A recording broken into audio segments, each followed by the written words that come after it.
The footy's on Triple M. For Ream Hot Water and McDonald's. Triple M rocks footy.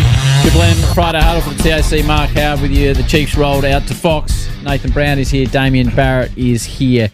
Floating around on socials this week, and we'll get to the audio in a moment, was the famous Terry Wallace spray. What was he like as a coach, Nate? I think he had a pretty tight affinity with Plough, didn't you? Got along really well with Plough. He was very innovative. So you see all the balls being kicked out into the crowds at the moment after every game and all the supporters. He brought that into the game. That never happened before Terry Wallace came along. Very attacking coach, and he was the sort of coach that you loved being coached by. He was sort of one of the boys as well at that point because he was still quite young, because I think he came out of football and went straight into reserves coaching. So really good. What was he like to deal with from a media perspective? I found he was fantastic, Howie. I mean, some people may sort of take the view, even upon reflection, he might have been too conscious of how he was perceived in the media. But, I mean, give me a person who was happy to talk and always would ring back. And I felt always was pretty open too with what he could say. And if it wasn't on record, he'd do his best, I felt anyway, to get you to the story a certain way. Year of the Dog, which the famous audio is from. Like, we talk now about Netflix Drive to Survive and all these different shows. This was the original. 30 years ago, and this is the audio that made it famous. I don't know about you blokes, but I can't bear losing a game like that. We don't get diddly squat. We don't get a point. They don't give us something just for getting close. It means nothing. If I see one bloke walk out of here getting a pat in the back from people out there for a good effort, I'll spew up. Because it's just not acceptable. We were rebel in that first quarter. Absolutely bloody disgraceful. I'll spew up. That's the classic line, isn't it? But it still sends, when I listen to that, tingles down your spine that a coach can inspire you with speeches like that. And it was a great speech, an inspirational speech. He took over from Alan Joyce that season, and halfway through the season, Alan Joyce was moved on and he became the senior coach. And that was the last game of the year where they were pretty ordinary in the first quarter against Collingwood, and then for the last three quarters got their way back into it and then coughed it up. So they only won, I think, 5 games for the year. Fitzroy went out of the competition at the end of that season, 96. So literally started 1997, Terry's first year full-time as a coach, as the last place side, and were 22 points up in a prelim 9 months later against the Adelaide Crows, and almost crowning glory to turn a side around in that amount of time. And you came in that very time. 97, yeah. Now, there's other famous audio from a Bulldogs coach that you wanted to play that Damien and I don't think we should play. I thought we agreed. Doctored audio. I thought we agreed we The weren't impersonator. We're not playing this audio, are we? This is the sausage roll eater. Well, you better set it up if you're that keen to play it. Well, this is a man who used to work on Triple M, who came in and said over the off-season, I've started a new diet. I'm a vegetarian and it's really good for my health. And then he tucked into 8 sausage rolls at half time. In round 1. Here he is, the great Rodney Eade. Come on, Mitch! Right. Work, Mitch! Yes. So is he just not working hard? No. You will! No, he's round the winger. Right, okay. Unless we just sack that. No. You run well! Give it off quick! Rocket, we can't think. Sorry, mate. Come on. Okay. Come on. Mitch again! Right, okay. Yeah, Mitch. Okay, now Minston for, Get him off! yeah, Get Minson off! he's coming. Get him back off. Get him off. Get Minson off! Rocket, we can't hear. We can't hear. The best part in the whole thing is when he goes, oh, sorry, mate. And then a second later went ballistic again. Poor old Leon Cameron. Yeah, I was an interpreter, wasn't it? No, it was Impersonator. It was doctored audio. Damo, one of my bugbears, we got a minute and a half before we hand over to the boys that'll call tonight's game and call the socks off it. And I know it's the Alfred game, so there's been moved. But I'm off to Brisbane tomorrow for Fox, which I can't wait for. Brisbane, Geelong. Meant to be a lot of rain up there again. Lots of rain. 80 mils possibility. So Fox is obviously paying a lot of money to have exclusive football on a Saturday. They want as much content as they get. I understand this is a change game. But tomorrow night, you're a football fan, 7:35 p.m, Brisbane versus Geelong. 7:35 p.m, Hawthorn versus the Giants. Yep. It's just frustrating. There may be no way around it, but I would be frustrated if I was a footy fan tomorrow night. And there will be frustration. Yeah, absolutely. And they are the 4 teams who are heading the market, basically, for the premiership, and you need to somehow have 2 TVs running at the same time. I mean, you're right. Just to remind people, this is the postponed opening round game, the Cats and the Lions game, but it doesn't seem right, does it? No, it's bizarre. The decision is easy which game, if there are 80 mils of rain. I mean, watching a game in the complete wet like that is hard work. So the game to watch would be the Giants and Hawthorn. Can you just, we've got 30 seconds, we've got to go hand over to the boys, but can you not just shuffle 20 minutes one way and 20 minutes another, so at least you can watch the last quarter? Like, you're on different time zones here between Brisbane and Tasmania. It's just a frustration. It is, but it's not the first time and it's not the last time. Can't wait for tonight. Who wins? Bulldogs and Carlton. I think Carlton are going to bounce back. Well done to everyone in the studio. Blues versus the Dogs. McDonald's and Ream Hot Water. Triple M rocks footy. Triple M's Friday Huddle has got you to the weekend. How's your sleep going, Chief? Because you're cramming enough in on these I got my 13 hours last night. Up next, Triple M rocks footy. While Triple M rocks footy this weekend, A double cobra comes out. Triple M's Rush Hour follows up with the biggest stars in the game. Ollie Wines, Brownlow medalist. Ollie. JB Brownie, thanks for having me on. You went to Turkey off-season. You only go to Turkey for one reason, to get a hair transplant. Well, you haven't been yet. Yes! Triple M's Rush Hour, Monday from 4 on Melbourne's Triple M. Good times and greatest hits. Right now, Sally's and Triple M are giving you the chance to win $10,000 cash. Jump on the win page at triplem.com.au, tell us when or how Sally's has saved or could have saved the day on your job site, and you're in the running. If it's Sally's, it works. Tools. Sydney Tools Mechanical Workshop is on now, up to 55% off. Daytona's 72-inch mobile workbench with 15 drawers and 3-door cabinet, now $14.99. Varco's 3-ton ratchet jack stands, now $109. Save on combo kits, power tools, hand tools, air compressors, laser levels, welders and more. Milwaukee 5-piece combo kit exclusive to Sydney Tools for $15.99 and receive a bonus battery. Sydney Tools, best prices guaranteed. sydneytools.com.au. At Officeworks, get a Kedgie 50-litre storage container for $6.37 or a 10-pack of moving boxes for $16.78. We won't be beaten on price with our Price Beat Guarantee. Exclusions apply. Right now, feel even more good health catch-on with Bupa. Get up to 10 weeks free and 2 and 6 month waiting periods waived on extras when you join directly on eligible products. Plus, get up to 700 everyday rewards dollars. So you can feel good at your checkup and the checkout. T's and C's apply. New members only. But hurry, offer ends April 2nd. For award-winning health insurance, search Bupa 10 weeks free today. Increase your odds this Saturday with Ladbrokes Odds Surge. Activate Odds Surge and get bigger odds paid as cash. Available on all races at Flemington. Max bet $100. First Odds Surge bet only. T's and C's apply. See website for details. What's gambling really costing you? Melbourne's best buys. All over it. Sick of time wasters? Turn your car into cash with sellmycar.com.au. Get an estimate online, make an appointment, and they'll buy your car on the spot. T's and C's apply. LMCT 11373. Best buys. Take the hassle out of home cooking with Every Plate's deliciously simple meal kits. From snags and salad to an easy chicken palmy. Find the menu for you and get stuck in at everyplate.com.au. Melbourne's best buys. All over it. With Telstra Home Internet, you can upgrade your tech to fast fibre from NBN, so you can enjoy a more reliable connection. Visit telstra.com to check your eligibility. Select addresses only. Eligible plan required. Robot Building Supplies is a family-run business and understands the value of being home with the family. Robots got it. That's why they have supplies to help you build a man cave, a kid's game room, a tool shed. Robots got it. Helping build family time and man caves since 1946. Robots got it. Robot Building Supplies. Notting Hill, Sunshine, Preston, Dramana, Pakenham, Coldstream and Darnham. We're robot, but we're human. robotbuildingsupplies.com.au. ROBOT. Robot Building Supplies. Shut up! The footy's on Triple M! Every massive moment You're guilty! lives right here. That's how you do it! For Ream Hot Water and McDonald's, Triple M rocks footy. It's been a pretty wonky start to 2025 for the Navy Blues, a season full of expectation.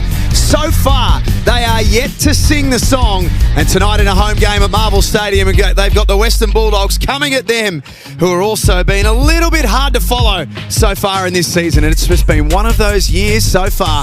We're about 40 minutes away from the bounce of the ball, and for Ream Hot Water, built tough for Aussie conditions when it comes to water heating, ask your plumber to install a Ream and Macca's. It is Friday night footy, good crowd expected, and we are locked and loaded, ready to go. Brian Taylor not too far away for the call of the game, but we are assembled with a lot to talk about between now and then. I'm Jack Heverin. Joey Montagna, easily one of the best analysts in the game. He's a St Kilda Hall of Famer, and well, he's had a very good day himself. Joey, good to see you. G'day, Jack. Yeah, just listening to the Friday Huddle on the way in. That was good fun, but I tell you what, the Carlton fans would have been watching last night and seeing Essendon get a win, and they'll be thinking, I don't care how we get it done tonight. It might be ugly, it might be scrappy, but let's just find a way to get 4 points and get our season rolling. So that's what they'll be hoping for, but it's going to be a tough ask. I like the way the Dogs have started the season. We'll chat more about them later, but Luke Beveridge, I think he's a master coach, and what he's working with at the moment to what he's been able to do, maybe the win against the Kangaroos might have been better than maybe we thought off the back of what we've seen, and they were desperately unlucky against the Pies last week. So looking forward to seeing the Dogs in action. Xavier Dersma from the Bombers to join us in about 15 minutes from now. We'll talk about their win last night as well. Nat Yanidis is absolutely at the top of her game so far this year, dominating on Channel 9, dominating on the boundary all weekend for us here on Triple M Footy. Nat, welcome. Good to have you with us. I'll tell you what, Jack, it's nice to have a game at Marvel Stadium. You just come straight over from work. You can be here in less than 5 minutes and join you guys for the pre-match. What more could I want? Perfect. Roof closed, beautiful night, everything's great. Oh, it's a good day. I'll tell you what, it's warm out there. It is very, very warm out there. It's still about 28 degrees, so it's going to be a warm one for the players, but it's okay. We have the roof on, so... And let's hope for a good game tonight. Last night was ugly. It was an average game. Nat, I know you love your Bombers, but... it was scrappy, wasn't it? It wasn't fun. It wasn't pretty. It wasn't pretty at all. I mean, I know you take the win, and there were some positives. We saw young Saad Al-Houli. He made his debut, and he was excellent, even though he played in that last quarter.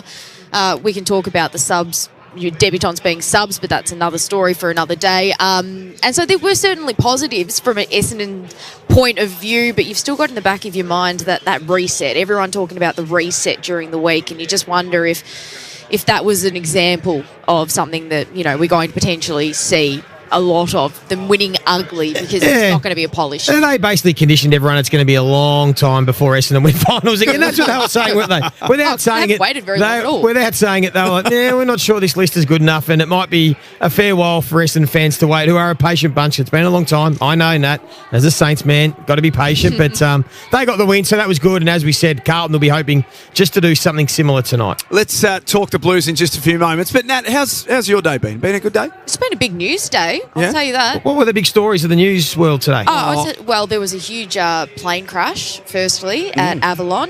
And then there was the election got called today. And then I came on with the big news today that Jake Lever is going to be missing the Melbourne game with a rolled ankle. So I felt like I was really providing the big news, hard-hitting stories, while everybody else was out doing the breaking news stories. But also there is a young man by the name of Josh Giddey.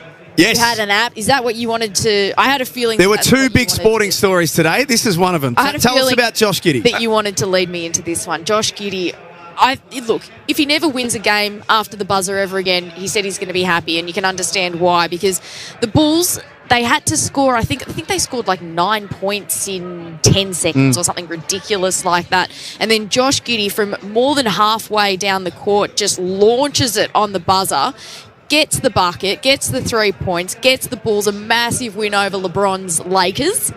And he's a very happy boy. And the commentary was incredible. It was very Jack Heverin-esque. I really heard Jack Heverin in my head when he was talking about Crocodile Dundee and Melbourne and Sydney and all the rest of it. And it really hit home. And it was a great yarn. Let's take a listen. Bulls are out of timeouts. 2 seconds left.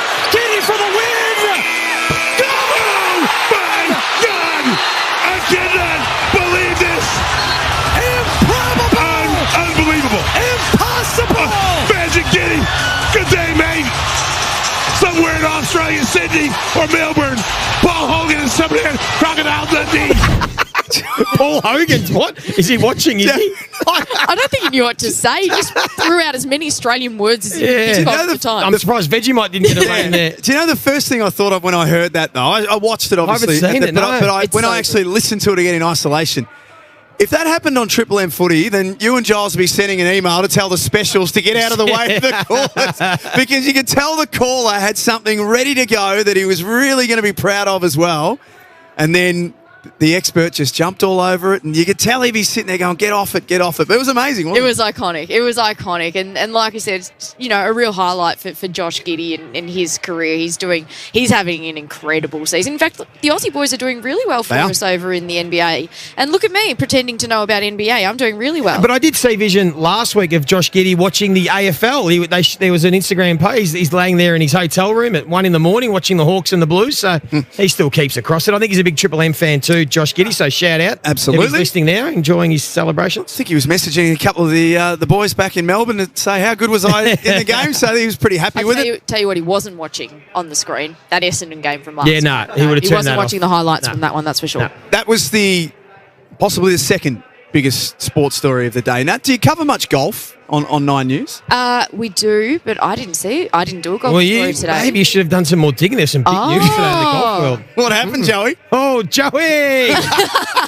Joey won my first ever comp day. Hey. Shot 40 points. Thank you very much. 5 golf balls in the kitty.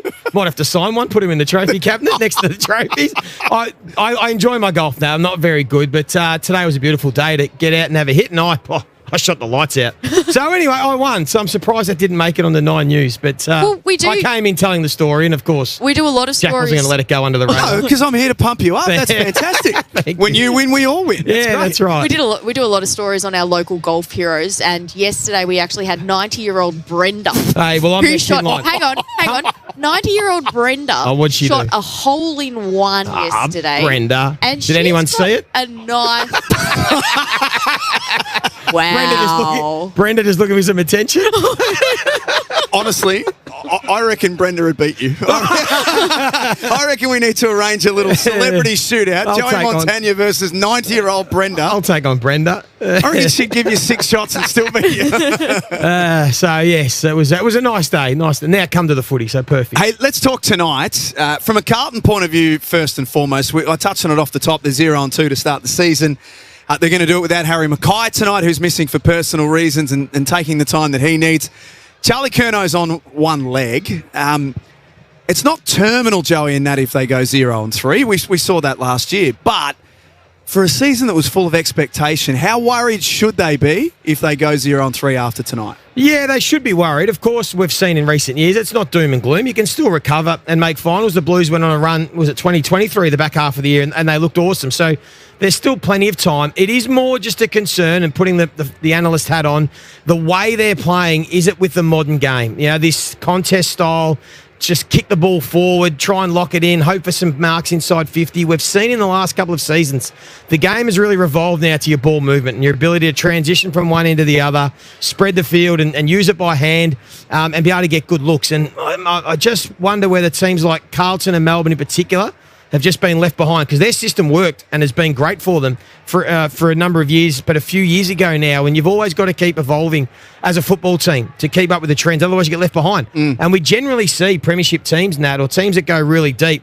generally come up with a bit of a game style that's ahead of other teams. They get ahead of the game, and then everyone catches up. We've seen it with the Bulldogs handball game back in 2016. We know about the Hawks, but even Collingwood's game style in when they won their premiership in 23. So I'm going to keep a watch out for that for the Blues. Can they use by hand a bit more? Can they run and spread the field and get the ball off turnover and go?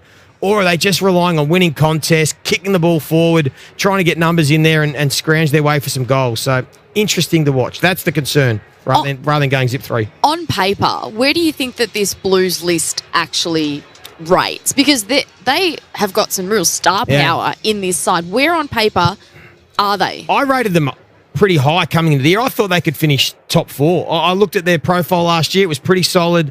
The players they've got, But it's more the way they move the footy. And do they have enough elite kicks? That's the question. Do they have guys that can really run and kick the footy? Sam Walsh is meant to be that guy. He's just a bit off at the moment. I'm hearing he's back. He's for a young man. He's got a back that is more like our back jack. It's sort of carrying. It's done a few Ks. So especially carrying this group. Yeah, he doesn't look the same.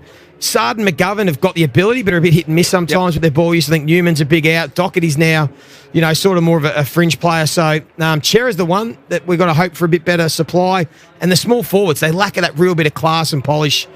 So maybe we have slightly overrated their list, but as we said, we'll get a better gauge tonight against a team who I think are really plucky, this Western Bulldogs side. Their next couple of weeks, so obviously they've got the Western Bulldogs tonight, then they've got Collingwood at the MCG. After that, they've got West Coast in Adelaide, so you suspect they'll win that one. Well, supposedly. You never know what's going to happen, obviously, a la Richmond, of course. And then after that, they have got, where are they? North Melbourne at Marvel.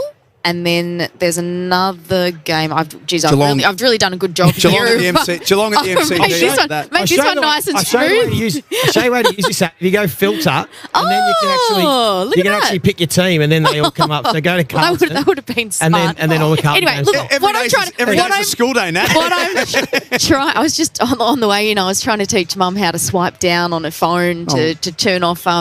Do not disturb and all the rest of it. She might have picked that up quicker than you did. 100%. She had much more. Yeah, she actually understood it. She didn't wait around. What I'm trying to say is it's not an easy draw. What if they do get to 8 rounds in and it's not looking great? How loud are those calls for Michael Voss to be sacked? How loud? Of course they'll come. That comes every year with Carlton if they're not winning. So that noise will come. It came a couple of years ago and Voss was able to steady. I don't think they've got to be affected by the outside noise. They have to see that they're playing a style of footy that can compete because their age profile is really a team that needs to be competing for the now. And I think they identified that, and that's why they went to the draft to go get Jagger Smith, and he would have been crucial for them this year. He was a player with talent and that the modern game that can get inside to outside and use his speed and skill. So they do miss him, but I think they're realising that, this time is now with this group, and if not, maybe they do have to start to, look at propping up and giving some more opportunity to some younger players on their list. But I'm not giving up on them. I still think they're a pretty good team. They'll still win their fair share of games, and I still right now expect them to play finals. Now, whether they can be top 4 and be a contender, that's going to be tough if they go zip 3 or 1-4, 2-5, but I think they're good enough to play finals. And I guess the other worry for them is that they've got teams who didn't play finals last year, and Adelaide is one team who comes to mind straight away, who are pushing up and putting pressure on the teams who did play finals. That's why you have to keep improving. If you just stay where you are, this competition is so even that you can get blown by really quickly. So Gold Coast might be another one. We'll get a better look at them tomorrow. So there are teams that are certainly rising, and Carlton will have to continue to improve. But not giving up faith. Tonight will be a big test. Sorry, you go, Jack. No, I was just about to say Xavier Dersman's going to join us on the other side of this. Bombers had a win last night. Nice relief for them. Took them a little while to get there. Drini had a bottle of red last night. He should have. I think we all should have after last night as well. We'll talk about that win not too far away from the bounce here at Marvel Stadium as well. It is the Blues and the Dogs. Triple M footy prime time for Mitsubishi Heavy Industries Air Conditioners Australia. Put your trust in the experts in air. It's Friday night footy. Triple M footy, prime time for Mitsubishi Heavy Industries Air Conditioners Australia. Put your trust in the experts in air. For Ream Hot Water and McDonald's. Triple M rocks footy. Melbourne, weekdays from 6. It's Mick in the morning. It's the show with Mick Malloy, Nick Rewalt, Titus O'Reilly and Rosie Walton. Max Gawn is with us. What's your favourite slot as a player? I like playing in this one. Anything with red footies. So red footies is pre-3 p.m. So you look at it as red footies, yellow footies. I look at it as mid-strength beer, full-strength beer. Start your day with Mick in the morning. Weekdays from 6 on Melbourne's Triple M. Visit quit.org.au to start your journey and quit one step at a time. Get fired up for the AFL with Ladbrokes. Place a 3+ leg same-game multi, and if one leg fails, get a bonus back. Available once per day this week. See account for details. T's and C's apply and available on website. You win some, you lose more. Here's the deal. You're busy, very busy, which means you haven't given food much thought. And worse, hunger is fast approaching. What do? A, cry for help? Or B, tuck into a tasty, ready-made YouFoods meal? UFoods meals are delivered fresh, no prep needed. Just heat, eat and enjoy. So when what to eat feels like another thing on your plate, remember, we've got a fix for that. Get your fix today with UFoods. Autumn's here, and so are the leaves. Sort your garden out with Cyclone's complete range of rakes, gloves and garden bags built to last. Your autumn tidy-up just got easier. Visit cyclone.com.au today. Cyclone Tools, the right tool for the job. A Kogan stick vac is just like a stick vac. Both stick vacs do very similar stick vac things, but with slightly different little logos, colours and adapters. One's a Kogan MX12 Pro cordless stick vac. The other stick vac has a price that sucks. Get what you want for less. Shop Kogan.com today. Kogan.com. Clickin' awesome. Ladies, your pleasure just got a whole lot sweeter. Wild Secrets is giving you an extra 25% off her toys, even sale items, because satisfaction should never come at full price. That's right, your favourite vibes, wands and must-haves now even more irresistible. Treat yourself with discount code EXTRA25 or let someone special in on the fun. But hurry babe, this deal won't last. Head to wildsecrets.com.au now and play your way. Rochelle Charles was murdered and her killer has never been caught. Join me, Ashley Hansen, cold case specialist Damien Loon and Rochelle's sister Christy for Dear Rochelle, a new true crime series. Visit dearrochelle.com.au. Yeah, it's been a long week. Now, it's finally time to put your feet up and watch your team work hard to bring home the win. Seabus Super is on your team too, working hard to provide strong long-term returns for after the final whistle. Seabus Super, making hard work pay off. Read the PDS and TND to decide if Seabus is right for you. Past performance is not a reliable indicator of future performance. Surprise Prize is back at Macca's with millions of instant win prizes, plus weekly draws to win 10 grand cash. Play for a 1 in 3 chance to win. Ends April 1, 2025. For full terms and permit numbers, visit our website. Shut up! The footy's on Triple M! Triple M rocks footy. Triple M Footy, prime time for Mitsubishi Heavy Industries Air Conditioners Australia. Put your trust in the experts in air. Is Essendon and Port Adelaide to start round 3. Here's our Julio debut. That's the sort of run and dash that he's in the team for. Kick was okay in front of Kako. One excitement machine to another. Somehow forced a handball to Martin. Runs to 45. What a minute back for the Bombers. Bombers opportunity. Mason Redmond, 55. Hand was in the air before he even kicked it almost. Exciting play from Isaac Kako. It's tailor-made for Kenny. Bombers got all around at the moment to Roberts. Roberts looking for Big Draper. There'll be a happy Essendon rooms tonight. Winners tonight by 2 goals at Marvel Stadium.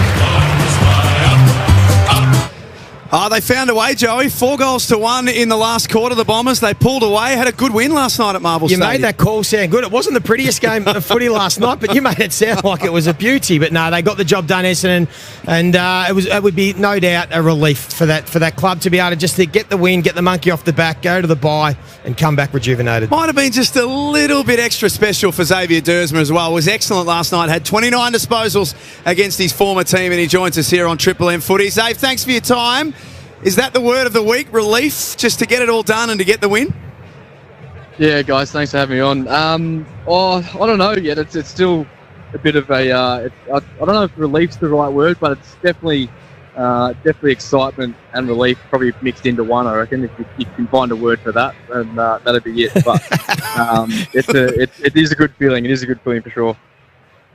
Talk us through the game, because as we said, watching it wasn't the prettiest game, in particular that second quarter. It was like circle work. You can tell us how you were feeling. It was up and back, and no one was able to finish their work or convert. But when the game was there to be won in the fourth quarter, that must have been the most pleasing aspect, that your team really dug in, found a way to win contest and put pressure on Port Adelaide that they couldn't handle.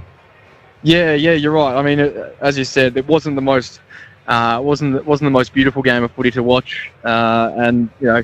That's kind of somewhat the beauty of it, is that we found a way to get there in the end and get an ugly win. And sometimes they can really help you kickstart your season. You know, especially the way that we started. And last week against Adelaide, we didn't play didn't play very well. So to be able to get an ugly win gives us a bit of momentum. And you're right, like we did stick in. We hung in there. 4 goals to 1, I think you said, in the last quarter, and we really found. Port Adelaide have been a very good team for a while now, and we managed to stop them and let them only score 60 points. So it's a really good step forward in what we want to bring our identity back of being a really hard, high pressure team, and a really good response from the week before. Was the short turnaround a blessing in disguise to be able to just kind of dust it off pretty quickly and then just focus on what was coming up? I think it certainly was, mate. I think to be honest, it was a very big blessing. To have the 5-day break is you really get to lock in on what went well and what didn't go well, and there's plenty of things to discuss of the things that didn't go well. But the thing was that you just get to move on because you got to prepare for the next game. You can review it the first day in a bit, but then after that you just have to really lock in and focus on what's actually in front of you. So that was the blessing in disguise that we had, was the 5-day break after that Adelaide game, and I think we handled it really well. I think we showed a bit of our character that we dug deep and we got a really good performance from the boys last night.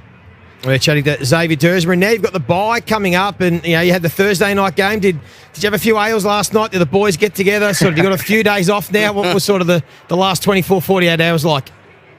This morning, no, we didn't really do that much. It's a lot of getting recovery and getting ourselves right. We know we've got a couple of travels in a row for the boys. We go to Adelaide for a gather round, and then we go a 6-day break from that to the Eagles. So I'm sure we'll probably do something on this weekend coming up after training. But no, it was a pretty quiet night for all the boys last night. We were all pretty sore and tired after that one. It was a pretty hard fought battle, and but I think there's going to be some good chance for a good team bonding coming up this weekend, and we'll go from there. We're reliably told that phone reception's not very good where you are, Xavier. You've had to walk up the hill or something to have a chat to us. Where are Mum and Dad living?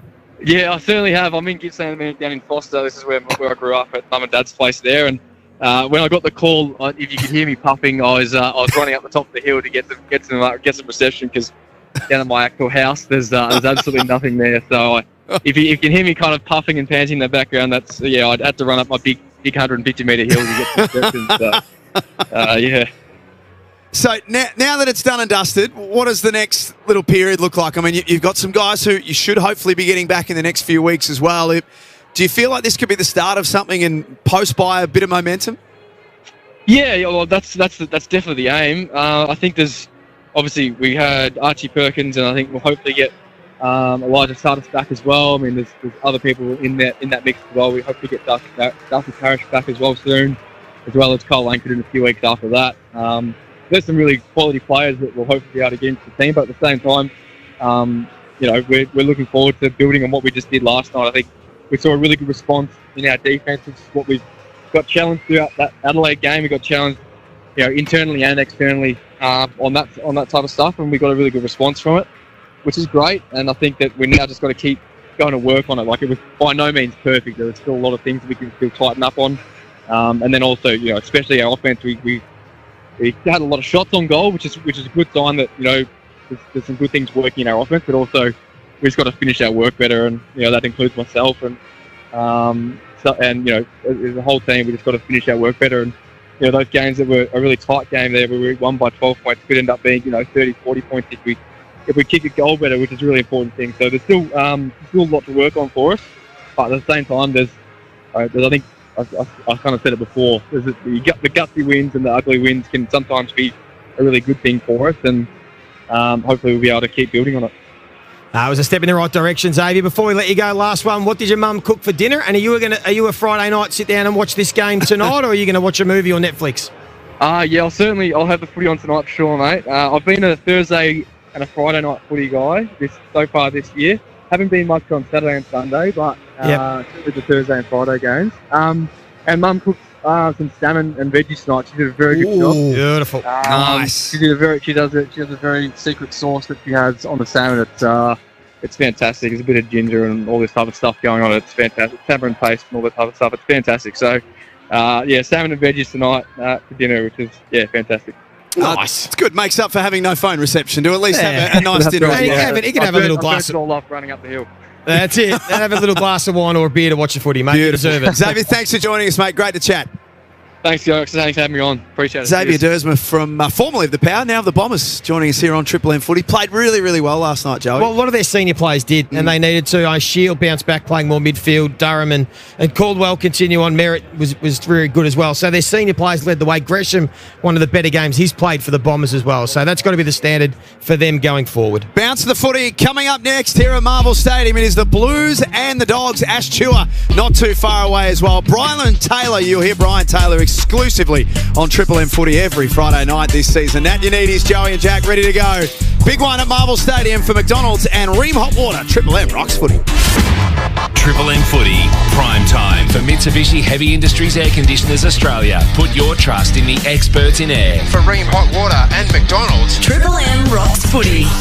Melbourne, weekdays from 6. It's Mick in the Morning with Roo, Titus and Rosie. Always throw in crazy events. Tug of war was huge for a long time. And if you an athlete who played tug of war was called a puller.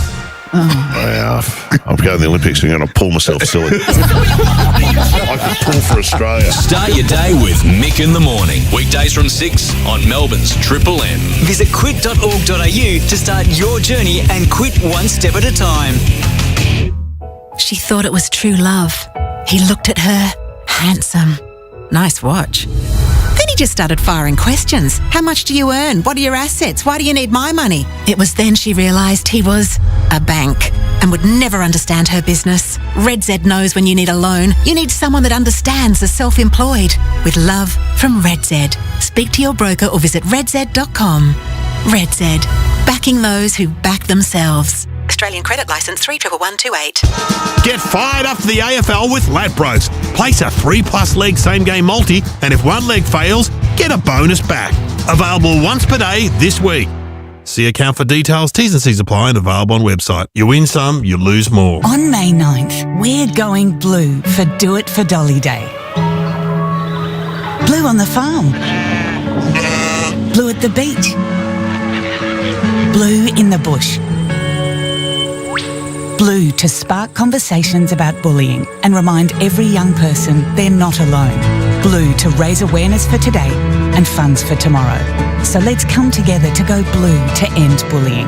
Register at doitfordollyday.org.au. Hello, Frank Walker from National Tiles. The famous National Tiles Spend and Save is on now. Spend $4,000 will only charge you $2,750. Spend $2,000 will only charge you $1,450. Or spend $1,000 will only charge you $750. Yes, the more you spend, the more you save at the National Tiles famous Spend and Save. But you'll have to be quick. So rush into a National Tiles store near you or go online at nationaltiles.com.au now and save. Autumn's here and so are the leaves. Sort your garden out with Cyclone's complete range of rakes, gloves and garden bags built to last. Your autumn tidy-up just got easier. Visit cyclone.com.au today. Cyclone Tools, the right tool for the job. G'day, Brownie here, and I'm feeling a rudda. Why? Because footy is back. And the only place to watch footy live this Saturday is on Fox Footy, available on KO Sports. Can you believe it? Yep, exclusive live Saturdays in 4K with no ad breaks in play. Now that's worth singing about. Get on board KO Sports and sign up today. Trust is crucial for any tradie. Trusting your tools to nail the job. Trusting your team to deliver top-notch work. Hey, mate! And of course, trusting your best mate to lend a paw. For insurance, IMAR has been trusted by tradies for over 35 years. We work hard finding you the right cover, chasing your claims and getting you back on the job fast. For tradies insurance you can trust, give IMAR a whistle on 13IMAR. Never tradies, mate. That's IMAR. Every massive moment lives right here. That is as good as you'll see. For Ream Hot Water and McDonald's, Triple M rocks footy. And the first quarter is coming up next. You gave it your all on the field. And now it's time for the best part of the game, the beers and the banter.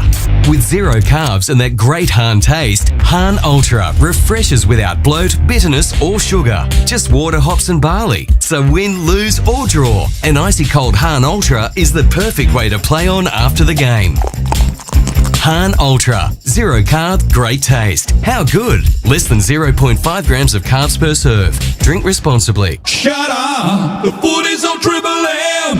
Triple M rocks footy. This quarter, for titanium caravans. Stay off-road and off-grid for longer with a luxurious titanium caravan. Visit titaniumcaravans.com.au. Friday night footy at Marvel Stadium. The Bulldogs and the Blues for McDonald's and Ream Hot Water. Crowd continuing to trickle in. A little bit bigger than last night, which was very, very disappointing. Brian Taylor, welcome to you. Thank you, Jack. I've had a few messages regarding Joey's win at the golf because people are ringing and say, "Is he a pro? Is he a pro?" You know, and I'm thinking, Brian. And this is for a lot of people that don't know golf. And I didn't want to say anything that Joey won a handicap event today. In that you're on a handicap and you're not the same as the pro. He didn't beat the pro sort of thing. Well, and don't spoil my moment, Brian. And you'd also assume, because some of his great mates who he plays with are very good golfers. So Brendan Goddard's an immaculate golfer. Yeah. Nick Del Santo is a fantastic golfer. Really hits them well. I'm sure Goddard would be saying, "Did he beat me off the stick?" Not quite. My handicap's not very low, so that's all right. Still, that's the beauty of golf. Anyone can play, Jack. You can be off scratch. Yep. You can be off 30. It doesn't matter. It's fair for everyone. And today, I took the chocolates. Very good, Joey. Good crowd here today too, Jack. I see they're right back into the very back row here tonight. So, Ash, as I welcome you, Ash, for Red Z Lenders, Ash Chua, you were talking 48, or that's what they're forecasting here tonight. Do you think it'll get there, Ash? No, I don't think so, BT. I reckon they'll hit probably early 40s. Historically, they've averaged 41 from their past 3 here. I think that's the number we're looking at. A couple of things I want you to keep an eye on for Joey tonight, because I know he's been off a little bit the last couple of weeks and hasn't quite nailed it, but Blake Acres, kicking efficiency. I want you to keep a close eye on that tonight, because I feel like he's well balanced and he looks good and he kicks good, but does he? BT, you are all over it because 2 games in, he has the lowest kicking efficiency of any Carlton player. BT. In fact, he's going at 32%. The AFL average is 66, as you know, Joey. We should get BT on some of these shows that he watches. See, don't you think that he's a good kick? Would you have thought he's a good kick? I would have. I played with him at St Kilda. Right. He's hit and miss. The other thing, Ash, I want you to keep an eye on. I want to know who, given the return of Curnow last week and second game back, the absence of Mackay tonight, I just did some quick arithmetic, and of their 6 top goal kickers last year, Ash, 4 aren't playing tonight for reasons either injury, transfer of club, whatever it is. Only Cripps and Curnow are left out of their top 6 goal kickers. Wow.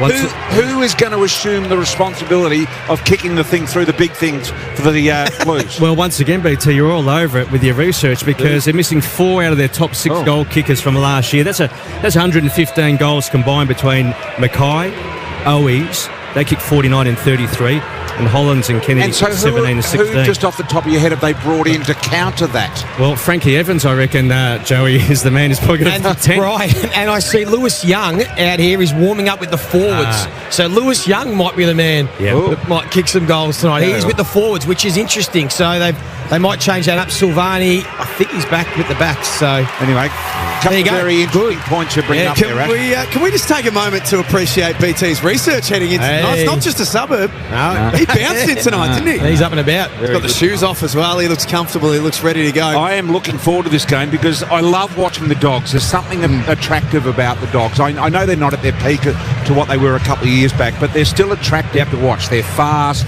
They're efficient. They just like to go. And they were unlucky last week against Collingwood, weren't they? Yeah. Really, with some free kick decisions, the way that went. So they could be 2-0 with a lot of star power still to come back into the side. So I agree with Brian. I like the look of the way the Western Bulldogs play. They've got speed and talent. They move the ball. So Carlton, they're going to have to try and win clearance and contest and do their style of footy that holds up for them. Natalie Unidi's ready to go. BT downstairs for Bob Jane T-Marts. Buy 3, get 1 free, plus instant cash back on Bridgestone, Yokohama, Kumo Pirelli, Valley, and so many more. Visit bobjane.com.au today. Great to have you with us, Nat. Jack, did you just Natalie me? I did. Oh, I wasn't ready for that one. You might be in trouble. Wow, only Mum calls me Natalie. Hey, down here it is very, very warm at ground level. The Bureau of Meteorology says it's 26.8. I believe that inside the feels like temperature is about 28 degrees. So players are going to have to deal with that one today because and it's obviously not something that they're always accustomed to, being a winter sport, so that'll certainly come into play. The subs tonight, Jordan Boyd for Carlton, and for the Western Bulldogs, Josh Dolan. And, of course, no Harry Mackay for Carlton, as we've already mentioned. So that's going to be a big hole in the forward line and certainly one to watch for the Blues. Very nice, Nat. Thank you very much. Just while we've got a moment, Jack, I want to ask you, you're our resident basketball expert here, do all the commentary for the NBL here in Australia, and I heard Nat bring up the topic about Josh Giddey before. What did you make of that finish to the game? And also just a word on Daniels' form this year. Yeah, so Dyson Daniels having a brilliant season. Defensive player of the year. It's shocking how little the experts are talking about Dyson Daniels. He should be spoken about more as defensive player of the year. Yeah, and just a terrier defensively. In football, he looks like he'd be an incredibly composed player. Yeah, but a very good tagger at the same time. Like, he would work off you to score, but he would shut you down. So he's having a great season. I mean, Josh is going to get paid in a pretty significant way at the end of this season, and just little things like today are going to go a long way to setting up the rest of Josh Giddey's life. Very nice. Two guys in form over there for the Aussies at the moment. Well, we're here at Marvel Stadium. We've got a cracking crowd in. As Nat just pointed out, the temperature, it is somewhere between, it feels like 26 to 30, somewhere in that range at the moment. And there's just a real feel about what we're going to get here tonight. I haven't been to many absolute cracking games this year that have been high in skill. I'm expecting we might see a little taste of that here tonight. What do you think, Jack? Yeah, I'm with you, BT. I know they haven't got Treloar and Bontempelli to kind of get things going out of the middle, but I just kind of like the way the Bulldogs go about it, Joey. I think they play a good, fun, attacking style of footy. They're good to watch, especially here at Marvel. Yeah, they do, and they're tough. They've still got the insiders, Liberatore and Ed Richards, I think, at the moment, are two of the more informed midfielders in the competition. Their smalls are playing well, so Vandermeer and Riley West and McNeil have been able to be better than they have in the past. And, of course, Norton and Darcy in the forward line. That's going to be exciting. Charlie Curnow, a big watch on him tonight without much support down there. Yep. Although Lewis Young and Kemp are starting forward as well. Need to just give a little bit more, not a lot more. Matthew Nichols, Alex Wetton, Tom Bryce and Matt Young, our umpires tonight. We're away. A very, very quick ball up there. And we're away here at Marvel Stadium. The Dogs and the Blues. Richards will get the first touch of the footy, although it's a throw in the middle to go to the Blues. Chera. So Chera out of the middle. They're kicking north here, the Blues. Left of your radio dial, if you like. Got a lot to play for tonight, Carlton. Good-looking direct ball at Curnow. Karmas over the top was able to work the ball forward. Trying to crash through was the former Blue himself in Kennedy. He was stripped of the ball and taken to the ground immediately. And we will have a ball up. An umpire change out there. Yeah. I think that's Andrew Stevens out there. Late one, I think, by the looks of it. He's Zach Williams, kicked a couple last week. 55 out from goal. Handballs to Kennedy. Sets it up to a dangerous area. All of the doggies stay down. Smart, although Richards got a big problem now. It was Bramble, in fact. Good tackle, Motlop. He thought about giving the handball. He tried to take them on, and Motlop just hung on for dear life. Well, it's the textbook tackle now when the players put the arms up. Pin one arm. If you pin the arm, you are going to get rewarded all day long. That's a great tackle from Motlop. He needs to do more of that this year. The forward pressure and hit the scoreboard's got to be a strength of his. 1 goal 3 last week, Jesse Motlop against Hawthorn. He was lively. He had an almost sort of night.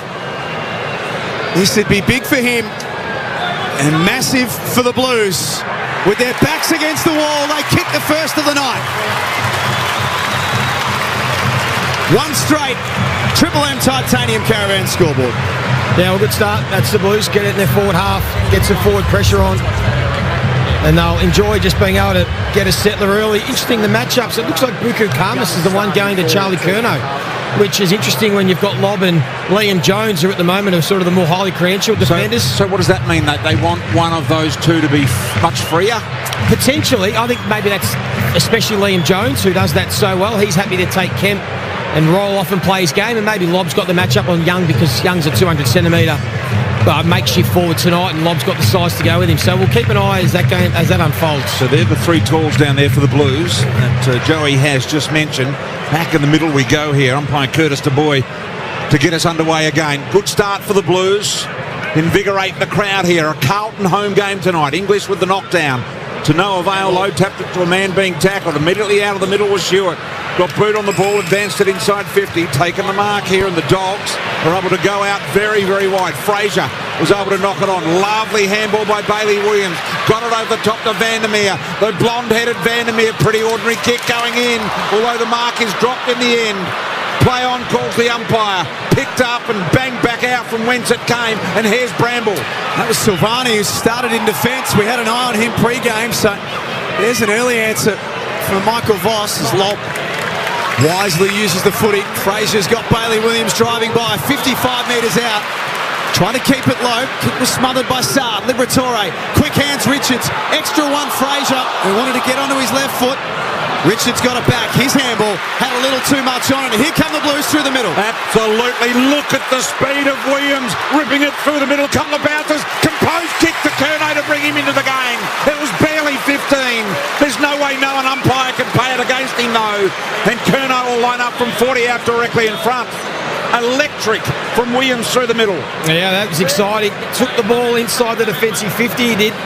And I've noticed in recent weeks, he does look to be getting somewhere back to near his best. He didn't have huge numbers last week, but he was highly effective. He looked sharp, and then the composure to find Charlie. Big kick for Curnow. Man on the mark at 45.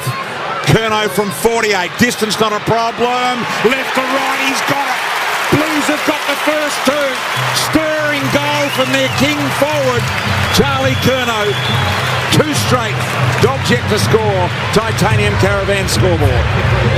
Well, that's the transition we want to see. Two-man from Carlton tonight. That was much better. He took that ball from inside defensive 50 to inside the forward 50. Bulldogs just mucked it up, though. I reckon they'd won too many handballs in that passenger play, which put them under pressure and allowed the turnover. So last week against Hawthorn, Joey, the Blues did not score a goal from a defensive half chain. Only the fourth time it's happened in the club's history. They've nailed one already 3 minutes in.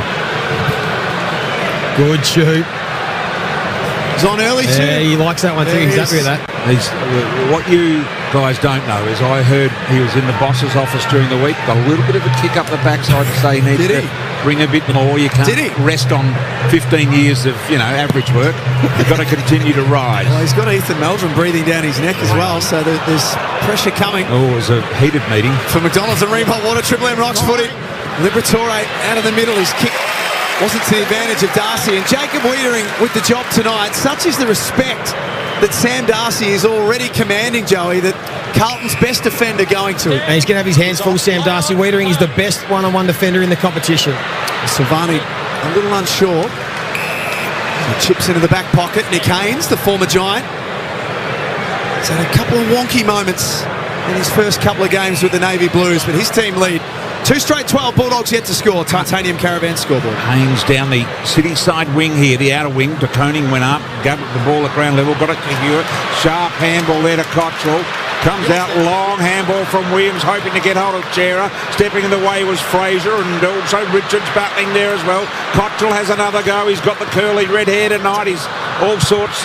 Very close to the boundary line. Richards keeps it alive. Parallels it with the boundary line. Picked up by De Koning. Gave it to Akers. Keep an eye on this, Ash. Akers' kick goes inside 50. Smothered off the boot. Dogs get possession. Away they go. Can they make them pay through the middle? English. Very cool. Handball backwards, and the Dogs out of defence. Gallagher to the wing. 50-50 ball. They get it to ground level. Darcy lurking. Got rid of his man expertly. Then kicks the left foot. 2-on-1 inside 50. Vandermeer gets that ball front and centre. Now 55 metres out. Richards can straighten up. He decided to lay it off into the pocket. And Wiedering had 2 to beat. Got a little fingertip on it, and that was enough to force it out of bounds for a throw in. What's Harms doing in there in the way? We thought he had the right of passage then. I had to say that McNaughton would, not McNaughton, Norton would have a say about that. Boundary throw in deep in the Dogs attack zone. De Koning wins it, took it out of the ruck, gave it to Chera. Little left foot kick around the corner from Chera. Comes to Curnow. Couldn't get it on the half volley. Harms. Handball to Dale. Fell over, but still got the handball back to Bramble. Bramble to Harms. Harms to Dale. Out of bounds. No. High tackle. It'll go the way here of Harms. So their new acquisition this year from the Demons. Harms been quite good so far this year. From 60 metres out. Long ball over the head of English. The back. Nice mark. De Koning used English as a step ladder. His confidence is growing, Tom De Koning, Joey. He was sensational last week. Yeah, he's a beauty. 41 hit-outs, 18 disposals, 7 clearances against the Hawks. Sada, beautiful long ball to Fogarty. They've got a man open inside 50. Cripps has seen it. All about the kick from here. Kick was perfect. Lewis Young marks, walks it into goal. End-to-end stuff from the Blues. And they have started red hot on Friday night footy. 3 straight 18. Bulldogs yet to score. Triple M Titanium Caravan scoreboard. Oh, they are playing with speed tonight. They are taking the game on. So they have learnt from last week. And their transition footy at the moment, Stu, has been exceptional. They are playing quick. They're going through the corridor. They're giving the handball receives. And they are playing with some dare. And you look at their ball use, Joey. So 2 rounds in, they're ranked 18th for kicking efficiency, going at 58%. Tonight, they're going at 72 and efficient 4 entries for 3 goals zip. Well done, Ash. Just noticing downstairs, we've got 4 interchange stewards for the umpires today, 2 for each side. Have you ever seen that, Jack? What for? Good question. What are they watching? Are they possibly training someone? I don't know. But Maybe. 4 seems extravagant to mark in a bit of paper who comes on the ground and who comes off the ground. Kennedy with a handball to Liberatore. To Richards, wrong-footed on his right boot, and still got it to the advantage of Harms. Able to pick up the clean ball, Harms. Nice ball into the pocket. Darcy, he's got good, strong hands. Beats Wiedering on the lead, but he's deep in the pocket on the boundary. 40 metres out. And he'll line up from the drip tray, right on the perimeter piping. Sam Darcy showed us just how good his hands were, particularly on the lead last week. Strong. 64% set shot converter is Darcy early in his career. This one's difficult. Needs a bit of left to right work about it. He started at left, didn't come back enough, and it'll be a behind there first of the night. 1 behind the Dogs, and 3 straight goals are the Blues, 18. Yeah, his hands are strong and got long arms, so good luck defenders. And he's got just that little bit of mongrel, hasn't he? Just enough. Got everything you need as a key forward. Saad again plays the commentary side. Medallion Club here at Marvel Stadium. Zach Williams has been a spark early. Fires a handball over the top. Now Francis Evans back into the team. Kept the low ball towards Curnow.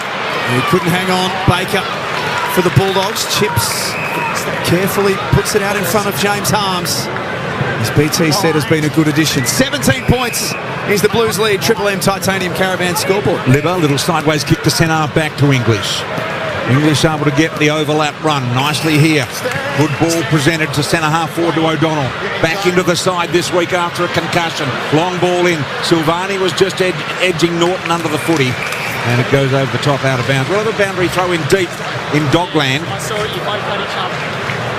Interesting, O'Donnell playing forward tonight, so they've got the 3 back there in defence, Lobb, Carmus and Jones, and they've got 3 tall forwards as well, Norton, Darcy and O'Donnell. Voice of Joey Montagna on Triple M football for Seabus. Nice loop back into play. English tries to work it forward. Saad was there, tackled, still got rid of the ball. Chera lovely hands to Doherty. Doherty a bit of an up and under deep in the back pocket. Very, very high ball. Attempted mark taken there, but not completed by Davidson of the Dogs. Over the line and out of bounds in Dog territory. Who's finding the footy, Ash? Red Z Lending? Ed Richards, number 1 rated player for the Bullies this year. He's had 7 disposals, leading ball winner, 5 for Zach Williams. Ollie! Boundary umpire holds the Sharon in his hand and flings it back into play. De Koning eases English off the ball. And then Akers misses Ollie Hollins by hand and it'll be thrown in again, same spot.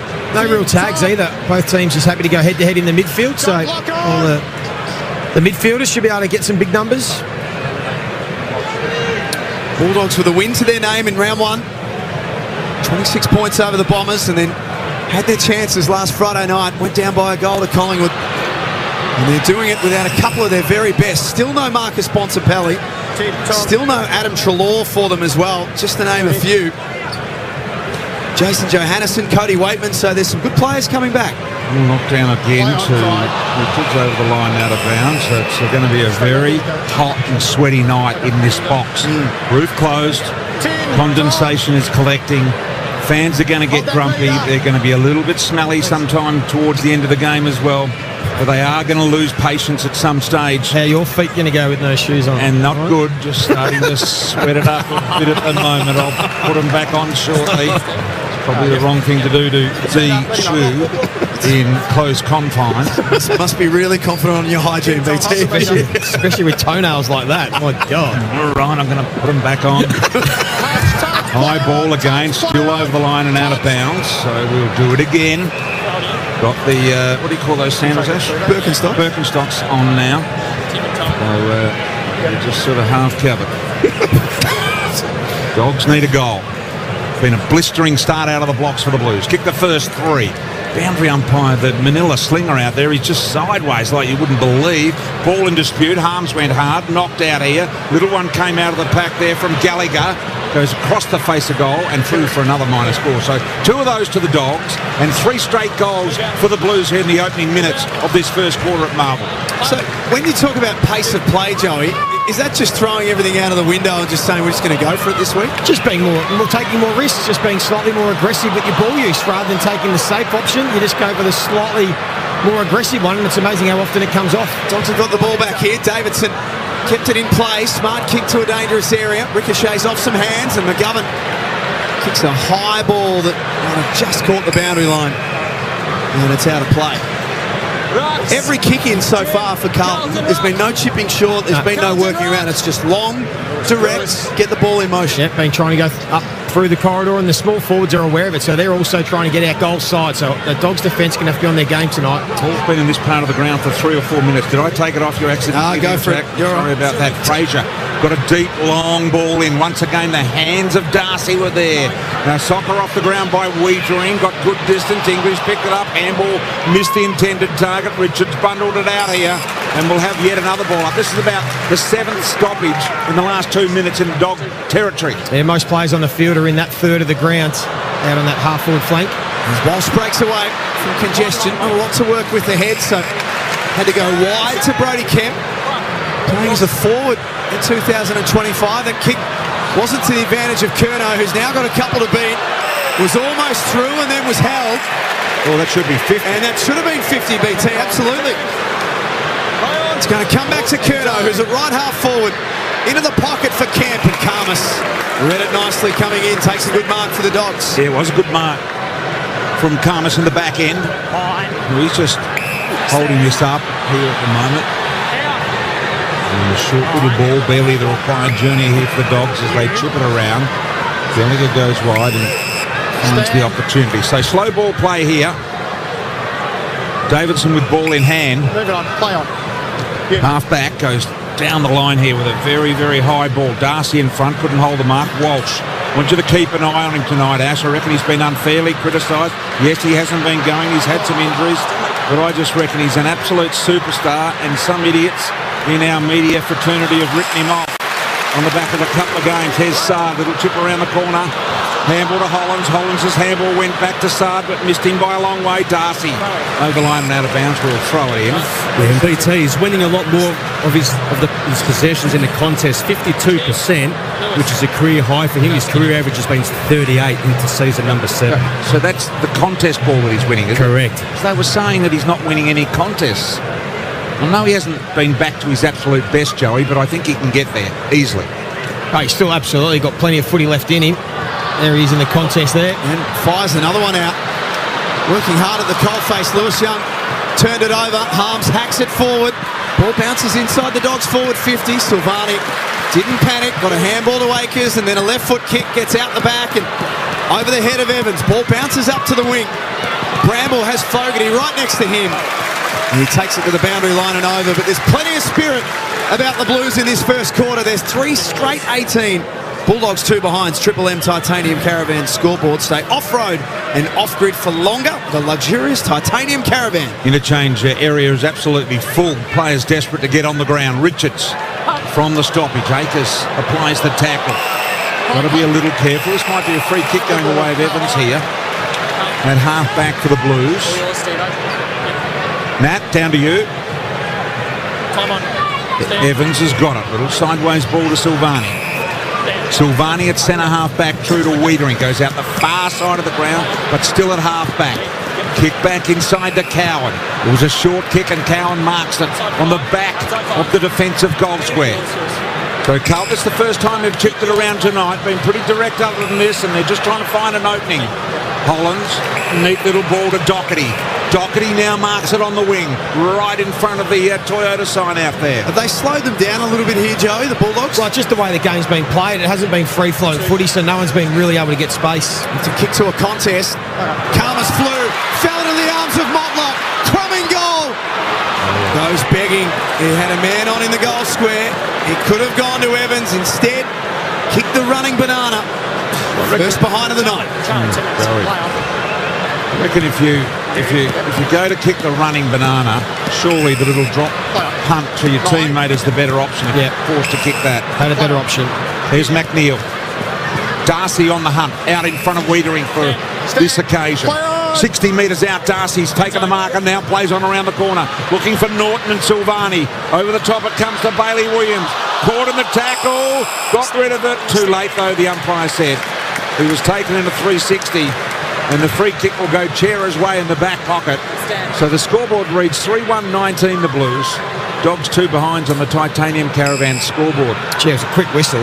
Down to you, Nat. Yeah, so there's a few players that have been stuck on the bench for a little while because the ball has almost exclusively been down the opposite end of the ground. Liam Jones has been off the ground for almost 11 minutes now, so they're desperate to get back on. Nadinedes for Bob Jane teammates. 7.5 minutes left in this first quarter. Just having a look on the replay, Joey. For Harvey Norman, that last Jesse Motlop shot at goal.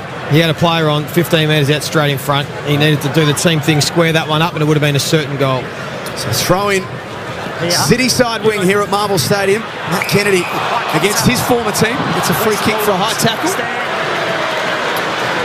It also lifts team morale if you can find it in that situation. 99 games as a Blue. He spears a pass to half forward. It's a good one too.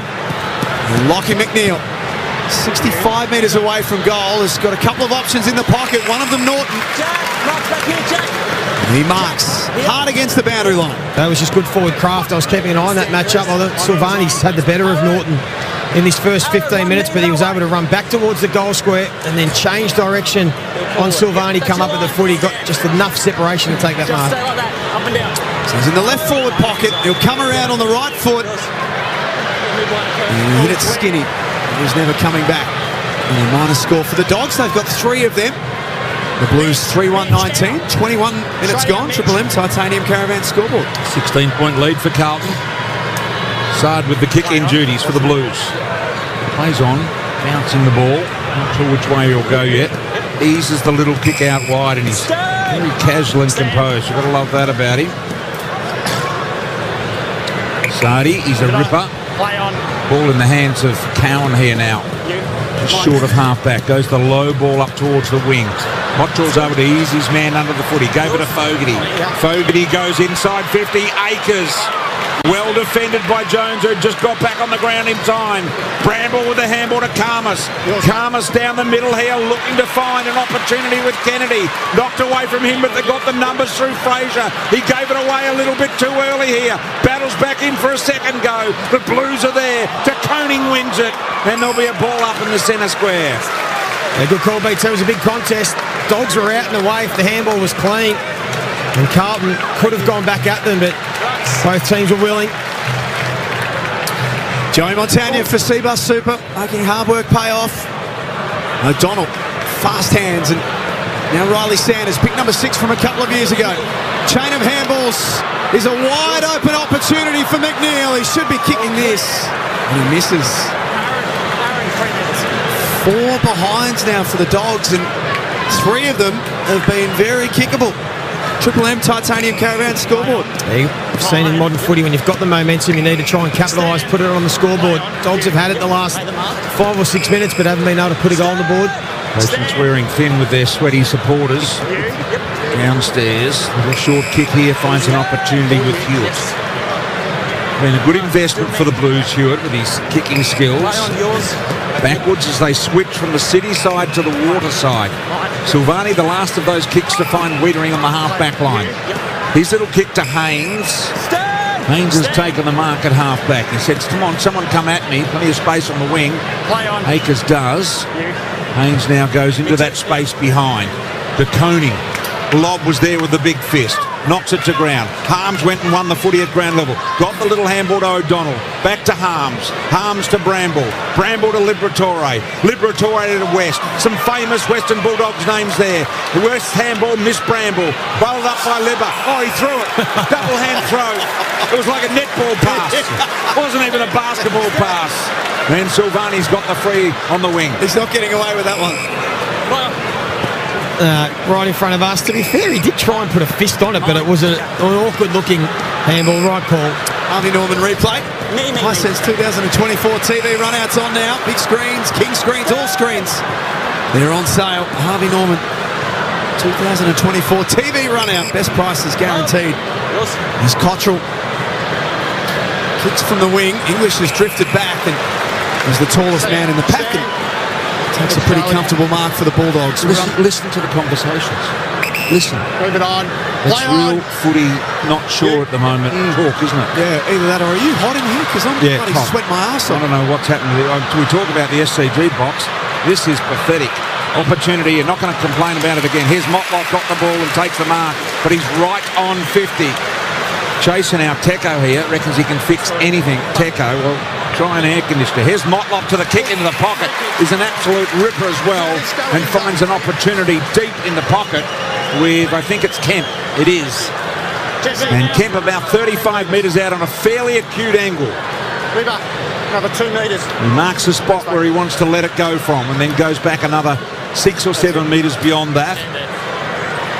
Takes the man out of the mark, out of the play, really. Picking it so far from him. So Kemp, I wouldn't say, is a known goal kicker. 6 or 7 career goals, Ash, somewhere around there. 7-4 from set shots. Okay, in he comes, 35 metres out, and he misses pretty badly to the right-hand side. So the Blues here, 3-2-20, ahead of the Dogs, 4 behinds. 24-minute mark, first quarter, Titanium Caravan scoreboard. If you have just joined us, it was a fast start by the Blues. They kicked 3 goals early and were out of the gates in a hurry, but things have just slowed down a bit since then. Stand. The Bulldogs, as BT said, with 4 behinds to show for this first quarter. Rory Lobb from defensive 50. And a kick to a pack on the wing. Silvani was the flyer. He's read nicely by Sanders, who turns around and kicks a left foot ball up in the air. Wiedering uses his strength and his smarts. Outpoints Sam Darcy and Mark's broadcast wing. They just haven't been able to get it away from this half-back area, Joey, quickly. There's been no kick into the centre square. No one's been willing to take that, or it hasn't been there. Just the way the game's been played, it's not really a free-flowing game, so both team defences are set really well behind the ball, so it's making it hard at the moment. Sard, short kick finds Akers. There's nothing on, really. It's going to go along to a contest, you feel. So Akers here now, just a little kick backwards. That was a little kick backwards. To Wiedering. Wiedering short ball, finds Haynes. Haynes out to run through centre half-back. Tries to stuff it down the throat of Cottrell on the wing. Takes a nice mark. Have they got through? They may well have. Cottrell now plays on. Good ball to Cripps, although it was punched away by a desperate Bramble. Free kick will go the way of Cripps against Bramble. So Cripps on the point of the square at half forward, short kick. Not the required journeys, he got the kick away. Now he's got to go. Brushes off one tackle, caught with it, gave it to Sard. Sard from 52 out, let it rip offline. Line the score, 3-3-21 the Blues, 4 behind the Dogs.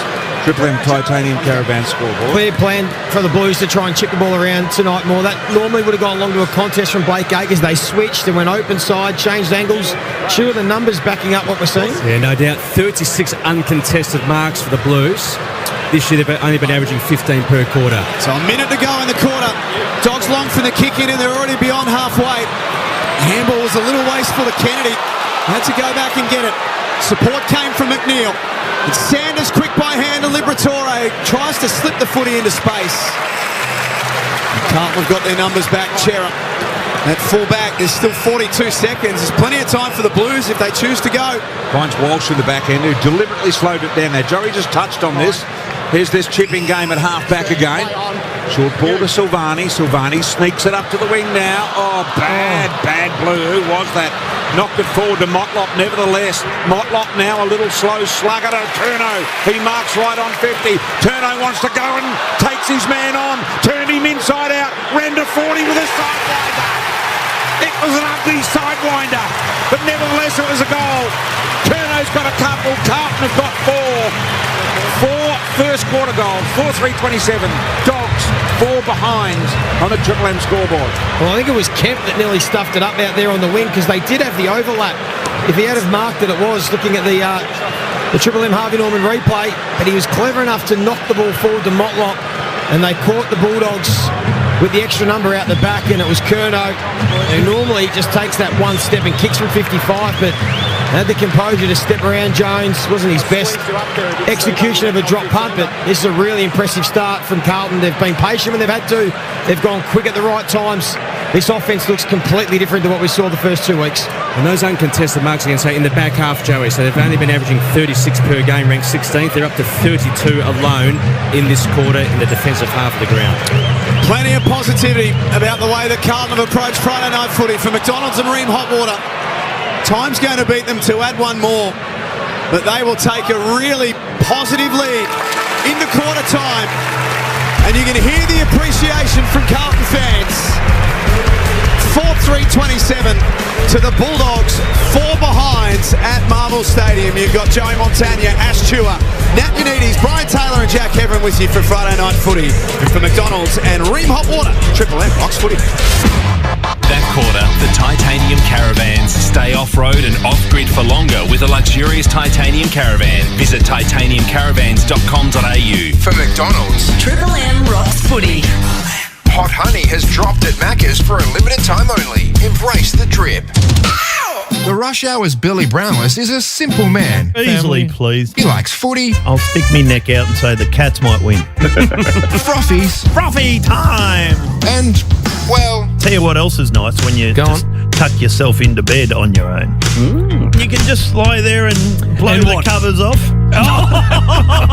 It's all about the fact that you can fart as many times as you want.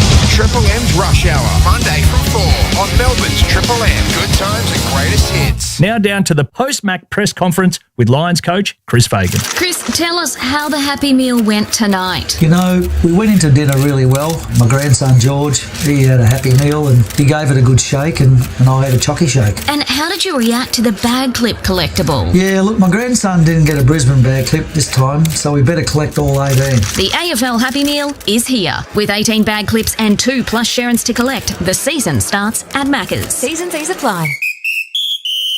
Han Ultra, a beer with 0 carbs, which makes it ultra good. Best served ultra cold after some sort of ultra-curricular activity. Han Ultra, 0 carb, great taste, how good. Less than 0.5 grams of carbs per serve. Drink responsibly. I never shy away from blowing my own trumpet, but you know, it's always better when someone else blows it for you. We're back-to-back winners. The KGM Sangyong Musso is the 2024 and 2025 Drive Car of the Year, Best Dual Cab Ute under 50k.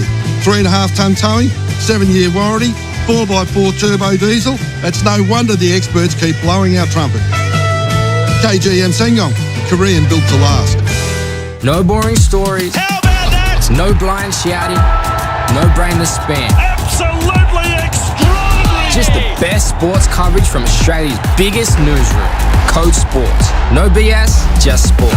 Grab the app today. Loving in the morning, loving in the evening, loving at any time.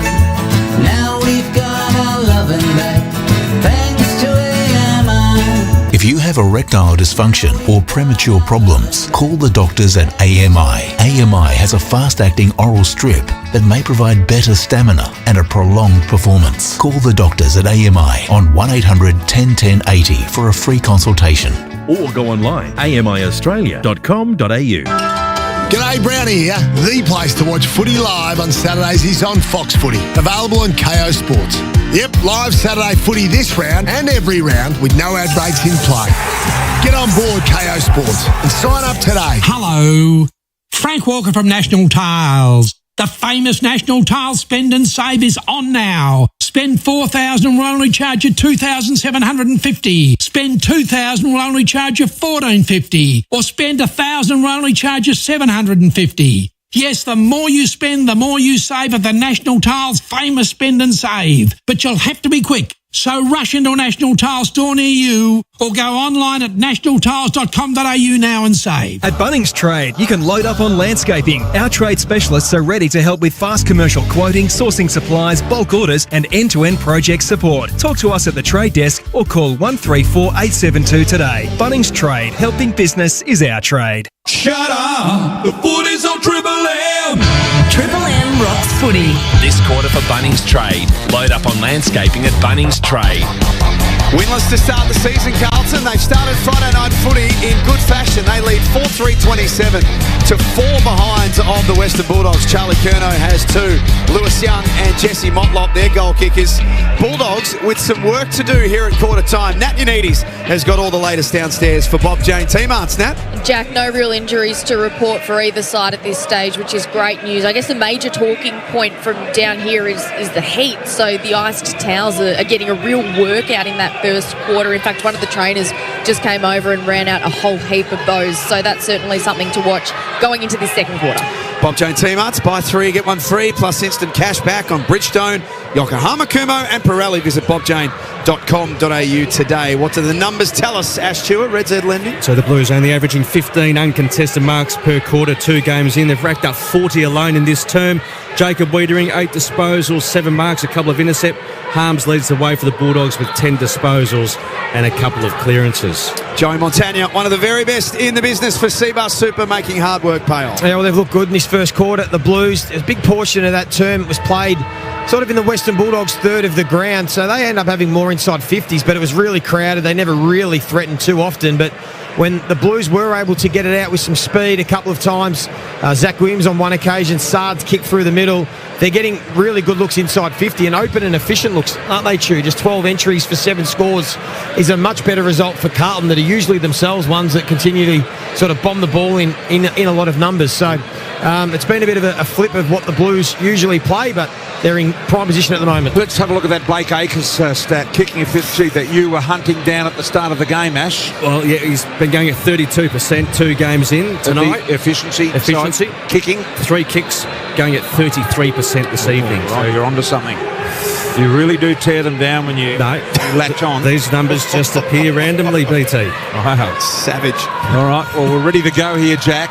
And it's a really good crowd as well. Good game of footy. Carlton kicked all 4 goals. Bulldogs missed 2 or 3 probably that they could have converted. So we go back to the middle. Umpire Curtis DeBoy, one of the most experienced in the business, about to get us underway. Carlton kicking south in this second quarter with a burbling marble hotbox. Liberatore's free will be paid out of the middle. How many's he had, Ash? Liberatore, 8 touches. Here he goes again through the centre circle with a left foot kick that goes long and deep into attack. Picked off by McNeil, got the little handball out. Taken away here by the Blues. Get the handball wide to Wiedering. Wiedering's got to go really wide to Zach Williams. It was well spoiled, knock of the arms from professional free in the end. And it'll be Williams that gets the free at half back. Bit of an awkward landing for Zach Williams. Harvey Norman replay. He's had a few issues with his ankles in the last 2 years. He always heart and mouth stuff when Zach Williams goes down. It's been so constant, particularly how well he's looking early this season. It's an aggressive kick into the corridor. 50-51. High risk, high reward, and it comes undone. Dale, sharp hands, and Vandermeer tries to run away from Akers on the wing. He's done a pretty good job to corral him and send him wide, and he's run too far. Excellent from Blake Akers. Didn't overcommit. And a turnover. And Carlton almost give the footy straight back. Karmas labours after the ball at centre half back, and eventually the umpire comes in and calls for it. So ball up, centre half forward for the Blues. De Koning takes it out of the ruck with a little handball, flipped off here by Fraser, who faked the handball, and there's a high tackle there, so Fraser will have the free at half back for the Western Bulldogs. True centre half back, really. Stay clear. Becoming a reliable player, hopefully this year for the Dogs. Fraser goes out wide to Bailey Dale, someone that has become reliable. Half back line here. Dogs slow. City side. Kicks down the line. That'll go straight to the Koning. Koning marks nicely. Been involved a lot tonight, Ash. 9 touches. Into the centre, Cripps. Out the back to Williams. Been electric. Got it to Welsh. Welsh goes inside. Curnow over the top of Lob. Out in the back to Young. Oh, he threw it over the top. It'll go out of bounds. And a boundary throw in deep, and Carlton's attacking end. What are they looking for from Lewis Young, Joey? Because he's been a defender most of his football career. He's forward tonight.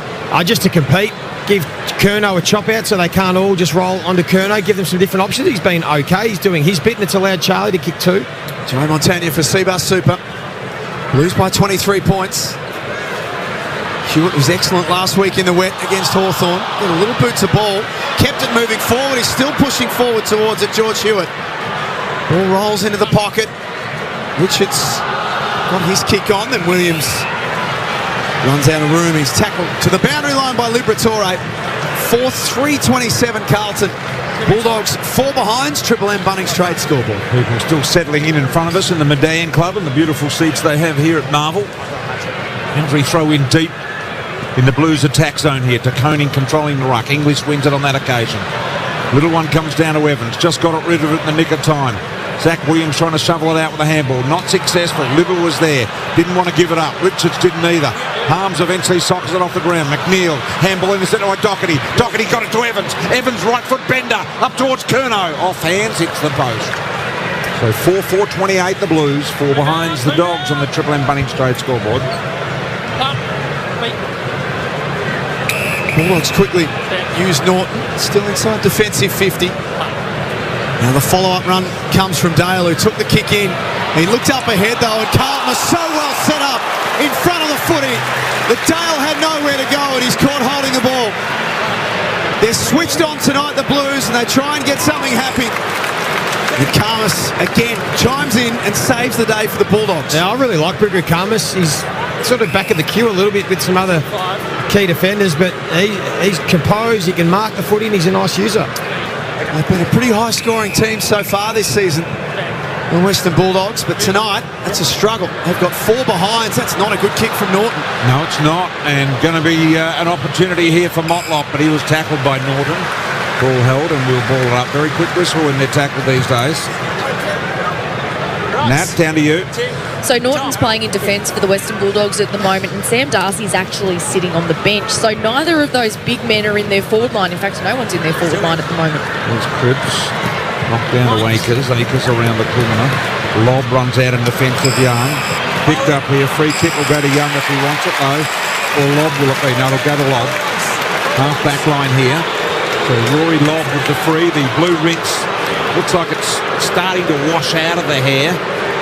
And didn't go for a different colour. Probably got baked a little bit last week, given the brightness. I think the sooner it washes out, the better. Yeah. Failed experiment. Yep. Davidson in his 3rd game. Off to Liberatore on the wing. Measures a pass to Riley West, playing as a hybrid centre-half forward. He's got a teammate up ahead. And that man is Bailey Williams, who will comfortably kick the distance from 45 metres out. A little worse than a 45-degree angle. That's probably the best Bulldogs ball movement of the game so far. It was composed. They were lowering their eyes, changing the angles, and just finding the free man. So that's better.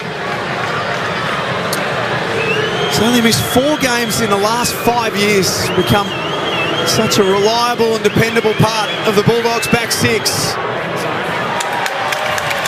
He misses as well. And it's 5 behinds So 4-4-28 on the Triple M Bunnings Trade scoreboard. Load up on landscaping at Bunnings Trade. Yeah, this is going to hurt them. At least of those 5 behinds, 3 of them have been extremely gettable. Play on. And they haven't been able to nail them. So the Blues, can they make them pay? Saad has taken the mark in the back half here. There's a chip ball to Silvani. Silvani 2 marks, but all of this inside defence of 50. Looks to the interchange side of the ground. The drawing handball over the top to Walsh.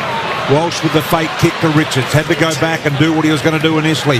High ball. De Koning trying to keep it moving forward. Fogarty was held out of it by Jones. In went Kemp without success, and we'll have a ball up at half forward here for the Blues. Umpire Andrew Stevens on the spot. We'll chat about Charlie Curnow in a moment, Joey, just how he's moving tonight compared to last week. Saad marks on the wing. Short to Hewitt, and then follow-up run. Breaks a line and starts to get things moving for the Blues. And then Cowan kicks a tumbly ball. Good one too. And Lewis Young got rid of lob at the right time and marks 25 out directly in front. Excellent build-up from Carlton. They look completely different to what we've seen. Saad running past, use him, give the extra handball, draw the man. That gives them a bit more time and space to get a deeper entry. And then Lewis Young, we spoke about his role earlier. Well, that's a big win to outmark Rory Lobb. So Carlton, everything coming up trumps at the moment. 24 games as a Bulldog. Came to Carlton to play in defence, has been swung forward tonight. And he might end up back in defence if he keeps kicking it like that. That's barely snuck through. For a behind. 1-1 for the night. 4-5 to 5 behinds, Nat, for Bob Jane Teamarts. The Blues have got an injury concern down here, so Zach Williams came onto the bench grimacing. He had a chat to the physio, and he has now gone down to the rooms. We know that he did land awkwardly in that marking contest a few minutes ago. Tried to play on, but he's come off. Always injured is Zach Williams. Darcy got a beautiful kick out wide here. Finds an opportunity with Davison. He goes inside. O'Donnell had his feet taken out from him underneath him and to get a free. It's almost a form of tunnelling. It was a late arrival from Saad. It's a dangerous way to approach it. And James O'Donnell back from the concussion. No problems here, though. We'll get a free kick and shot at goal. Now, he's 30 metres out on a very acute angle, and he's going to run around on the left boot. James O'Donnell looking for that left boot. Round the corner. That looks better. There's their first goal. James O'Donnell kicks it. 1-5-11 the Dogs. 4-9 or 4-5-29 are the Blues on the Triple M Bunnings Trade scoreboard.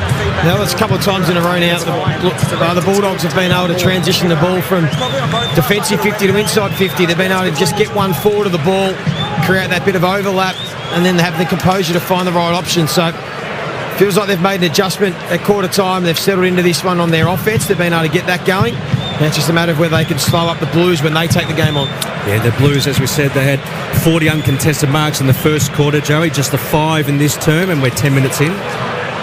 So many umpires sitting on the interchange bench down there, not umpires, officials, that there are actually seats left, so many seats on the official bench, there's no one sitting there. They're all sitting on white chairs on the ground pretending they've got clipboards. They're actually blocking the view of the people on the interchange bench. They are. There's 4 of them. For McDonald's and Ream Hot Water, Triple M Rocks footy, tap down to Chera. Kicks a left foot ball that rolls towards the top of the goal square. Kemp had it and was ripped to the ground in a bone-jarring tackle that was illegal. Over the shoulder on the Harvey Norman replay, Joey. Yes, no, maybe?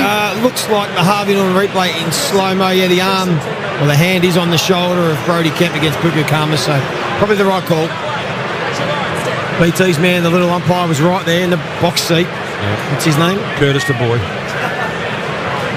He's got such an innate knowledge of the umpires, BT. Yeah, loves it. Yeah, I really love weird. JB's favourite is Curtis Du Bois. Is it? Yeah, loves it. Kemp for his first, and a quick response for Carlton. Is only just squeeze that through. But it counts all the same. They're 5-5-35. Bulldogs 1-5-11 on the Triple M Bunnings Trade scoreboard. That just came about from the centre clearance win. That's why they're important. You get it inside your forward 50, 6v6, put the defence under pressure.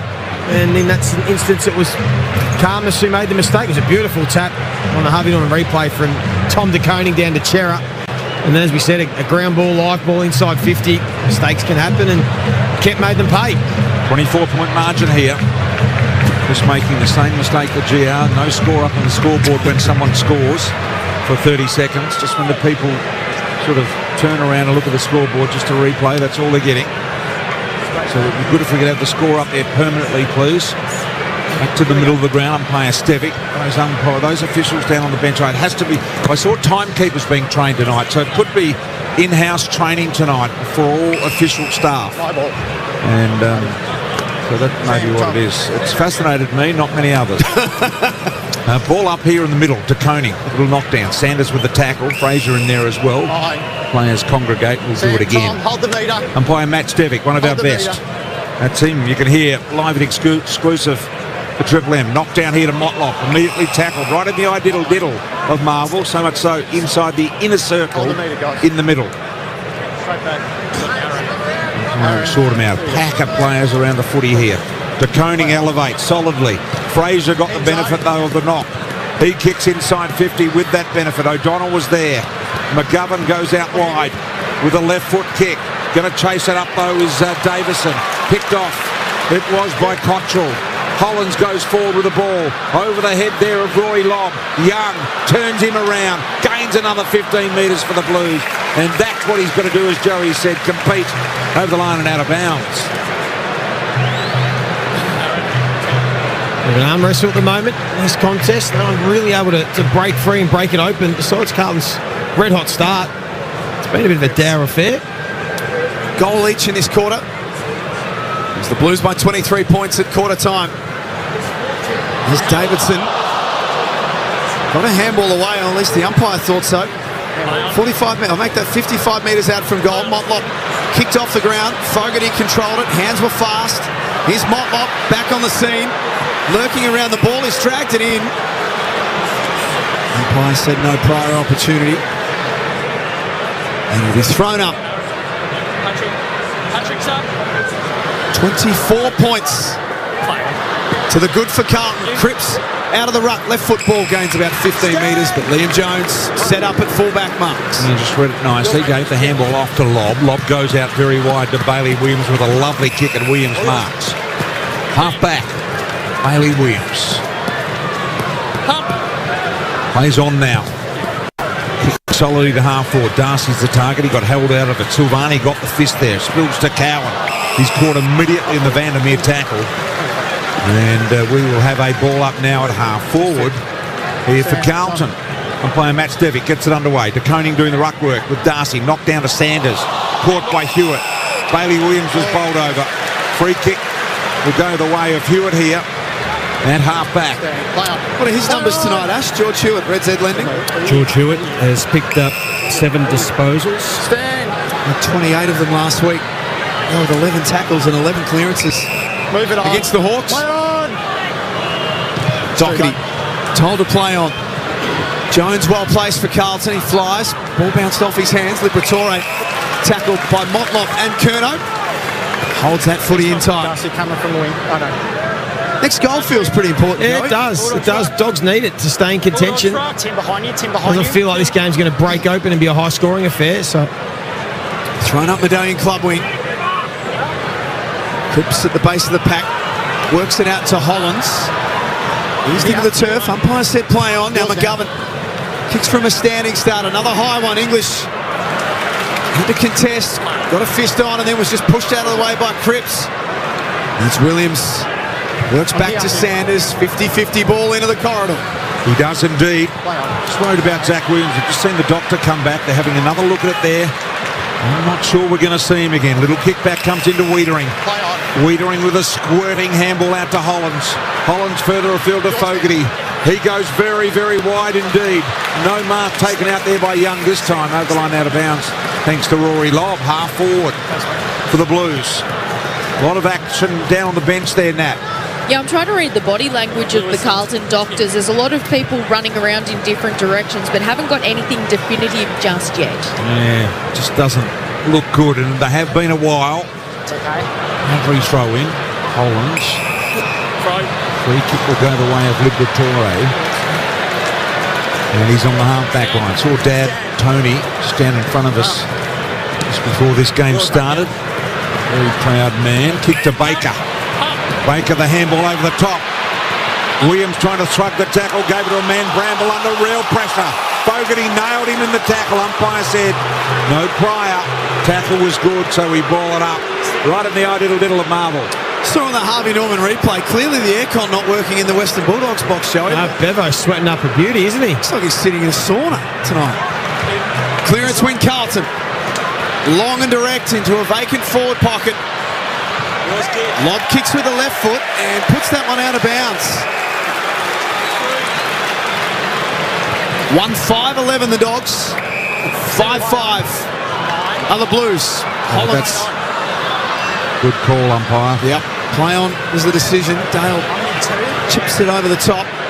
And West walks it to the boundary line where it'll be thrown in right next to the interchange bench. And in really good shape all night defensively, Carlton. They've had layers of defence. They've been able to come forward, pressure. It's made it really difficult for the Western Bulldogs. Only a couple of times have they really been able to transition and find their way through. 5 goals to 1 goal in favour of the Blues. English, almost a beautiful knockdown there to Kennedy. Drifted across the pack, just went a touch too early. Walsh trying to extract it at the ground level. We'll have another ball up here. Lewis? Right in front of the interchange area. Doctors and physios running everywhere down on the Carlton bench, as Nat said. They're still in deep discussion. And just getting some word back now. Here's Motlop with the dribbler. Fogarty had to go and get it. Won the ball nicely. Just got time to get rid of it. Chera got it to Sard. Sard, beautiful connection with the boot. Inside 50 mark, taken here by Bramble. In fact, it wasn't Bramble. It's Gallagher at centre half back. They've been playing in defence this year. Young Harvey Gallagher, I really like it. Got leg speed. Love how Bevo moves the magnets around to try and find what works best for this team. So it's 16 disposals in both games this year. Obviously young talent. Baker into the corridor. Nat, we'll get to you very shortly. The news doesn't look good for Zach Williams. No, I don't think so. Harms next to the centre circle. Chips it up for O'Donnell, who's got 3 Carlton defenders to contend with. Wiedering being one of them. He takes possession. And he'll be balled up. Nat for Bob Jane T-Mars. Yeah, the doctor came back out and said it was all over for Zach Williams and the paperwork has gone in. So Boyd has been activated. He's into the game. Okay, all up here. Real low-scoring affair it is at the moment. Goal apiece here in the second quarter. Handball comes out. Carlton are going to get on the end of this. They do for Cowan. Eventually. What do they do here? Haynes, beautiful kick. Hits up Kemp. Kemp takes the mark in front of Carmus at centre half back. Goes out very wide. Poor kick, not to the advantage of Curnow. Stuck to the advantage of his defender in Lobb, and he just stood there and took the mark. And Charlie Curnow wasn't disappointed with his teammate, but I'm sure inwardly he would be. And now Lobb from almost the wing. Big pack of players. Darcy's in the middle of it. Couldn't reach and grab. And a ball up again. It's a very dour contest here at the moment after a promising start. Quite similar to last night. There's a bit. Yeah. Some of the Red Jet lenders, too, man. A lot of stoppages in this quarter. 7-8 in this term already, opposed to only 15 in the first. We've still got 6.5 minutes to go before half-time, so goals at a premium. It's Gallagher. Clever kick. McNeil can't juggle it. Bulldogs will get a stoppage. 25 metres out from goal. 1-5-11 to 5-5-35. Bunnings Trade scoreboard. Load up on landscaping at Bunnings Trade. Crowd eagerly waiting for this next goal. One from either team would be nice. From Kennedy against his former team would be even better.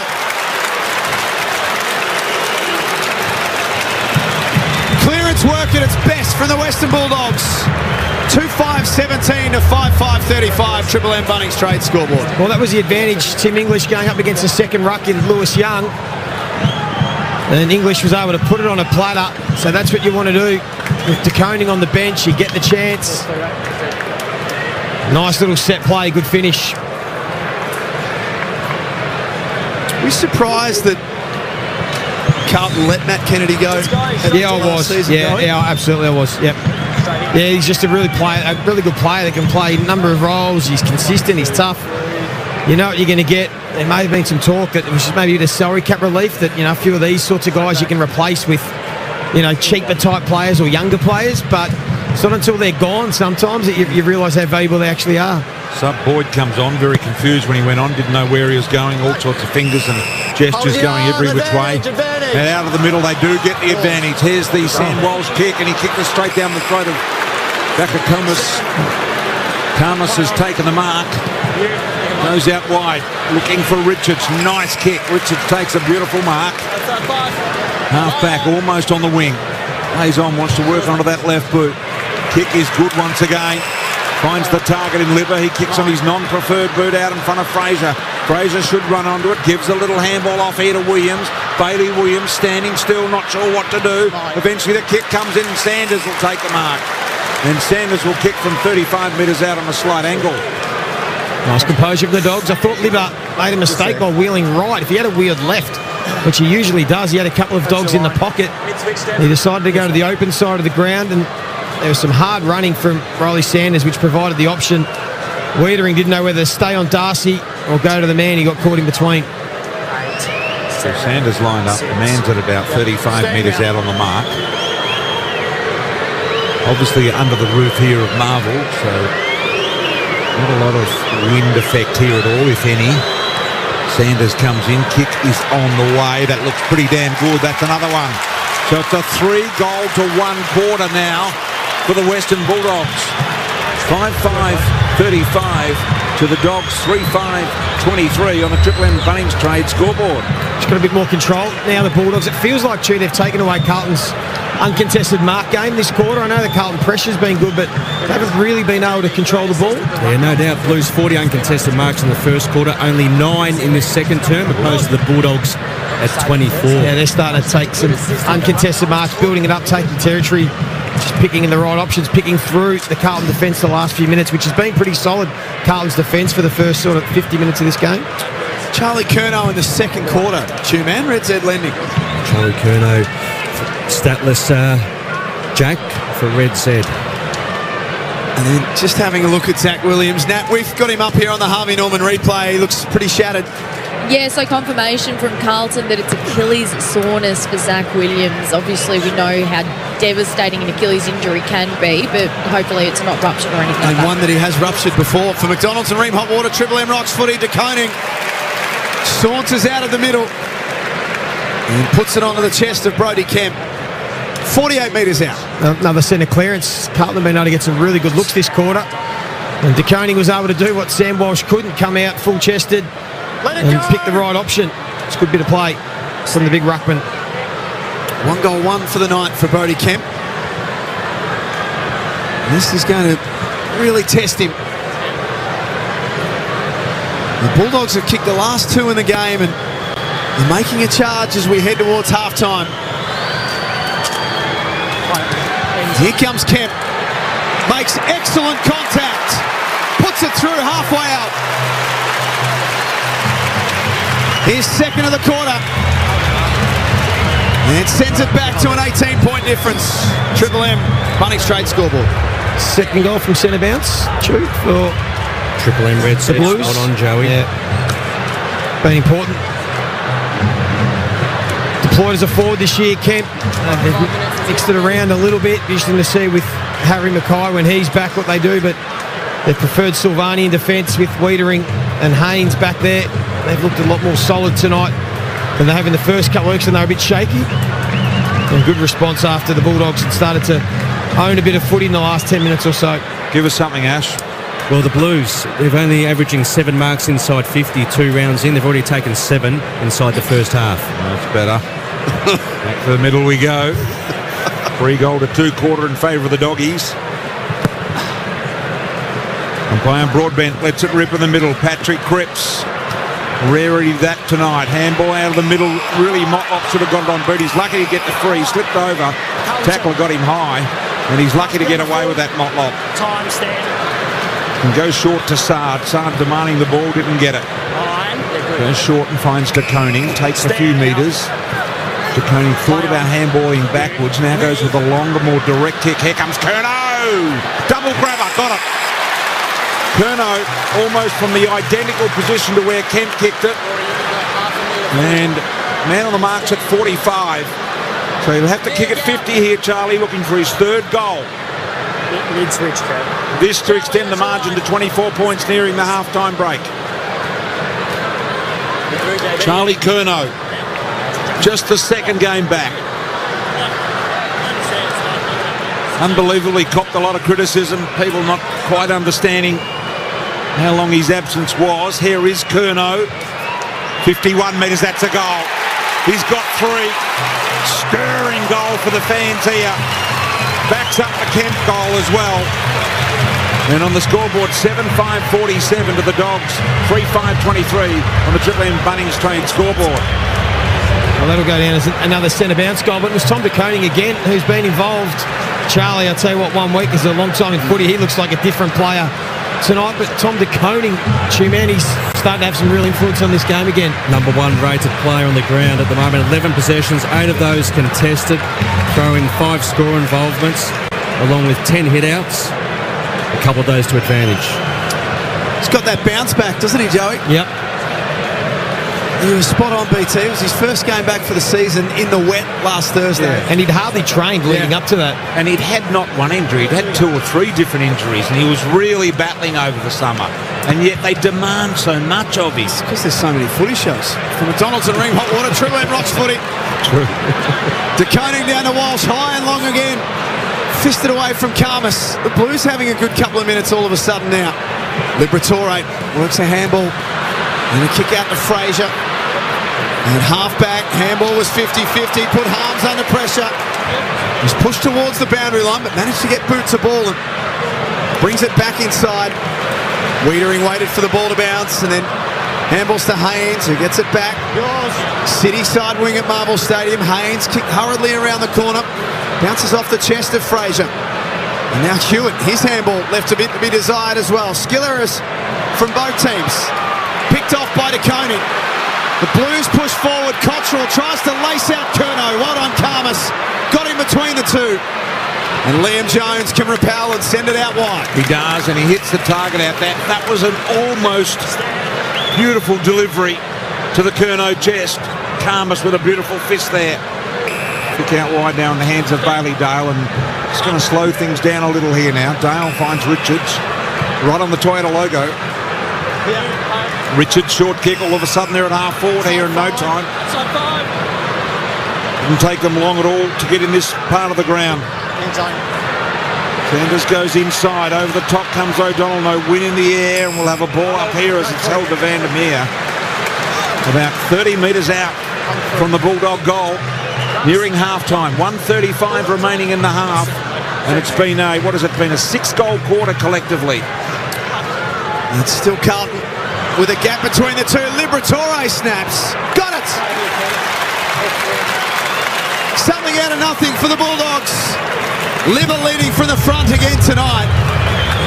He's back to 3 goals the difference. 1:26 before half-time. Triple M Bunnings Trade scoreboard. Well, these are the same scars that are rearing their ugly head. Last year, they were the worst team in the competition. Carlton, defending their D50 stoppages. They were horrible. Most teams concede maybe a goal a game. They're averaging up somewhere near 3, and they've conceded 2 defensive 50 stoppage goals this quarter. So they are things that you should be able to not allow. Get all your numbers back, clog it up, but they've trailed in twice. They've had the little wraparound, and good finish from Libba. With Tom Liberatore, Joey, so he's never reached 30 disposals against the Blues from 12 career games. He's up to 16 at the moment, along with 4 clearances and 5 tackles in a major. So it's an 18-point lead here with the Blues. They keep chipping away the Dogs. All of their 4 goals have come in this second quarter. To the middle we go. For Koning, going away by Darcy. Off the back of the square is Sam Walsh. He goes out very, very wide, looking for and not finding Evans. Little handball from Akers. Cripps trying to win it. Cottrell did win it. Handball over the top with more hope. Picked up by Kennedy. Gave it to Davidson. Davidson goes down towards Norton. He got nudged under the footy. Spills to Wiedering. Wiedering didn't know which way to go. He wanted to go forward. And all of a sudden, every Carlton player, including Curnow's, gone to full back. Have a look at this. Yeah, they want to close out this quarter. They want to close it out. They are so desperate, but players haven't all got the message. They're not all on the same book at the moment. There's Cottrell still wanting to press on and go for it, and I sort of half agree with him. Over the line and out of bounds it goes. Tell us why that is a good ploy, Joey. Well, they 1 minute on the clock. The signal was out. Charlie Curnow's gone behind the ball. So I think they're saying with a 3-goal lead, 1 minute to go, we're happy to take that into half-time. We're not going to concede one. We're happy not to score one. Just try and clog it up. You've got all the signs waving on the Carlton bench. All the little special signals, little emojis that mean something. You've got to be a bloody Rhodes Scholar to work it all out. Hawthorn are the best, aren't they, for the emojis? Yes. All the different little things that it means. These tonight have just got numbers, 30 seconds to go. That's pretty obvious, but the Hawthorn would have a bunny rabbit. And what the hell does that mean? That's the thinking of Ginnivan and all of those guys. They think differently. Dream differently, I suspect as well. Oh, I'd imagine so. Boy, there should be a... Oh, yeah. 24 seconds left. A bit going on. Kennedy picks it up off the ground at halfback for the Bulldogs. Wiedering has been so good, as always, reading the play and knowing what's coming. Boyd the sub. Handballs to Chera. Clock down to 4 seconds. De Koning will mark at half forward, but he's too far out to score. And it's a 3-goal lead to Carlton at the main break. 7-5-47 to the Bulldogs. 4-5-29. Joey Montagna and Nat Yanidis will break it all down on the other side of this. But it's the Blues playing good footy here at Marvel Stadium. For McDonald's and Ream Hot Water, Triple M rocks footy. That quarter for Bunnings Trade. Load up on landscaping at Bunnings Trade. For Ream Hot Water, Triple M rocks footy. built tough for Aussie conditions. When it comes to water heating, ask your plumber to install a Ream. Melbourne, weekdays from 6. It's Mick in the morning. It's the show with Mick Malloy, Nick Rewalt, Titus O'Reilly and Rosie Walton. Max Gawn is with us. What's your favourite slot as a player? I like playing in this one. Anything with red footies. So red footies is pre-3 p.m. So you look at it as red footies, yellow footies. I look at it as mid-strength beer, full-strength beer. Start your day with Mick in the morning. Weekdays from 6 on Melbourne's Triple M. Visit quit.org.au to start your journey and quit one step at a time. It's the final week of Surprise Fries at Macca's with millions of prizes still to be won. I won a $200 City Beach gift card. A Moonpig voucher. Play for a 1 in 3 chance to win. Ends April 1, 2025. For full terms and permit numbers, visit our website. Psst. Ladies, your pleasure just got a whole lot sweeter. Wild Secrets is giving you an extra 25% off her toys, even sale items, because satisfaction should never come at full price. That's right, your favourite vibes, wands and must-haves, now even more irresistible. Treat yourself with discount code EXTRA25 or let someone special in on the fun. But hurry babe, this deal won't last. Head to wildsecrets.com.au now and play your way. Ampol Foodery's Crave and Save. $7 for a classic sandwich, 170 to 192 gram, and a Foodery regular hot coffee or 600ml Mount Franklin. Upgrade to a gourmet sandwich or wrap, 209 to 309 gram for an extra $1.50. Ends April 1st. See ampol.com.au for details. Yeah, hi, it's Deb. Yeah, Craig's been taken to hospital. I don't know. I know that something's happened at work. I don't really know. Redlegs are one of the only Victorian law firms who never charge uplift fees, so you get more of the awarded compensation. I think we just need to get in there and see him. Which is a great outcome for you and your family. Redlegs Work Injury Lawyers. Get back to better. Han 3.5. Han's slightly more sensible sibling. Enjoy the great taste low-carb combo of Han with the added benefit of a mid-strength. Han 3.5. Low carb, mid-strength. How good? Drink responsibly. Hello.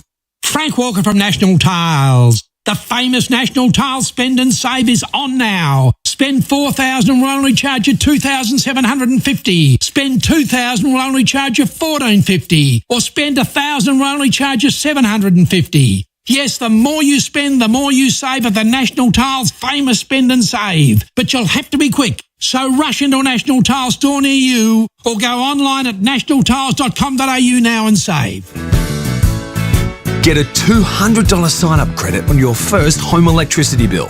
Find out how at energyaustralia.com.au. New South Wales and Vic only. Spending too much time in the shed used to be an issue. But with IMAR's new loyalty program, aptly named The Shed, I can now spend as much time in the shed as I like. You see, The Shed gives tradies insured with IMAR cashback rewards from heaps of brands, like Toolmart, Pet Barn and JBL. So now that my business is insured with IMAR, I can enjoy great cashback rewards. Visit imartheshed.com.au. The tradies, mate. That's IMAR. Shut up. The footy's on Triple M. Triple M rocks footy. This halftime break for Specsavers Audiology. Rediscover the joy of everyday sounds with a Specsavers hearing expert today. Welcome back to Marvel Stadium at halftime. 7-5-47. Carlton lead the Western Bulldogs 4-5-29. This is the halftime break for Specsavers Audiology.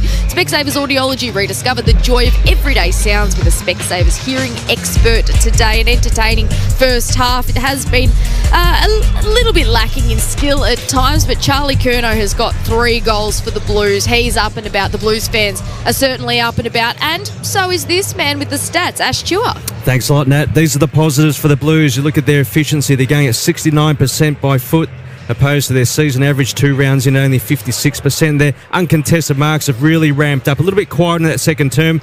They've only been hitting 59 for an entire game so far this season. They've already picked up 54 inside the first half, and look at those marks inside 50 as well. They've already picked up 8 marks inside their attacking 50, only averaging 7 this year. And it's also improved their goal scoring efficiency at 25%, which is the league average. And they were dominant from the centre square bounce as well in that second term. 6-1 the Blues way, and they kicked 3 straight from that source as well. Individually, De Koning, he's the number 1 rated player on the ground. 13 possessions, 9 of those contested, which is the most of any Carlton player. Throwing 5 score involvements and 13 hitouts. Chera busy with 14. Jacob Wiedering, 12 disposals, 5 intercepts, going at 89% efficiency by foot. Cripps has had 11 and 5 clearances. And for the Bulldogs, Nat, Liberatore, he's their number 1 rated player. 16 disposals, 4 clearances, 5 tackles and a major. Two-Man, you had a really interesting stat on Patrick Cripps in that first half, in that second quarter. Is he still statless in that second term? Oh, that was Charlie, I think that was Charlie Curnow at one stage. Oh, how well am I going? Okay, well, he's got 3 goals, Yep. so Charlie Curnow's still being... No, you're right. That makes a lot more sense. Still one of their big guns, though. Absolutely. Yeah. Hey, Joey, what did you make of that first half? Because Carlton, they burst out of the blocks. They came out firing.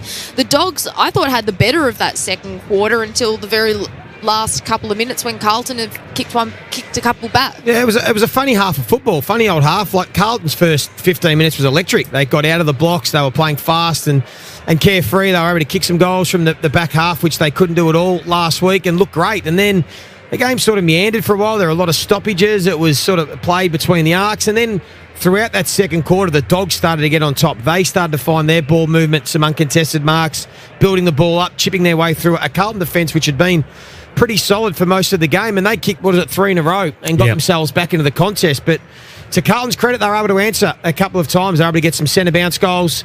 Charlie Curnow, as you've touched on, was able to get another goal, and they've just been able to keep their heads in front, and they deserve their lead. They've probably played the better of the footy. They've given up a couple of D50 goals, which from stoppages, which they'll be really frustrated with Carlton, because that was an area that cost them dearly last year. But other than that, I said their pressure's good. They're defending well. Chu's mentioned their ball use has been pretty good, and Charlie's up and about. So if I'm a Carlton fan right now, I'm sitting pretty happy with how we're playing. But the Dogs, I think, have got some room to move. I think they can continue to improve, spread the field a bit more, take a few more risks with their own ball movement, and see if they can give Norton and Darcy some better looks in this second half. I want to talk to you about the Dogs forward line, because it hasn't been as potent as we thought it could potentially be. Obviously, there was a lot of attention on Sam Darcy heading into this one, given how he played last week. And Jacob Wiedering has to be, I know it's only half time, but he's got to be in your early votes at the moment, because he's having a great game. Yeah, he's terrific. I think the numbers over the last 2 seasons, he's the best player in the the best defender in the competition at not losing a one-on-one,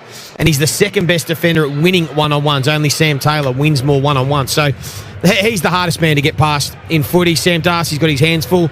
As we mentioned, the ball use hasn't been great from the Dogs. They haven't had a lot of free-flowing play, so it has made it hard for Darcy and Norton. And as we said, Wiedering has been able to use his body really well and nudge him under the footy. So good tussle. If the game opens up, expect the big boys for the Dogs to get on the end of a few in the second half. This is the halftime break for Specsavers Audiology. Specsavers Audiology, rediscover the joy of everyday sounds with a Specsavers hearing expert today. We need to mention that Carlton have already made their sub in that first half. Now, Zach Williams is out of the game. The club is saying that it's Achilles soreness to his left Achilles. Now, he has a history of this.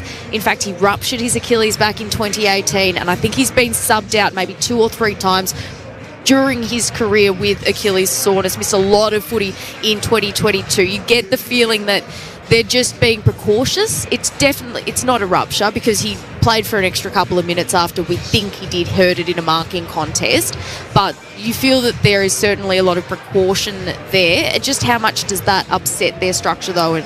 They should be okay. It's a rough like-for-like with Zach Williams and Jordan Boyd, but I understand Achilles. I did Achilles issues as well. They can really grumble Achilles. Like, they can be sore for years. It's almost sometimes, and he'll find out, Zach Williams, once he retires, that he'll have a sore Achilles probably forever, because they are ones that are really hard to get on top of, just with the amount of blood that goes through them, and obviously you're always on them and using the Achilles. So they can be sore, and it does make it really hard to run and sprint when you do aggravate and flare up your Achilles. So he's probably not going to be able to run out, or wouldn't be able to run out the game, so they've decided to sub him off. But yeah, hopefully it's certainly not a rupture, and maybe with some management it might be a week or two. He might be able to play next week, but it's probably something he's going to have to manage for the rest of his career. The other good news for the Western Bulldogs is I can tell you that Jamari Ugle-Hagan is at the game today. So there was a little bit of talk after he didn't attend the Western Bulldogs 100-year celebrations last week against Collingwood. He went to the rugby league instead. He is at the game today. He is in his club polo as well. So hopefully Jamari Ugle-Hagan certainly taking some steps in the right direction. Hey, we need to get to our Amy Clanger from that first half.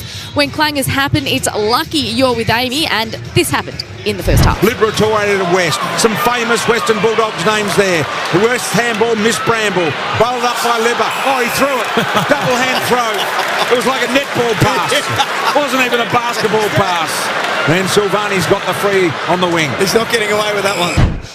That happened right in front of me, and it was the most ridiculous thing I've ever seen. Little chest pass. He didn't even try to hide. It wasn't even like he sort of tunnel balled it. He literally chest passed it. It was entertaining, and it was our Amy Clanger for that first half. Also, just quickly, Choice Hotels around the ground. Choice Hotels get you more for your money, so you can check into more. Get the lowest price guaranteed when you book direct at choicehotels.com. Tune in. 4 games tomorrow, which you can listen on Triple M Footy. Melbourne v the Suns at the MCG at 1:20. Then the twilight game is St Kilda versus Richmond at Marvel Stadium. Then 2 big games on Saturday night, Nat. We've got Hawthorn versus the Giants down in Tassie, and then Brisbane playing Geelong up at the Gabba. It's just a shame that you're going to have 2 TVs. How are you going to see everything? It's Spot on. 2 absolutely cracking games. Of course, one of those is the rescheduled one from opening round that we didn't have because of Cyclone Alfred. Just quickly, Joey, who wins from here and why? Oh, you'd have to say Carlton. They're in the box seat. 3 goals up. They're playing pretty solid footy. They look like they know what they're doing offensively, and defensively they're pretty rock solid. So I'd have to take something pretty impressive from the Western Bulldogs in the second half. I'm not putting it past Bevo and the boys. They can do it, but they'll have to play some great footy to beat Carlton from here. Yeah, looks like we're set for a cracking half here at Marvel Stadium. This has been the halftime break for Specsavers Audiology at halftime. It is Carlton 7-5-47 leading the Western Bulldogs 4-5-29 by 18 points for McDonald's and Ream Hot Water. Triple M rocks footy.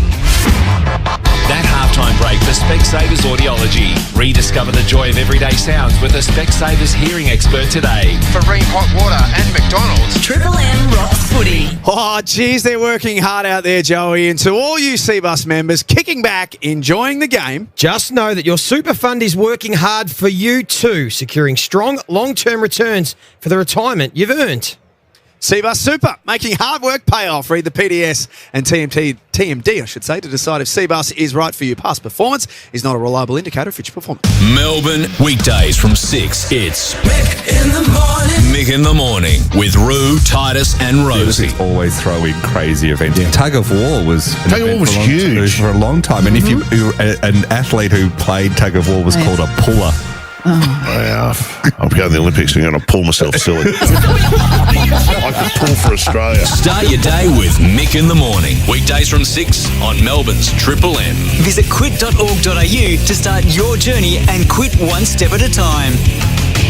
At Amy, we know when our game has its moments, like when you're playing in Whoop Whoop.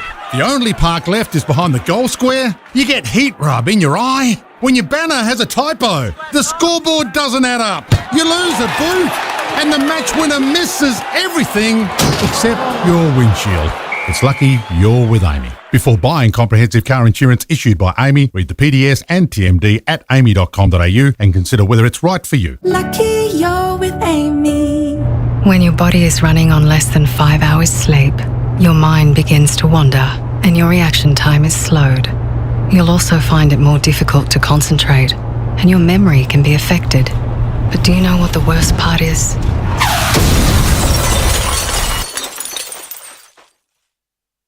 With under 5 hours sleep, you're 4 times more likely to crash. Driving tired? Wake up to yourself. A message from the TAC.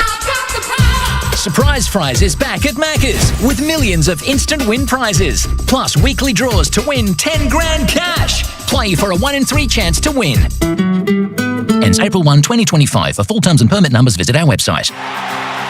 When you're passionate about the footy, you know the game like the back of your hand. It's a bit like that at your local Mitre 10 Trade Centre. We're passionate about the trade and we know it better than anyone.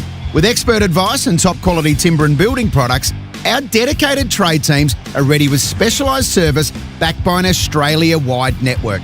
So while you support your team, Mitre 10 Trade is supporting you. That's mighty helpful. Mitre 10. Hey Brownie, did you see that great running goal I kicked from 50? Sure did, Zach Merritt. Fox Footy has exclusive live Saturdays every round in Victoria. Available on KO Sports. Super Saturday, live on KO Sports. Get on board. Ladies, your pleasure just got a whole lot sweeter.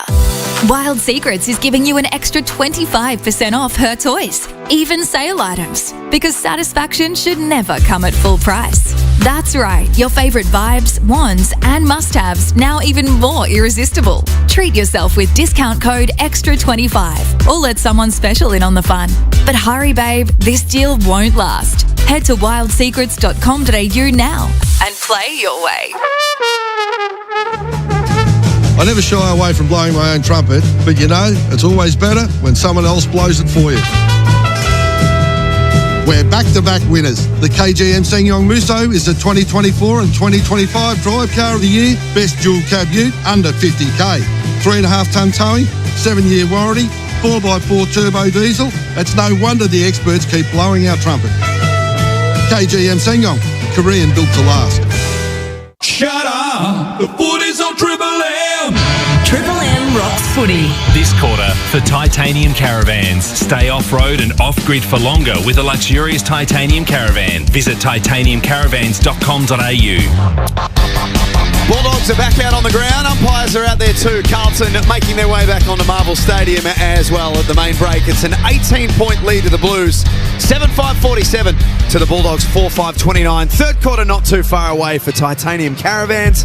And if you're looking for a luxurious, tough off-road caravan, explore Australia like never before in a titanium caravan where rugged durability meets premium comfort. Australian-made and 100% Australian-owned. They are built for the toughest terrain with superior quality and ultimate luxury. Make your next caravan a titanium caravan, BT. What have you been watching on TV these days, Jack? You've been watching any series or any of these doco stuff you've been watching? Adolescence. So I've watched 3 of the 4. That makes you think a bit as a parent. My girls are young, but it makes you think a bit as a parent. Landman, have you seen? Now I heard you talking about this on your show during the week because I loved Yellowstone. Tell me about Landman. Landman is based out of Texas with all the oil wells and that sort of environment. Pretty tough sort of environment. So that's worth watching. Have a look at that. That's great.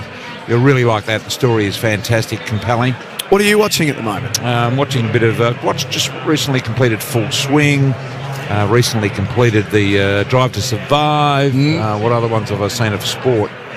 Quite a few of those. So yeah, it's all gold. What's the one about the basketball?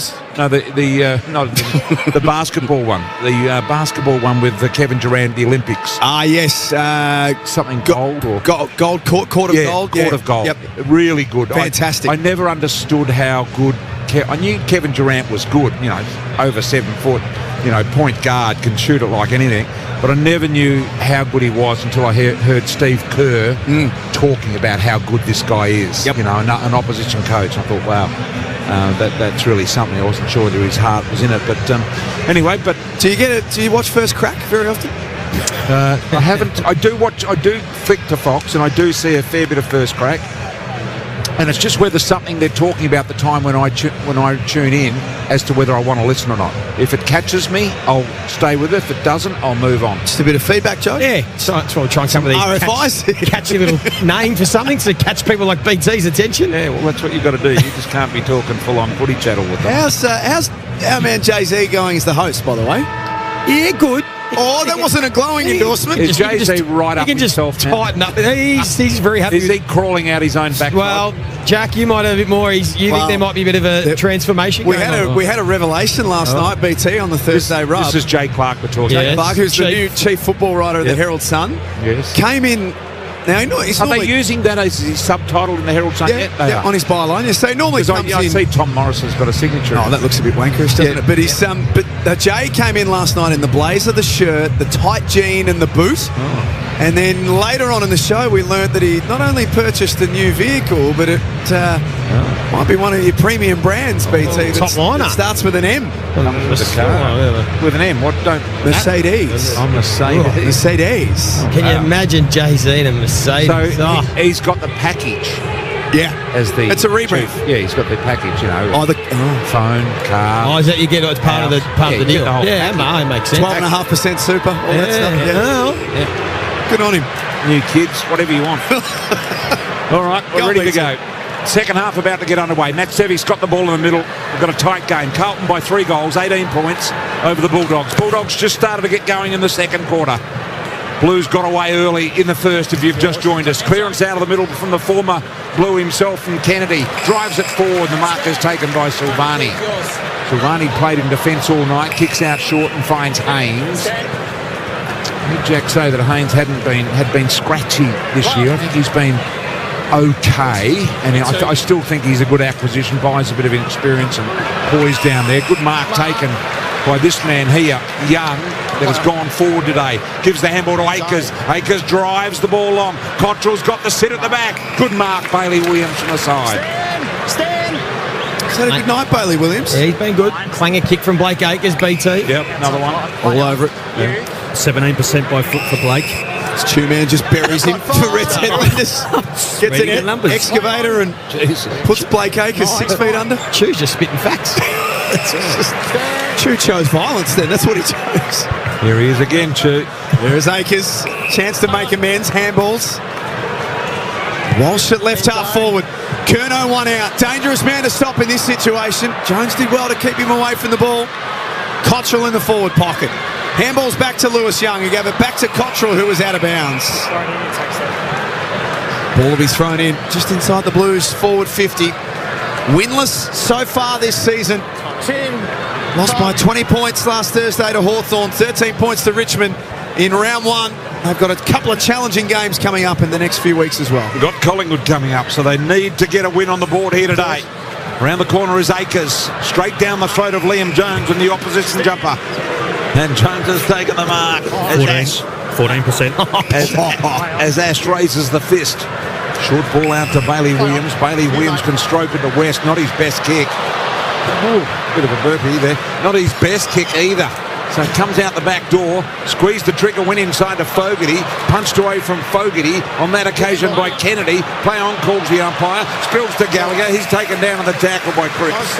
We'll have a ball up in the middle. Is that little burpee a pass there or a sausage roll burpee? That was Ash. What did you do that for, Ash? Excuse me.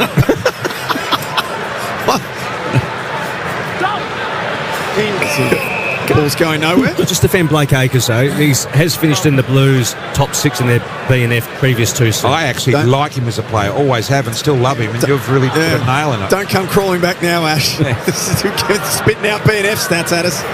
Vandermeer tackle. That should be holding the ball.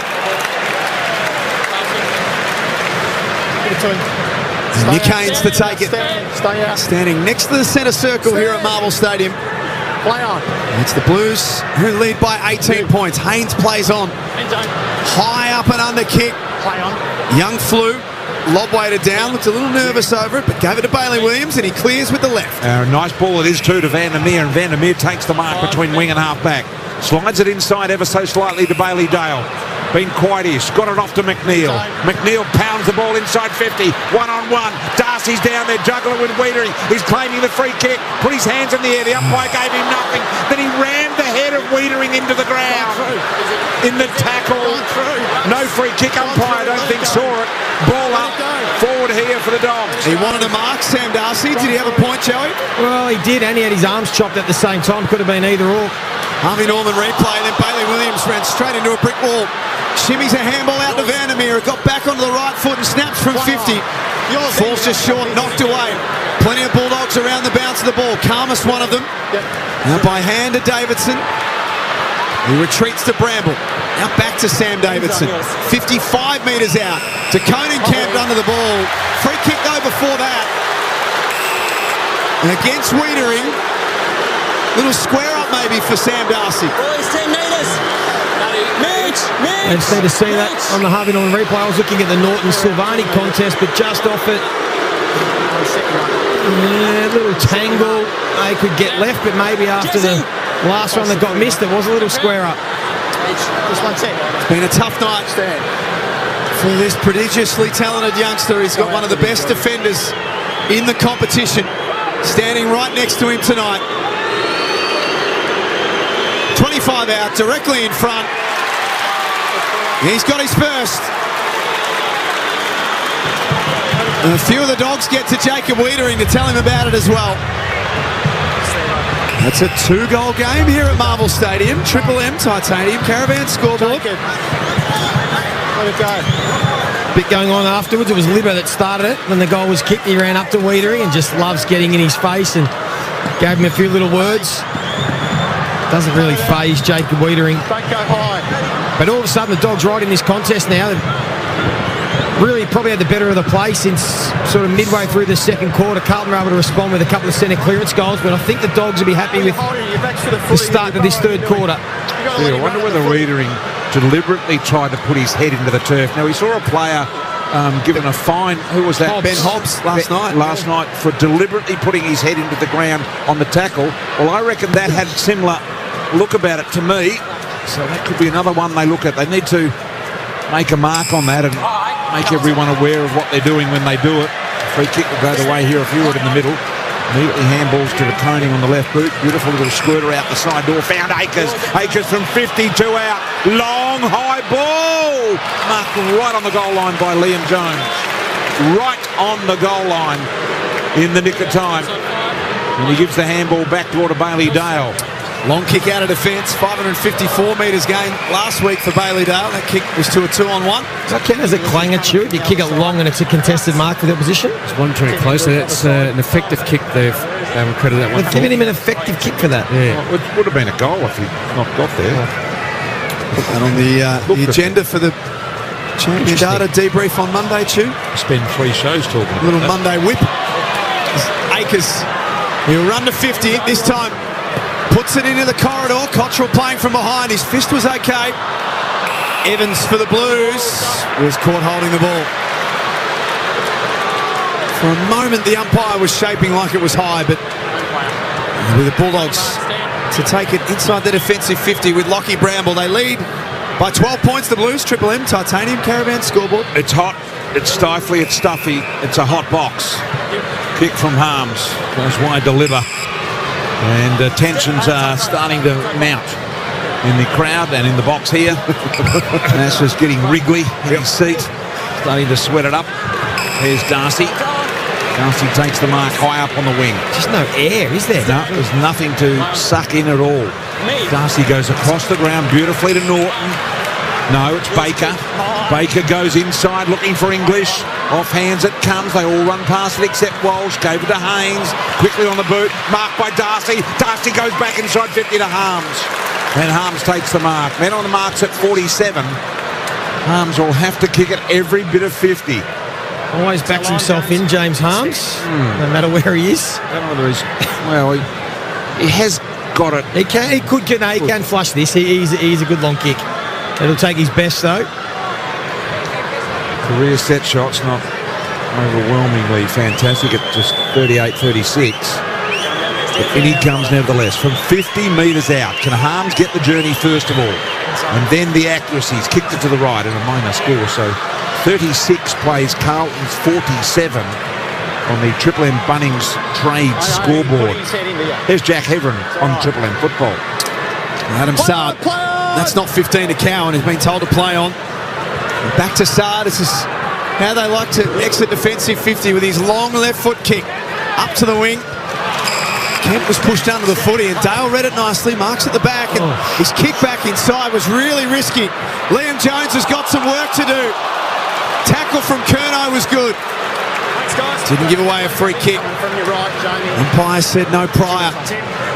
Look at this umpire waiting for the ball to come in. Throw the bloody thing up, mate. It's 3. Waiting for the rucks and everyone else to get sorted, and then he pays a free kick. Just throw it up, mate. The coning off to Chera. Has to kick quickly. Curnow's got back inside forward 50. Eases Jones under the ball. Doherty waits down. His kick didn't travel far enough. Lob. Had it, handball didn't travel very far at all. Richards always travels far and he bounces out of defence. From half back, his left boot out very wide, stripped to the footy here in front though. Boyd, handball Sard. They win the footy back, goes to Chera. Chera goes forward over the contest with Kemp out the back door as Curnow on the boundary line. He's tackled by a couple of dogs, ball held there. Goes nowhere, it'll be a ball up very close to the boundary line. No good for the umpires waiting for them to all set up. Here he goes again. Look, he puts the ball under his arm, this umpire, and he waits for everyone to get in the position. As long as the ruckmen are there, just go. And the rucks know that, so they just jog over. They don't rush. Yeah. They go, the umps will wait for us. Up by Jones. Jones to the big fella. Lob. Back to Jones and the kick to Harms. It's just unnecessary. You might note that down for first crack if you don't mind, BT. I reckon you get 2 ad breaks out of it. I reckon that BT might watch if he hears you talking about that, Joey. This is good. This is teamwork. Hewitt bends down in the middle. Hands to Walsh were good. Now Cottrell can look up. He's 55 metres out. Could have gone himself. Instead shares it into the pocket for Kemp. Tough shot from the boundary, right forward pocket. How many's Walsh had tonight, Ash? I feel like he's been good tonight. Rock solid. Yeah, 14 disposals, BT. 3 tackles, 5 inside 50s. Right on it. For all those haters. Drinking that haterade. Yep, I love it. I've been all over him this week. Can't believe it. Kemp thought about a left foot snap. Instead has gone back and is going to kick a conventional drop punt for his third. Carlton's first of the quarter. He squeezes it home by the barest of margins. Important one for the Blues, just to steady the ship in this third quarter. 8-5-53 to 5-6-36 in the Triple M Titanium Caravan scoreboard. Well, the Blues, they just continue to have the answers. Every time it looks like the Dogs are getting on top in the game, they've found a way to kick one in return, keep this 2 or 3 goal margin for most of the contest. Had all the answers, haven't they? Yep. Just with Aaron Norton, he's been the number 1 inside 50 target for the Bulldogs tonight, but he's just had the 3 disposals, taken the 3 marks, and just the 1 behind. Silvani's played on him for 82% game time. Well, Lewis Young's gone into the ruck here as well, Joey. A little bit of a spell for the big boy De Koning. So this was the Dogs' opportunity in the second quarter when De Koning was off. Let's see if the Dogs can make them pay. Well, Darcy into the ruck here as well. He wins it, actually takes it out of the ruck and then is immediately tackled. Lewis, and we'll ball it up again. See, Stevic just goes in and goes bang. Just throw it up, mate. Knocked down here to Richards. Pursued by Chera. Fell over though, Chera. Richards went and got it. Handball out the back to Harms. Harms around the corner to Bailey Williams. Hit a complete 360, which got him clear to bomb it inside 50 to Norton. Silvani with the big fist over the top of Haynes and Norton to the boundary line. We'll throw it in deep in attack here for the Doggies. Jack Silvani back in defence tonight, Joey. We know he's trained there all the pre-season. Yeah, they were pretty bullish on him. They said he's a competitor. He's smart. I like it. I think it's a good role for him, and I think he's a player that they can build around there with him and Wiedering. Didn't play a game last year because of an ACL. Darcy out of the ruck. Sanders, quick kick. Falls a couple of centimetres short. Oh, he's fumbled it. Now Haynes... That should be a goal. He's going to be paid the mark. So Haynes had marked the footy, then sort of stopped, and Richards snatched it out of his hands. And I don't know whether he completed the mark. Well, luckily he did, because otherwise Richards just kidnapped the footy from him. Instead, now to be Boyd for the Blues. Started his career via Footscray in the VFL. Off to McGovern. Handball picked off. Doggy's coming back the other way. Comes to Davidson. Pretty scruffy looking little ball along the ground, and McNeil made it hard for him. He's tackled by Cowan. Back to Davison. Handball to Richards. He's got to go the wrong way. Real good pressure here from the Blues, forcing the Dogs back. Baker's got it now. All he can do is pound it on the boot and put it forward as far as he could. Big pack of players flies. No winner there. Akers comes out with a tackle to the ground, and the umpires here will say, you didn't dispose of it. I'm not sure he had a prior, but if you tackled one arm, they're saying you should be able to get it to at least an attempt onto the boot with the other. I think that's what they adjudicate. Yeah. Even if it's unrealistic, it's just the umpire's cue. They've been told if one arm's pinged, doesn't matter if it's actually unrealistic, that's what we get told to pay. So Vandermeer, as a result of that tackle, will kick from 50 out on a very slight angle for the Dogs. Vandermeer, he's a good kick. He's got the length without any problems whatsoever. From right on the 50 line, that looks pretty damn good. That is just straight through the middle. What a kick. 42 plays 53 in favour of the Blues as a little bit of a scuffle happens after that on the Titanium Caravan scoreboard. Yeah, no need really to do that from Vandermeer, but to be fair, he's had a great start to the year. His first 2 weeks have been excellent. That was a great finish. And they just keep hanging around here, the Dogs. It's this next goal that's important. If the Dogs can get one more and get within a kick at three-quarter time, or even hit the lead, you feel they've got the momentum. But so far from what we've seen, Carlton have been able to respond and have all the answers. This is the closest they've been. It's early in the game. And Patrick Cripps, 12 disposals in the first half, just one touch in this third term. Yeah, he's hardly had any influence tonight, Paddy Cripps. Couldn't say he's done a lot. And there's no real tag. They've just had the matchups in there, whether it's Harms or McKennedy. They've all sort of taken their turn, but just hasn't quite got into it. Joey Montagna for Seabus Super. Making hard work pay off. Nathan Vandermeer's got the sort of off-the-shoulder look going at the moment. He's had the jumper ripped for McDonald's and Ream Hotwater. Triple M rocks footy. Walsh continuing to have an influence with the centre clearance. Bombs away long to Curnow. He dropped the mark. Cottrell picks it up and has a flying shot. It was kickable for Matt Cottrell. Had more time than he thought as well. It's one of those ones you hurry onto your boot and you wish you hadn't. Fogarty intercepts the kick in, gets it out of bounds at least, and they'll have a stoppage in their forward end here, the Blues. He does lots of little things, Fogarty, people don't see. I think for a small guy, I've watched him closely. He competes hard, he brings the ball to ground, gets hands in, does lots of the little things that internally they reward that might not come up on the stat sheet. We throw in here, Young doing the ruck work. Bailey Williams went and got it. Off to Libba. Libba with the left footer as usual. Out wide, Silvani flies. Protect the drop of the ball and took a nice mark against Norton. Norton still lying on the ground. Silvani decides to play on. Low ball looking for Cripps. Interception here by Baker.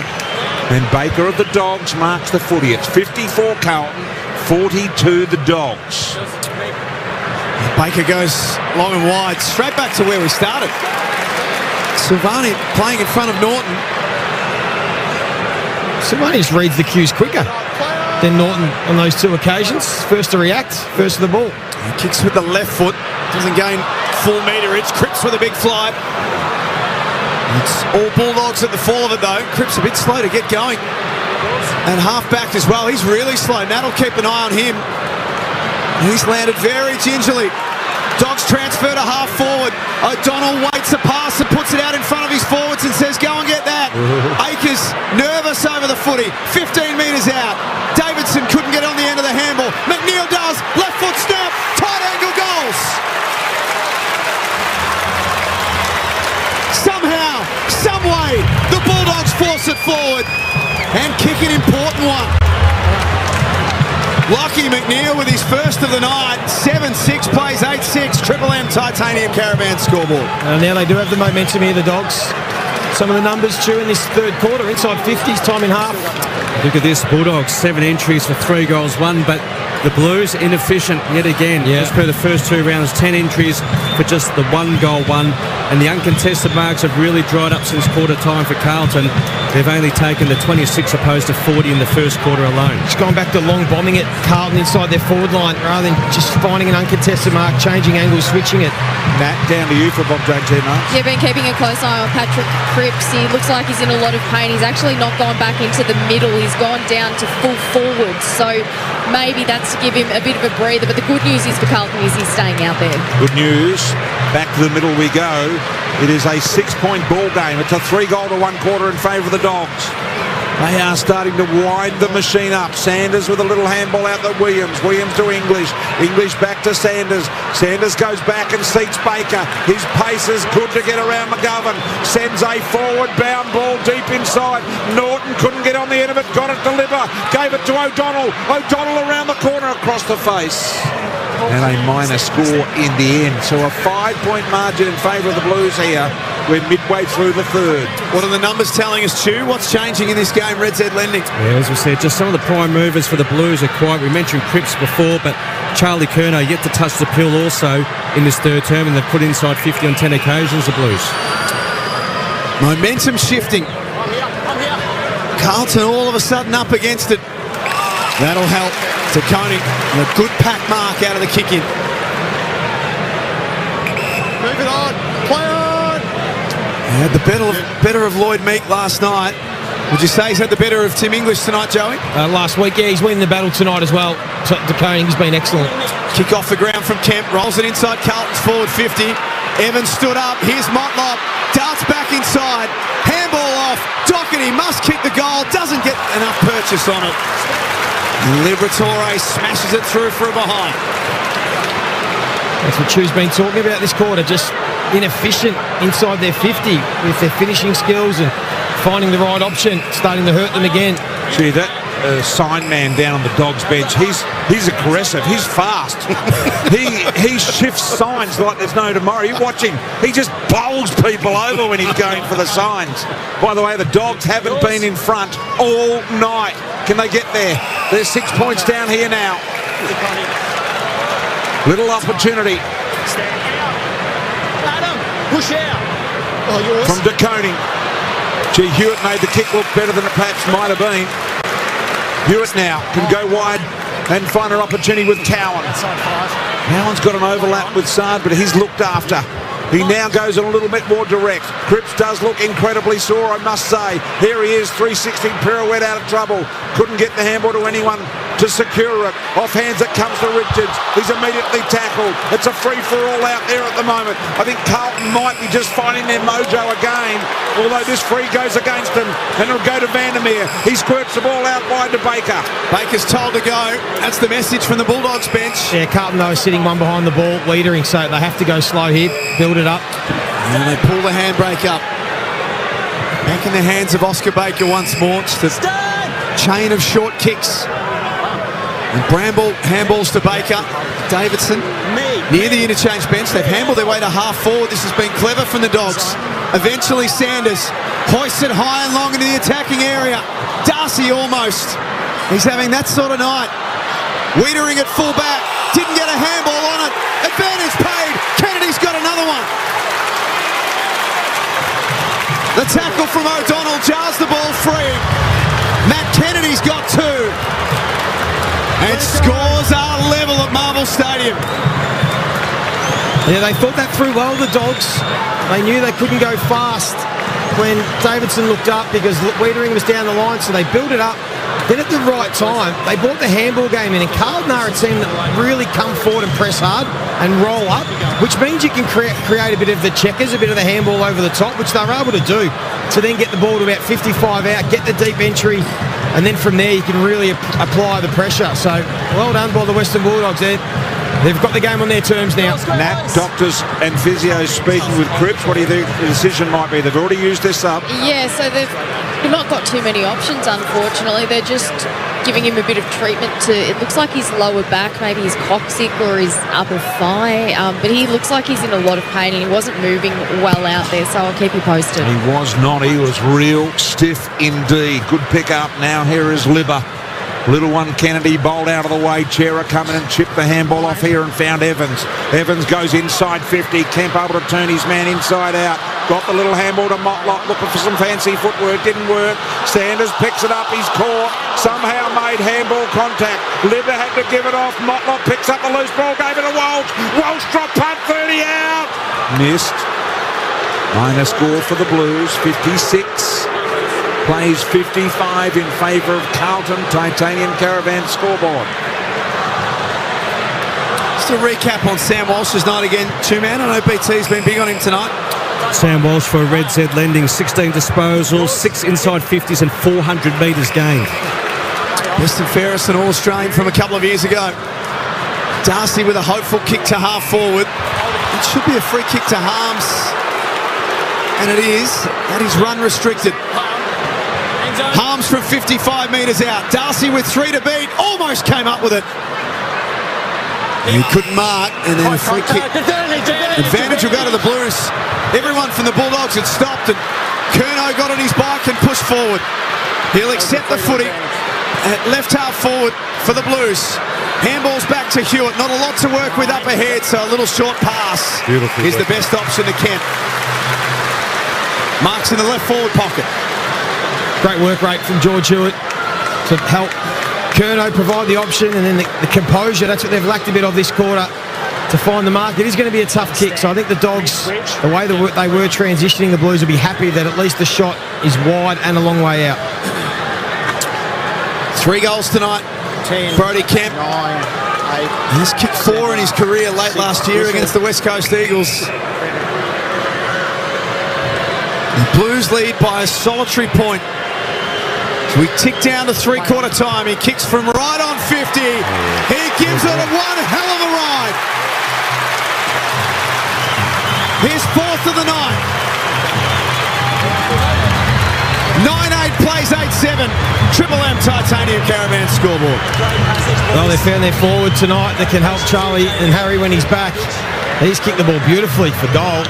He's flushed them. He presents hard, works hard. He's a different option to Charlie.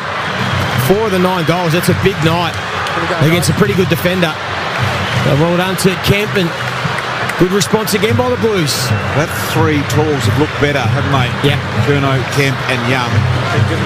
They've all contributed in some way, shape or form. What a kick to kick his 4th. Back out to a 7-point margin for the Blues. Ash, got anything to add?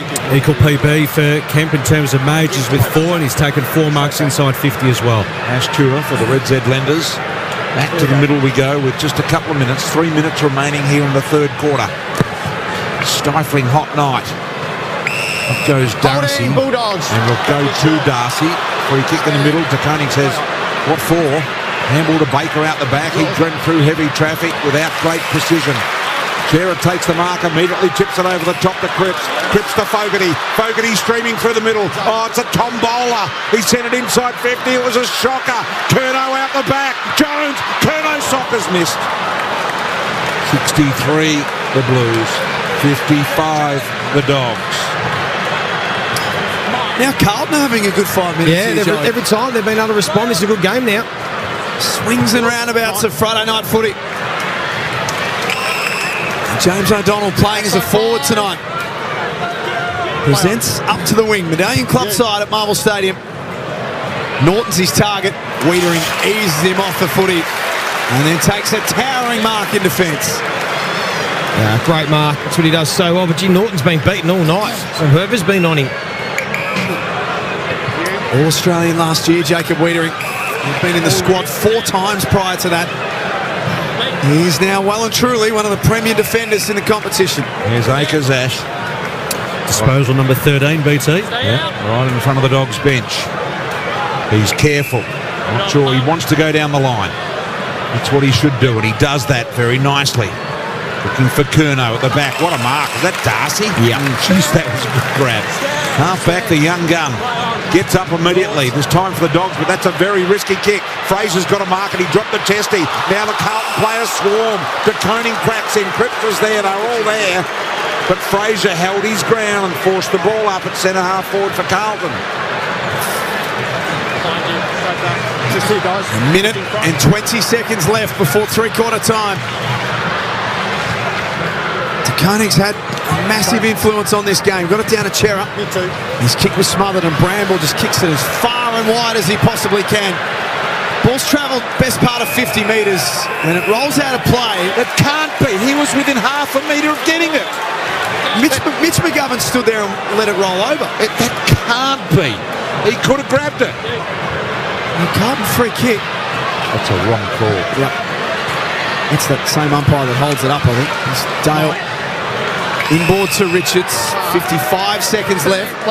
8-point lead to Carlton. Richards chipped short. Fraser's got a man driving by and Sanders now an extra handball to Bailey Williams. Long kick of the footy. Puts it to the right part of town. Davidson was eased under the ball. Norton's been quiet. Handball's back. Kennedy slips over. Chance for a third goes begging. Davidson picks it up. And here come the Carlton defenders and lock it up with 33 seconds left. It was a good, careful tackle by Wiedering. He didn't want to get him in the back. And he did well to force the ball up. With 30 seconds to go in the quarter here.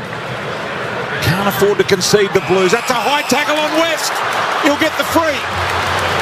Clumsy high tackle by Cowan, I think it was. 10 metres. And Riley West will have a shot at goal from 35 metres out directly in front. And the siren will sound during this kick. So they are down at the moment by 8 points. The Dogs, they've had a 4-goal to 2 quarter. Riley West, siren goes to end the quarter. And after the siren kick here, for them to close the gap within 2 points. West, 35 out directly in front. Goal, no problems. Dogs win the quarter handsomely. 5 goals to 2. 9-7-61 the Western Bulldogs to the Blues 9-9-63 on the Beacon Trade scoreboard. Stay with us, we have got a cracker. This one's going all the way, still plenty of fight in the Blues, don't worry about that. For McDonald's and Ream Hot Water, Triple M, rocks football. That quarter, the titanium caravans stay off-road and off-grid for longer with a luxurious titanium caravan. Visit titaniumcaravans.com.au. For McDonald's, Triple M rocks footy. hot honey has dropped at Macca's for a limited time only. Embrace the drip. While Triple M rocks footy this weekend, A double cobra comes out. Triple M's Rush Hour follows up with the biggest stars in the game. Ollie Wines, Brownlow medalist. Ollie. JB Brownie, thanks for having me on. You went to Turkey off-season. You only go to Turkey for one reason, to get a hair transplant. Well, you haven't been yet. Yes! Triple M's Rush Hour, Monday from 4 on Melbourne's Triple M. Good times and greatest hits. Ladies, your pleasure just got a whole lot sweeter. Wild Secrets is giving you an extra 25% off her toys, even sale items, because satisfaction should never come at full price. That's right, your favourite vibes, wands and must-haves now even more irresistible. Treat yourself with discount code EXTRA25 or let someone special in on the fun. But hurry babe, this deal won't last. Head to wildsecrets.com.au now and play your way. Hello, Frank Walker from National Tiles. The famous National Tiles Spend and Save is on now. Spend $4,000 and we'll only charge you $2,750. Spend $2,000 and we'll only charge you $1,450. Or spend $1,000 and we'll only charge you $750. Yes, the more you spend, the more you save at the National Tiles famous Spend and Save. But you'll have to be quick. So rush into a National Tiles store near you or go online at nationaltiles.com.au now and save. Han Ultra, a beer with 0 carbs, which makes it ultra good. Best served ultra cold after some sort of ultra-curricular activity. Han Ultra, 0 carb, great taste, how good. Less than 0.5 grams of carbs per serve. Drink responsibly. At Robot Building Supplies, ChatGPT doesn't get a look in. We ask our own robot. Robot's got it. Got Merbu decking and timber sleepers? Robot's got it. Steel framing and building supplies within 24 hours? Robot's got it. The original robot since 1946. Robot Building Supplies. Notting Hill, Sunshine, Preston, Dramana, Pakenham, Coldstream and Darnham. We're robot, but we're human.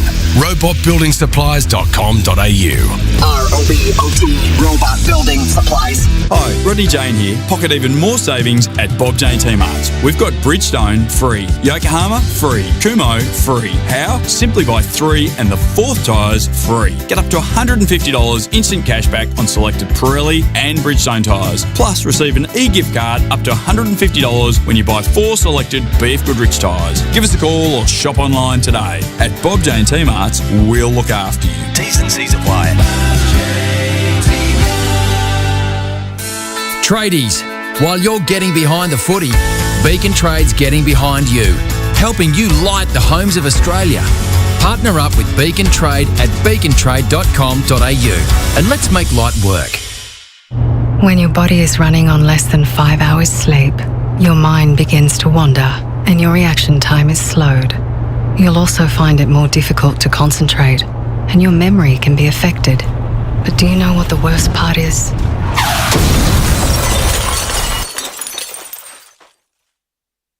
With under 5 hours sleep, you're 4 times more likely to crash. Driving tired? Wake up to yourself. A message from the TAC. Shut up! The footy's on Triple M!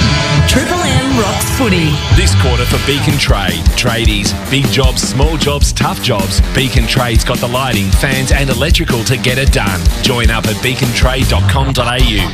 It's all set up for a big finish at Marvel Stadium. 2 points is Carlton's lead at three-quarter time. 9-9-63 to the Western Bulldogs. 9-7-61. The Dogs kicked 5 goals to 2 in the third quarter.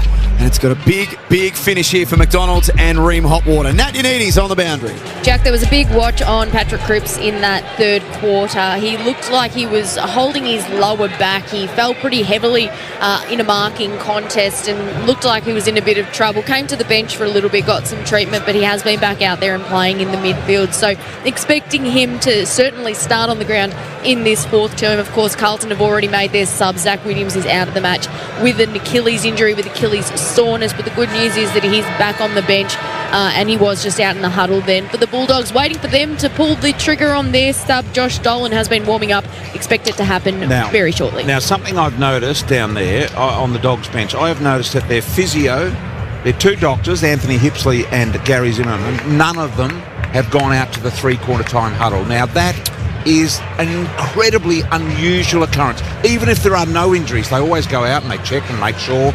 I wouldn't be surprised whether Luke Beveridge has told the doctors and physios, other than the trainers, to stay away less you are required. Less people, less distractions. And don't give these guys an excuse to put the hand up. Yep. You know? Listen to me, look me in the eye, stand up. That wouldn't surprise me, Jack, at all. Have you called Gary Zimmerman? No. Remember how you called him about 5 minutes before the game last week? But I won't call him because, No, I'm not suggesting you should. Two-man Red Head Lending. DeConey, number 1 rated player on the ground with 21 touches. Libba leads away for the Bullies with 24 and a goal. For McDonald's and Ream Hotwater, 2-point game. Here's Brian Taylor on Triple M Footy. Sorry, Ash, milked all your time. All right, in the middle we go. It is a 2-point margin. Cracking game. Broadbent gets us underway in the middle. Who's got the first piece of this? Cripps was right there, so was DeConey. Shoveled it forward, the handball, although Bailey Williams going to get on the end of it.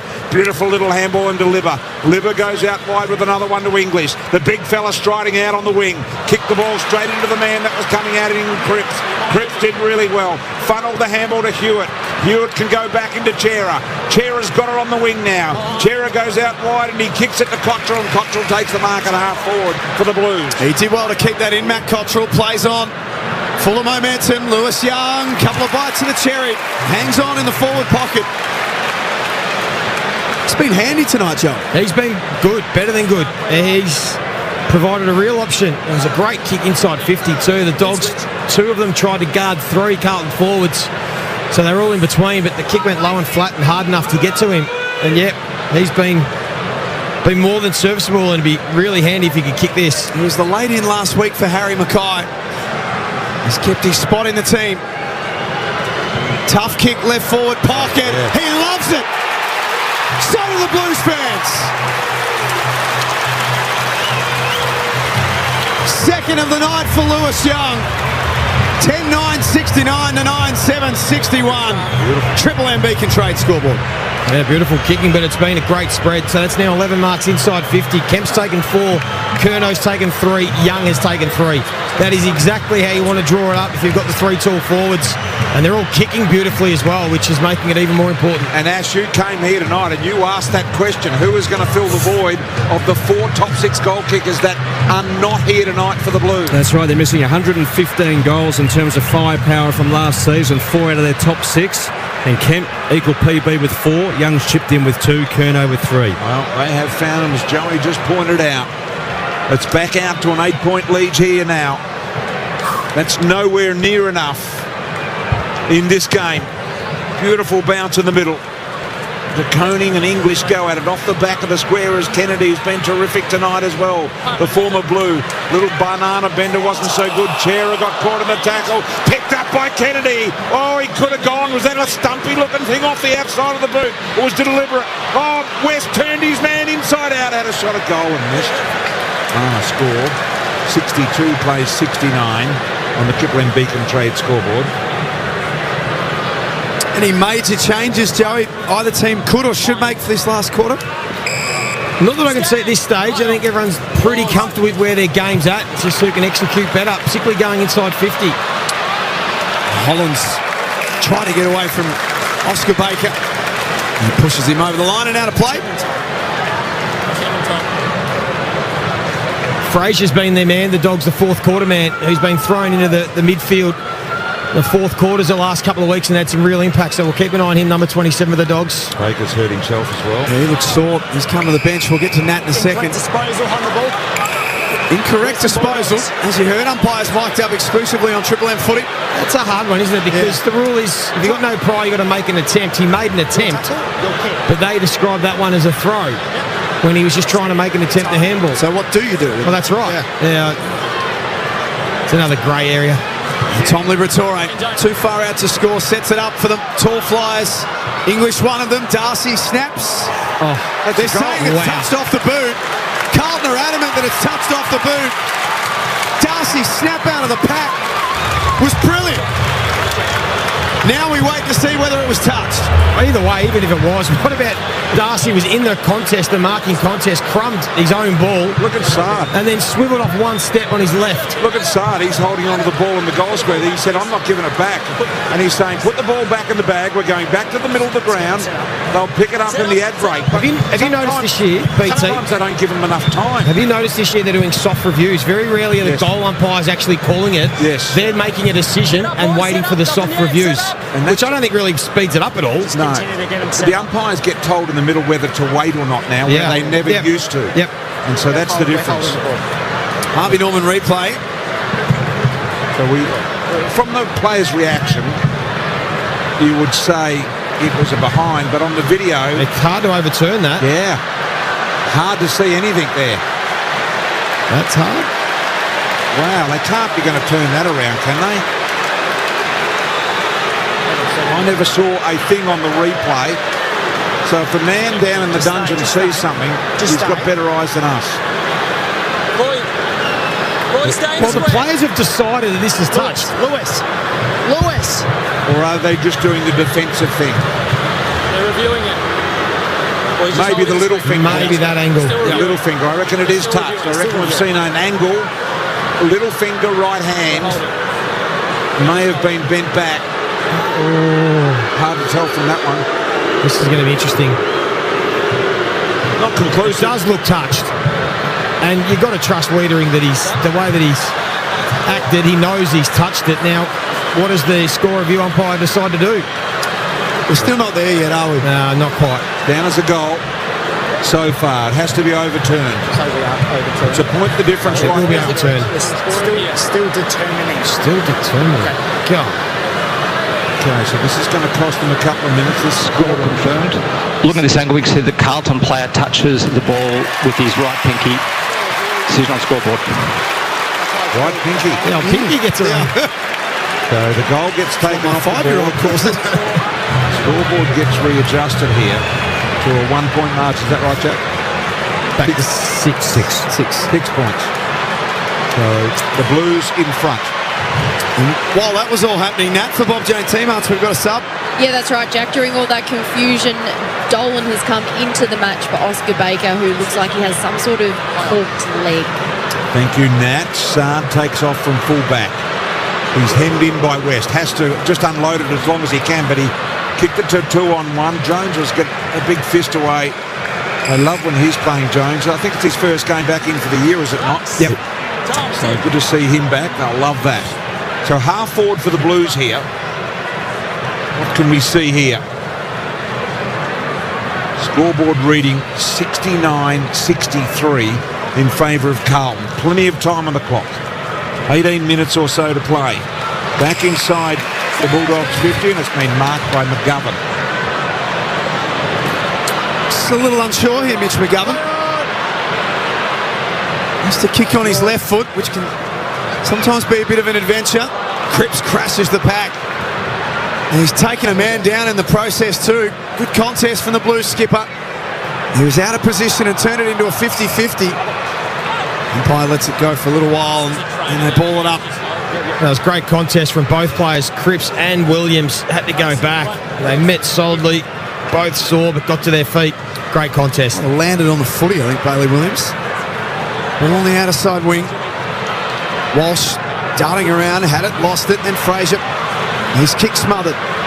Williams is back up, cuts back inside, thought about a long ball. Instead, Kennedy got a handball, quick, hurry, kick inside the Dogs forward 50. He's fisted to the boundary line by Silvani. Yeah, nice fist, a timely fist. Got a boundary throw in deep in the Dogs territory here. Been there a while. Yeah, Dogs playing it in their forward half to start this quarter, and they're winning the clearances as well, 5-zip, so that's giving them field position. To Koenig and English, the two starting ruckmen to do the work here. Ball comes to ground. West handball, Miss Bailey Williams. Doherty applying the tackle. Kennedy extracted it momentarily.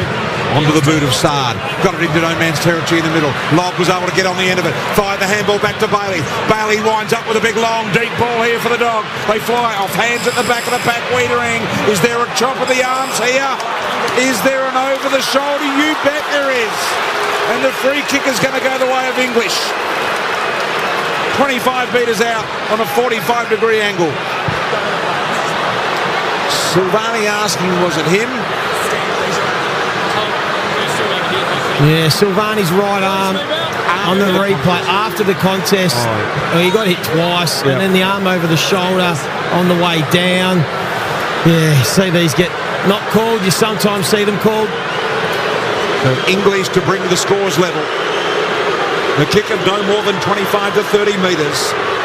Bit of angle about it. He's got to strike it perfectly, and he doesn't.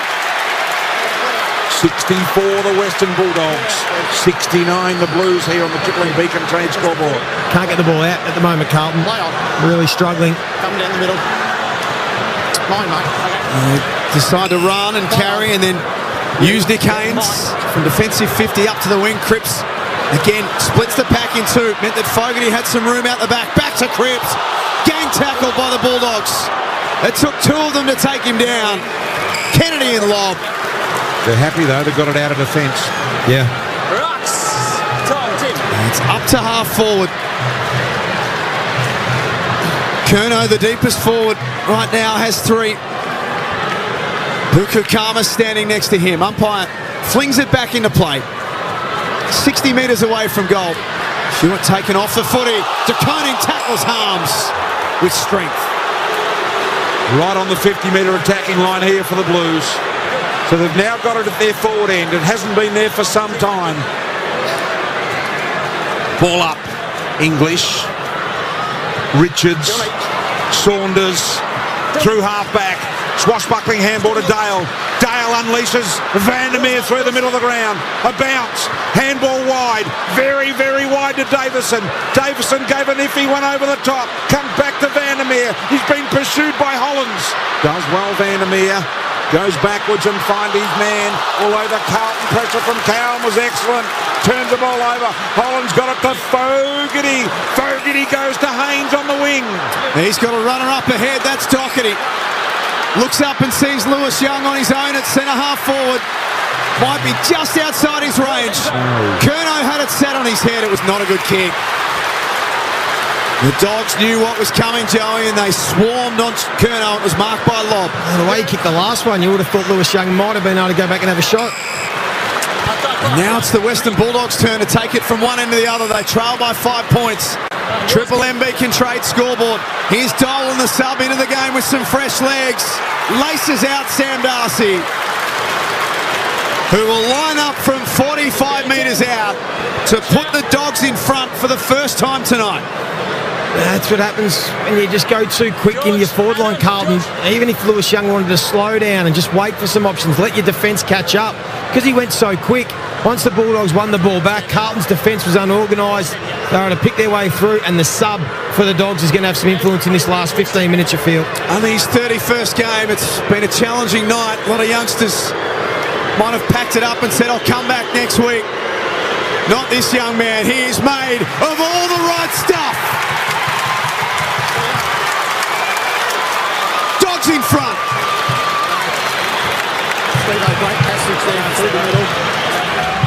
It's mechanical, we've spoken about it, but it never looked like missing. It is effective. His set shot goal kicking routine. Big Sam Darcy. So Dogs have really owned a bit of this quarter too. What are some of the numbers? The pressure seems to have ramped up too. Yeah, Bulldogs going at 206 in this final term, but they're dominating territory. They're going at 77% in this fourth quarter, and Matty Kennedy against his old club, who's on the bench right now, but 5 disposals and a couple of clearances in this term. Nash Jewell with the Red Z lenders there. Nat, down to you. Bit of action on the Dogs bench, I see. Yeah, just keeping an eye on Bailey Williams at the moment. We know that he fell pretty heavily in a marking contest with Patrick Cripps. Looks like they might be having a look at his shoulder. I'll keep you posted. Chair off the back of the stoppage, sends a high ball forward. Bound Karmas coming. Akers went bravely at it. Karmas collected the ball immediately. Tackled by Motlop. 61 metres out from Carlton's goal. Tonight's attendance, Ash, 44,894. Good crowd. Pretty good. Ball up here. We'll see a resultant second ball up. 55 metres out from Carlton's goal. They trail by 1 point here at the moment. Little handball comes out to Walsh. Nice extraction to Akers. His kick out of bounds on the full. And a free kick to Karmas in the back end for the Dogs. What are his numbers for the night, too, man? Red Z Lending. Yeah, 14 touches, 27% by foot. Here's Chua for Red Z Lending. Loans for the self-employed.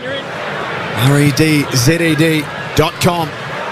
Tired kick from Buku Karmas. It's coming straight back in. Chera slams it on the boot. Curnow tried to mark on the chest. Karmas got his hand in the way. And forward 50 stoppage for the Blues. The only thing I'll say about Charlie, sometimes needs to extend the arms. Does prefer the chest mark, no doubt about it, as anyone does. Boundary throw in here, Young, little knockdown, tap on there by Chera, kept it alive, tackled him high, should be a free going to Dogs, it's not, after the whistle had blown. Player Andrew Stevens right on the spot. We're 25 metres out from the Blues goal mouth here. Little knockdown will go to O'Donnell, and O'Donnell has won the free here in the back half for the Western Bulldogs. Carlton didn't look like they were going to score, really. Dogs looking a more dangerous side here at the moment, I suspect. O'Donnell out to Norton, hasn't got hold of the thing all night. This one panels to the boundary line. Vandermeer kept it alive over the line from Harms, and we'll have a throw-in right in front of the Western Bulldogs bench here. And we're perched high above. Major ball winners too, Red Z. Liberatore, 27 disposals, and a major 23 to Davidson. And for the Blues, 24 to Chera, 22 to DeConing. It's good output from Sam Davidson, his third game. Akers hugs the footy tightly to his chest. What are you seeing out there, Joey? Well, we're just noticing just a bit of, again, when De Koning went to the bench, the Dogs were able to kick that goal. It's been a bit of a trend all night. He's been so influential that when he's not out there, Dogs have taken advantage. Back onto the ground now. Harms looks up. He's got 3 Carlton players around him at half-back. Walsh being one of them. Swarmed on the ball and now Fogarty had his left foot kick smothered. Just as Carlton were pressing forward, Dale wrestles his way through. Sheer grit and determination. His kick not as good though. Saad read the cues and whacks it out of bounds. Medallion Club side here at Marvel Stadium. 1 point the difference. Triple M Beacon Trade scoreboard. Great defence by Saad. Took the risk, came out, saved the day for the Blues. Boundary throw in half forward for Carlton. 10-10-70 the Dogs. 10-9-69 the Blues. Umpire whips it back into action. Once again, a short boundary throw in. De Koning read it better. Got it to Jera. Been terrific. Handball to Walsh. Also been terrific. Just lays it into the pocket. Hopes his man comes at the footy. He does eventually. A little bit late, Evans. Goes over the line and out of bounds. Well, the boundary throw in even deeper inside the Blues attack zone. Tom. We haven't had a goal for the best part of 6 minutes. Sam Darcy kicking the last one. De Koning knocks it to the base of the stoppage and Cripps the high tackle on Gallagher. So that footy will have to come back for the Bulldogs. Harvey Gallagher, 23rd game tonight. Youngster out of Sandhurst and Bendigo in the under-18s. Pumps the ball up to the wing. A big pack forms around that one. Quick whistle from the umpire, calls for a ball up. I think a real tactical going on at the moment. Just 6 forwards for both teams. Just the 3-on-3 in the midfield. They're just seeing who can win more contest. I think they can still win it, obviously. Little handball there from Dolan. Comes out here to Bramble. Bit of a chipping ball up. They fly, no winner in the air. Donald dropped it. Wiedering goes in, couldn't control it. Play on, calls the umpire. Banging in was Kemp. Karmas is left standing. Gave a little handball to Davis, and his kick around the corner is good, and he finds the sub in Dolan. And he takes the mark right on the boundary line, but about 45 metres out, maybe even further. The young fella hasn't kicked the goal. This being his 3rd game, he's just come onto the ground. And this would be a cracker from here. Very tough shot indeed. Lets it rip. Long ball right to the square. Won't have the journey. It was punched through by De Koning, and a minor score in the end. So scoreboard reads 10-9-69 Carlton. Dogs 10-11-71. 2-point leaders on the Beacon Trade scoreboard.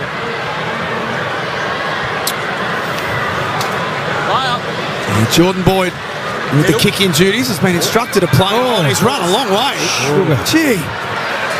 Well, he just got away with that. It was whacked away from Curnow and out of bounds.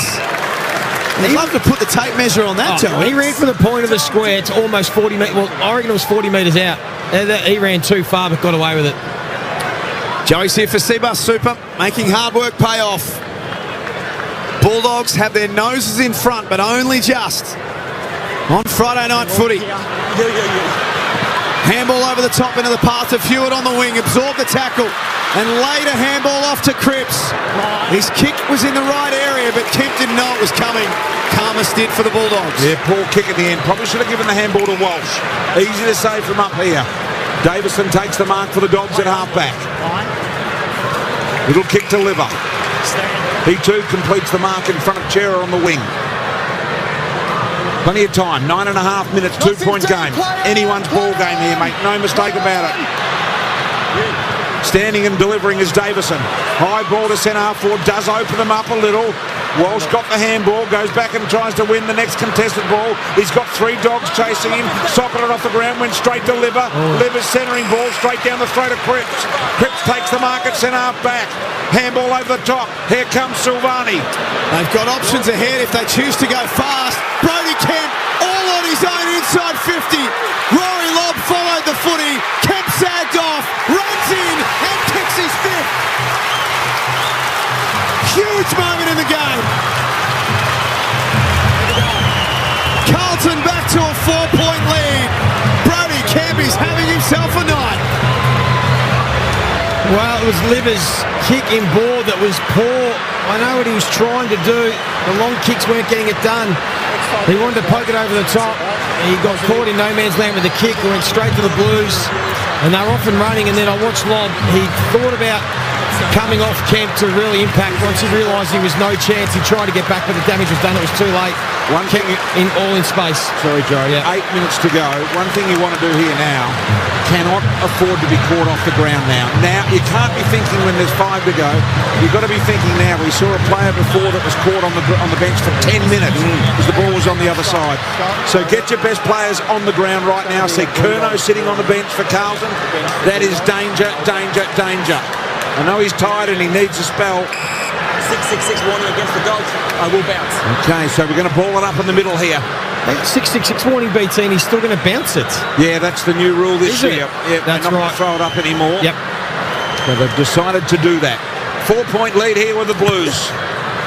Umpire Du Bois lets it go on the turf for the perfect bounce. Out of the middle came Kennedy, been terrific tonight. High ball on the head of Darcy down there, got the little handball out into space.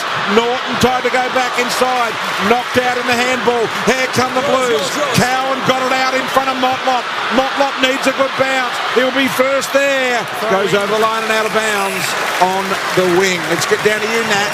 Michael Voss has just made his way down to the bench to coach out the last 10 minutes or so closer to his players. A very, very subtle little fist pump after that last goal. Natty Needies for Bob Jane Teamarts. Buy 3, get 1 free, plus instant cash back on Bridgestone, Yokohama, Kumo and Pirelli. T's and C's apply. Jump on the website for more info. Beautiful. Great work around the clearance from Akers and Abel Stewart, and he kicks to half forward. Lob dropped the mark. The English tired, bent down and picked it up. Swooped on by Fogarty. Chips it towards goal. Kemp's the money man tonight. He's got 5. Doherty picks it up. Davidson careful with the tackle. Takes him to the ground. And Doherty careful to keep the ball in. He wanted to force the ball up. Knew he didn't have much support. Great decision by both players. Ball up, 40 out from Carlton's goal. The coning there. Cripps lurking. Kennedy soccer. McNeil coming at it. Akers beats him to the ball. McNeil have got him in the one-arm tackle. The perfect tackle by McNeil. Rips the strapping off the shoulder of Akers as well. And McNeil wins a big ball at half-back. Play on. Mine. 4-point lead here for the Blues. Kennedy's looking inside. He goes. Clutch kick. Finds the target in Davison. Davison out very, very wide to the first, the sub here in Doolan. Doolan's taken the mark. The umpire says play on. Squirting ball wide. Good one to West. Couldn't hold the mark. Over the line, not quite. Or it is now. West tackled. No, it's kept alive here for the Blues to Doherty. Looks up and has some support. Hewitt can't say the same. He has to change direction and kick a left foot ball out wide. A stoppage with less than 7 minutes to go. Ash Chua, Reds Head Lending. Yeah, Patrick Cripps getting busy in this final term with 6 disposals, and just a Blues ball use. They've generated 6-4 from the back half, Joey, opposed to 4 behinds last week. Been much better. Blues by 4 points. Triple M Beacon Trade scoreboard. Thrown in outer side wing. Bailey Williams first there, was slung as he handballed. Davidson tried to knock it towards the Bulldogs goal. Chera standing up in a tackle. He can't get that ball free either. The ball up here on the wing, neutral territory here. It's a collective draw of breath. 4-point lead to the Blues. Right out near the far boundary. Around the corner was Hewitt, gained about 25 metres. The fly high, no winner there from Kemp. Ball at ground level, Fogarty did well. Motlop ran into a brick wall tackle. Right on the wing once again, still in the neutral territory here. We'll ball it up. Carlton by 4 points. Ball on the outer wing. We've got about 6.5 minutes to go in the game. Off the back of the square was Hewitt. Advanced it towards the attacking 50. Knocked away there by Jones. Over the line out of bounds. 65 metres out from Carlton's goal. Players are out on their feet here, especially the Dogs. Their body language looks to be just a bit more off than Carlton's. The midfield in particular, they've carried a heavy load tonight, but Liberatore, Richards, Kennedy really got their hands on their hips a lot. Guess where the ball is? Far side of the ground. Guess who's on the bench? Yep. Curnow still there. And has been for a few minutes now. Walsh is there as well. Davidson, career high night for him. He's been excellent. Short. He's been fantastic. It just runs, Joey, all night. Every time you look, Sam Davidson's running and getting to the next contest. Holland's in tight. Cripps on the outer side wing, fell over. There's Davidson again. Didn't make good contact that time. Kicks a high ball up and down in the mine shaft. Fisted back towards the boundary line. I'm telling you. And it's over. Curnow, Silvani, Harms, they're all still there. O'Donnell's there. Vandermeer's there. Walsh is there. They're all on the bench. The play's on the opposite side of the ground. We've got 5 3/4 minutes remaining. How long have they been there, Ash? Do we know? Come back to you shortly. Thought you might have had that. Been talking about it for a while. 26 has kicked over here in the final quarter. It's a 4-point Carlton lead. It's on the very far side of the ground. Comes back into the middle here. Mark is taken, or was it by Gallagher? Yes, it was. 5 minutes, BT. He's been on the bench. Just on the well, that's about the normal rest. Wouldn't want to be any more than that. Gallagher now sends the ball wide and hard once again on the outer side. Ian Norton, a lovely mark to Haynes. And Haynes has taken a beauty. Look at those guys on the bench. Silvani, Curnow and Walsh cannot get on the ground. What did I tell you? Went into parent mode then, BT, for a second. Every week, this professional sport of football do not get the substitutions right. It happens every game. Here's Davidson again. High, long and handsome inside forward 50. Norton at the back. It fell into his hands. See Silvani on the bench cursing.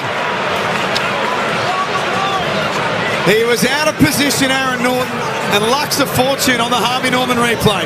Right, BT is spot on. Silvani's shaking his head. He's towed him up all night. Yep. And now Norton gets the chance to be the hero. Runs around onto the left foot. Bulldogs back in front. Wow.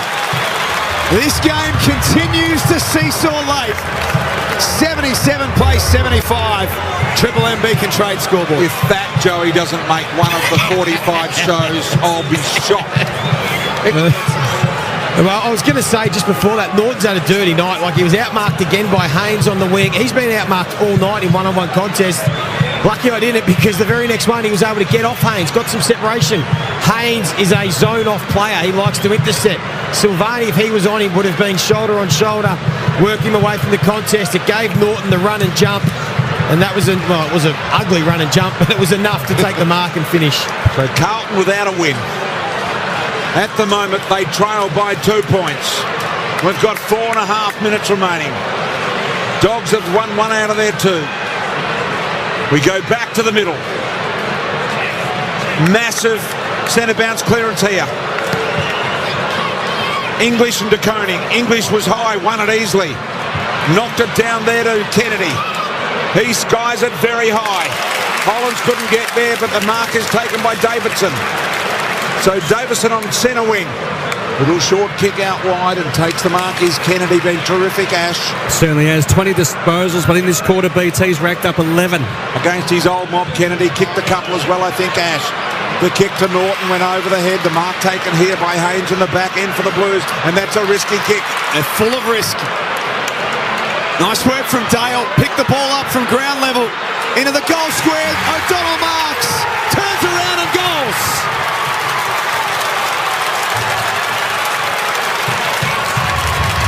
Dogs fans absolutely love it.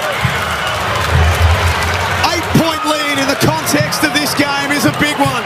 Triple M Beacon Trade scoreboard.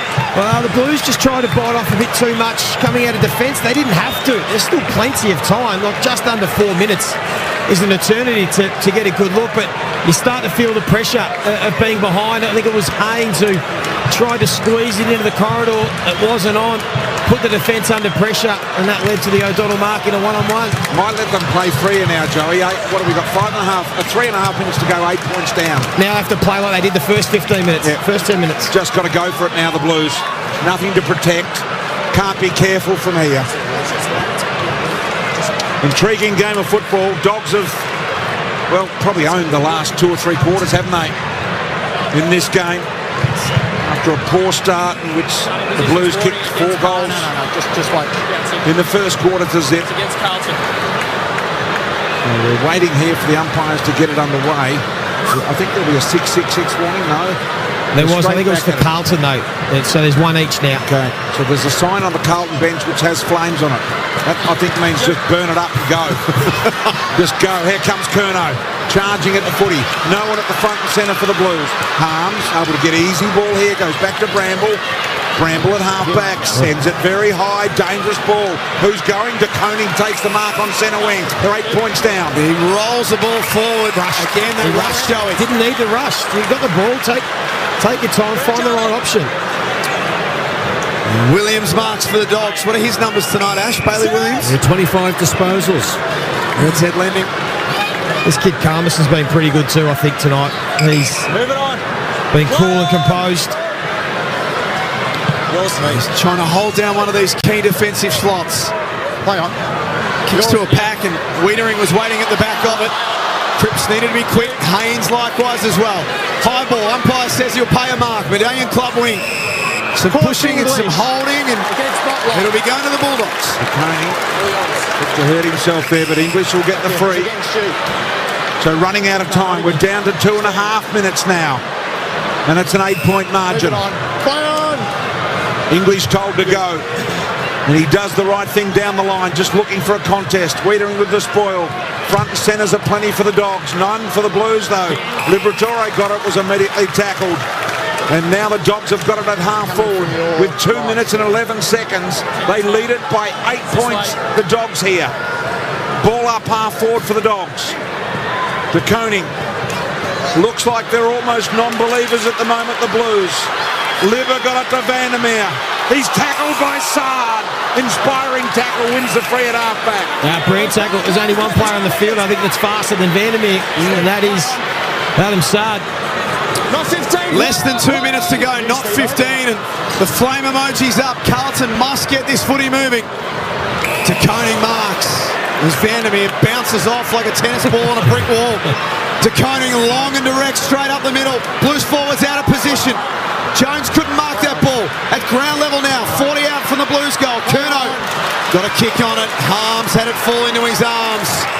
Smart kick, didn't blaze away.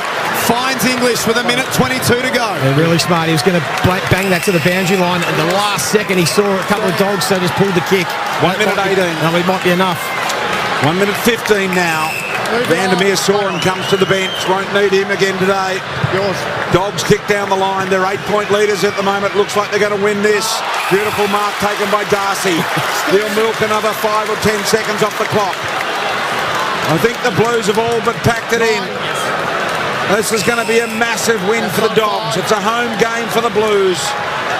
Michael Voss's Carlton are going to be 0-3 and have got the Pies next Thursday night at the MCG. Haynes takes the mark, kicks out wide, looking to find the target out there.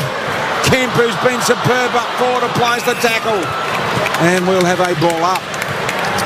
The pressure's going to mount now. Yeah, well, absolutely.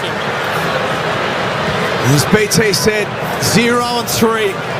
The eyes of the football world on them next Thursday against Collingwood at the Triple MCG.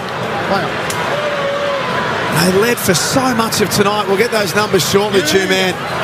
But when the game was up for grabs, it's the Bulldogs who have played like winners.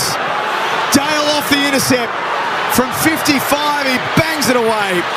It'll fall just short, and it's marked by Silvani. Silvani takes the mark, goes short to McGovern. They go up the middle, but it's a win for the Dogs as the Blues come screaming down the corridor. It's all too late.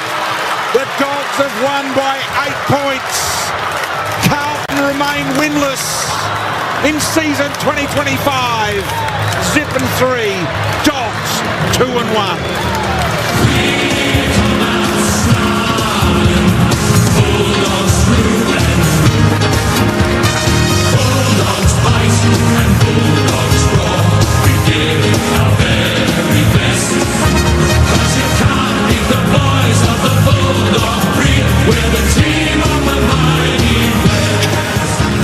What an incredible win it was for the Western Bulldogs. The Blues, as Jack pointed out, were in control for good portions of this game and have somehow coughed it up.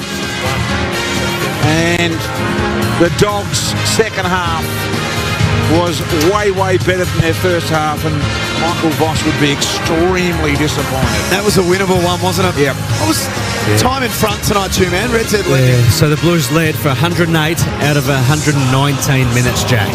Wow. Wow. That is one that is going to come back and haunt them. Very, very winnable. Last Thursday, in fact, all three of them have been winnable. Round one, they probably should have beaten Richmond.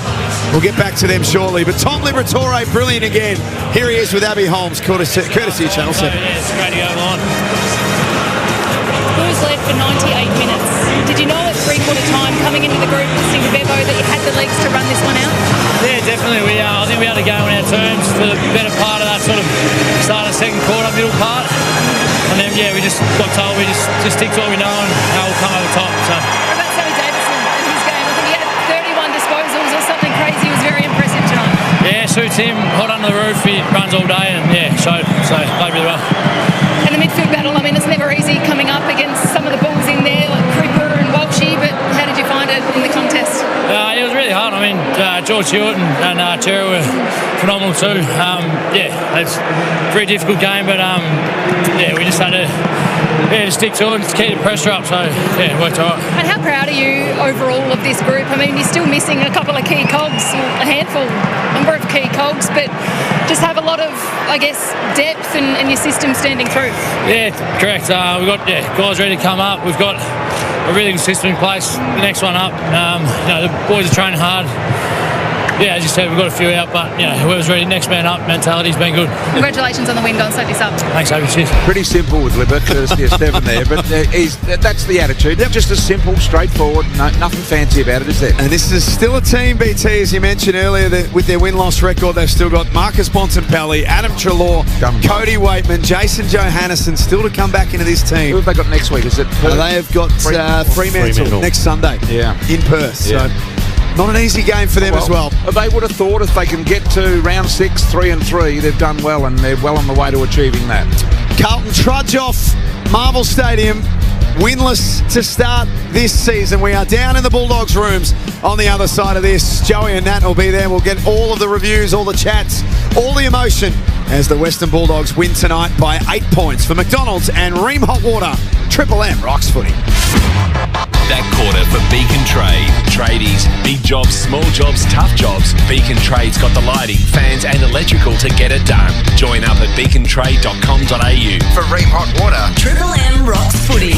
built tough for Aussie conditions. When it comes to water heating, ask your plumber to install a Ream. Melbourne, weekdays from 6. It's Mick in the morning. It's the show with Mick Malloy, Nick Rewalt, Titus O'Reilly and Rosie Walton. Max Gawn is with us. What's your favourite slot as a player? I like playing in this one. Anything with red footies. So red footies is pre-3 p.m. So you look at it as red footies, yellow footies. I look at it as mid-strength beer, full-strength beer. Start your day with Mick in the morning. Weekdays from 6 on Melbourne's Triple M. Visit quit.org.au to start your journey and quit one step at a time. Psst, ladies, your pleasure just got a whole lot sweeter. Wild Secrets is giving you an extra 25% off her toys, even sale items, because satisfaction should never come at full price. That's right, your favourite vibes, wands and must-haves now even more irresistible. Treat yourself with discount code EXTRA25 or let someone special in on the fun. But hurry babe, this deal won't last. Head to wildsecrets.com.au now and play your way. Hey Brownie, did you see the massive hanger I took on Super Saturday Live? Sure did, Bobby Hill. Fox Footy has exclusive live footy this Saturday, available on KO Sport. Can you believe it? Super Saturday Live on KO Sports. Get on board. An open flame whooshes to life, dialed down, simmering. The splat and sizzle of a juicy onion, pops of hot oil. The flames hiss and rise, and then the delicious, sweet searing of a steak. Each side to perfection. A barbecue, a season of everyday sounds waiting to be rediscovered. Whatever sounds you've lost, our hearing experts could help you find them again. To book a hearing appointment, Search Specsavers Audiology. At Robot Building Supplies, ChatGPT doesn't get a look in. We ask our own robot. Robot's got it. Got Merbu decking and timber sleepers? Robot's got it. Steel framing and building supplies within 24 hours? Robot's got it. The original robot since 1946. Robot Building Supplies. Notting Hill, Sunshine, Preston, Dramana, Pakenham, Coldstream and Darnham. We're robot, but we're human. robotbuildingsupplies.com.au. ROBOT, Robot Building Supplies. Rochelle Charles was murdered and her killer has never been caught. Join me, Ashley Hansen, cold case specialist Damien Loon and Rochelle's sister Christy for Dear Rochelle, a new true crime series. Visit dearrochelle.com.au. Win $1,000 for a paid day off thanks to Solo by MYOB and Triple M. Sole traders rarely get a break, caught in boring admin work. Solo is the new admin app for sole operators, tackling the work, freeing you up to do what you do best. To win a paid day off, tell us about your business admin work woes. Go on, enter now on the win page at triplem.com.au. Solo by MYOB. Do less work. Competition T's and C's apply. I am the compensation for your injuries. After your lawyer takes up to 25% in uplift fees. This is the that you will actually receive. Oh dear. Redlicks are one of the only Victorian law firms who never charge uplift fees, so you get more of the awarded compensation, which is a great outcome for you and your family. Redlicks Work Injury Lawyers. Get back to better. Shut up! The footy's on Triple M! Triple M rocks footy. The Triple M footy review for Amy. When clangers happen, it's lucky you're with Amy. They were in front when it mattered most, which was at the end of the night, the Western Bulldogs. A big win here at Marvel Stadium. Tight one in the end, but they get the job done. 12-11-83 to the Blues, 11-9-75. Carlton supporters will be flat as biscuits after tonight. A game that they should have won, and they led for most of the night. This is the Triple M Amy review. Clangers happen, lucky you're with Amy. Nat Unides down in the Western Bulldogs room. Nat, they are headed your way, the boys. Jack, they're coming into the room as we speak. They've just done a lap of honour around Marvel Stadium because it was a sensational win for the Bulldogs. They only led for 15 minutes in that match, but like you said, they led when it mattered most. 8-point win, their second win of the season, and all of a sudden, they're well into that top 8. And when you consider the injuries that this side does have, the likes of Marcus Bontempelli, Cody Waitman's also down here. There are so many injuries to Adam Treloar's another one who's going to miss a lot of footy this season, so they would be very, very happy to get off to a 2-1 start to the season. Let's have a listen to the song. Red, white and blue. We'll come out snarling. Bulldogs do and do what you see. Bulldogs fight and Bulldogs rock. Get up every best. You can't be the boys of the Bulldog Creek with the team of the mighty West. A very happy Western Bulldogs side down here in the rooms. 8-point winners over Carlton. It's almost worth opening up the lines just to hear what the Carlton supporters have to say, because I can't imagine they're going to be too happy with that one. They certainly for the first 3 quarters looked like they were the better side and looked like they were going to win that one. For McDonald's, Hot Honey has dropped at Macca's for a limited time only. Embrace the drip. This is the Triple M Amy review. Planning has happened. Lucky you're with Amy. The Western Bulldogs, very, very pleased. Luke Beveridge is just hugging some of the players at the moment, getting around his boys. Is he still sweaty, Nat? Well, yeah, I mean, because it's hot down here. If I could, honestly, if I could walk around in my tank top right now, I would, but I don't think it's very kosher. So we'll keep the shirt on and let the boys walk around in their jumpers. It was very hot down here. At ground level, certainly, given it was 26 degrees outside. Hey, I'm lucky enough to be joined by one of the absolute stars of the show. So for Bob Jane T-Marts, buy 3, get 1 free. Plus, instant cash back on Bridgestone, Yokohama, Kumo and Pirelli. Visit bobjane.com.au today. T's and C's applies. I've got one of the stars of the show in Sam Darcy joining us. Sam, congratulations on the win. How did that one feel for you guys? Yeah, amazing feeling to get the win after a tough loss last week. I think the boys responded really well in that second half, brought the pressure and, amazing feeling. Just how pleased are you given you're only in front for 15 minutes of that match. It wasn't all going your way, particularly up forward, the way that the side did rally when it mattered most. Yeah, I think we showed a lot of heart. And yeah, so those wins where you can grit out when it's probably not going your way at certain times are the ones that you bank and feel really good and get some momentum for the season.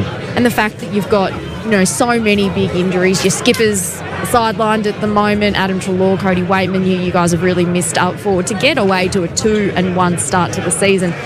It sets you up pretty well.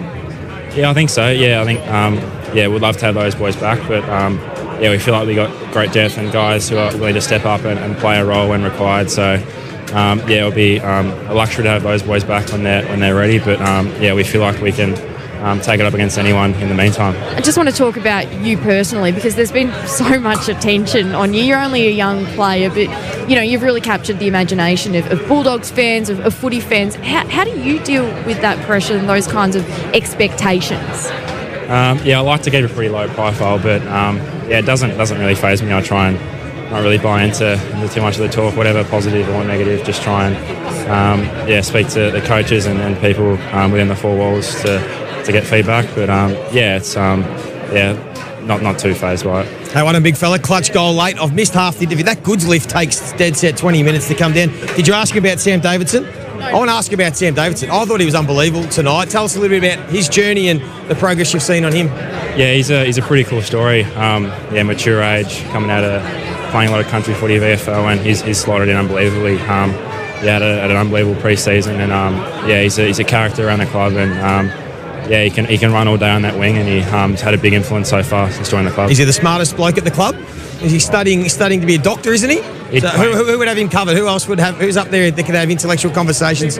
He's with probably Sammy? Book smart, but if you get him in other areas. But no, he'd probably claim he's up there. Yeah, good. And one more ask about Buku Karmas as well. Always a guy that's sort of just down the pecking order of the key defenders, but when he plays, he has influence. He's so calm and cool. He won one-on-ones, and we know he can intercept the ball.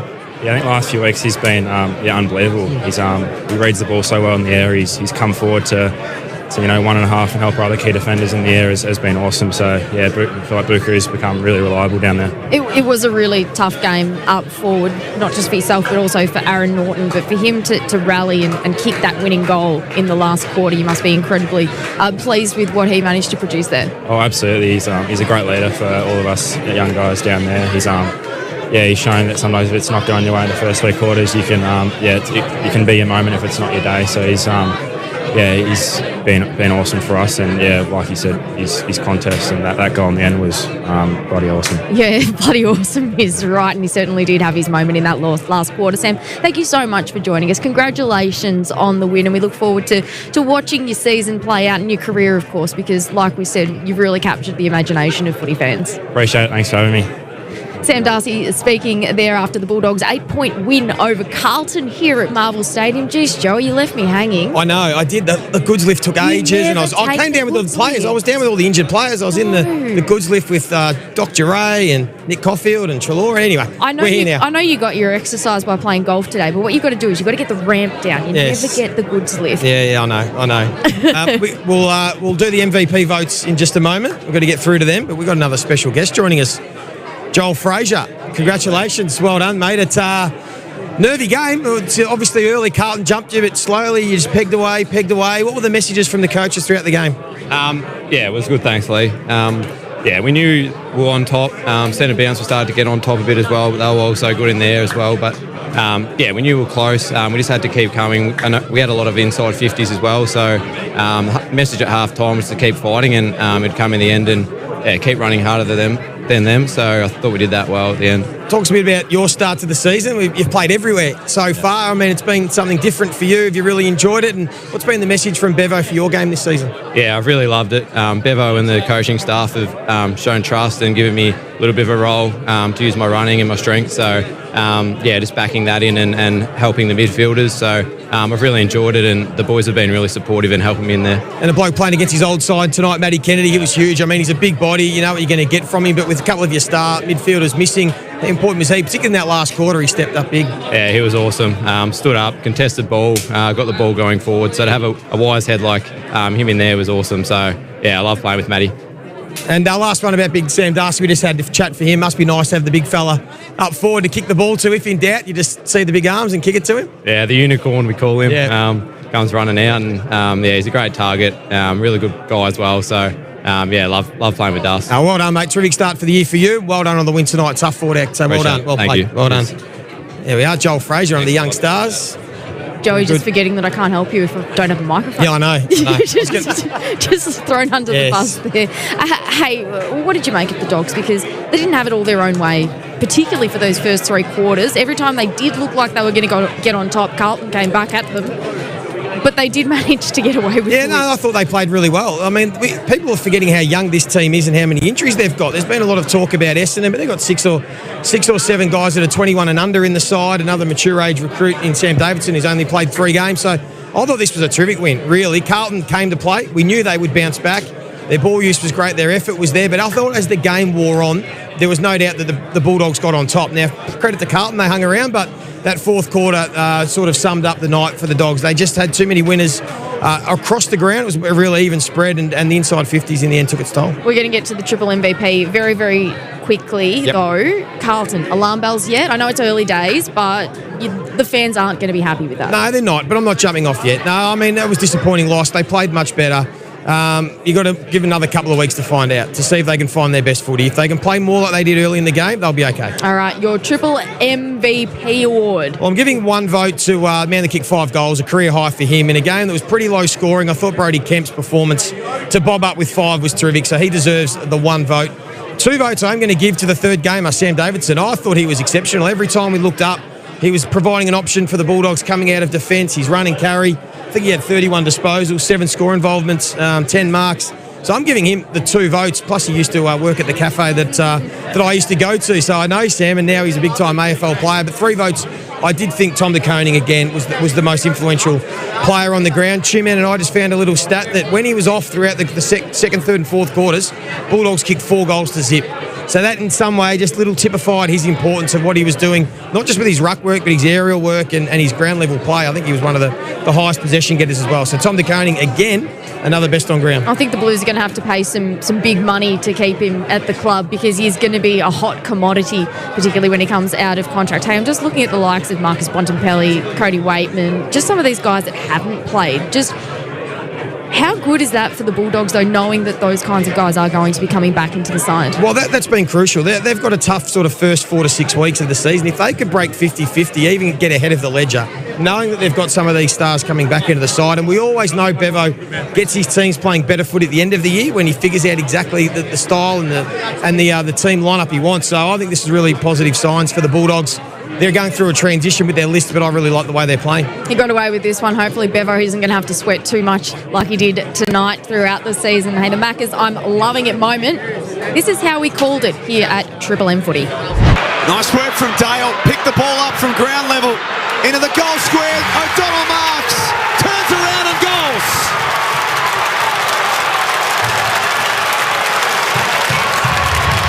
Dogs fans absolutely love it. Yeah, that was the O'Donnell goal to seal the match. Personally, though, I think that the Aaron Norton one was probably the most important one, particularly given how he played throughout the game. Yeah, he was beaten. He was soundly beaten today, but it doesn't matter. That's what the coach's message. It doesn't matter if it's not your day. It can be your moment. And he had his moment, although there was some controversy around the snap of whether it went through the goals or the play. So that'll be interesting to see if there's any fallout of that.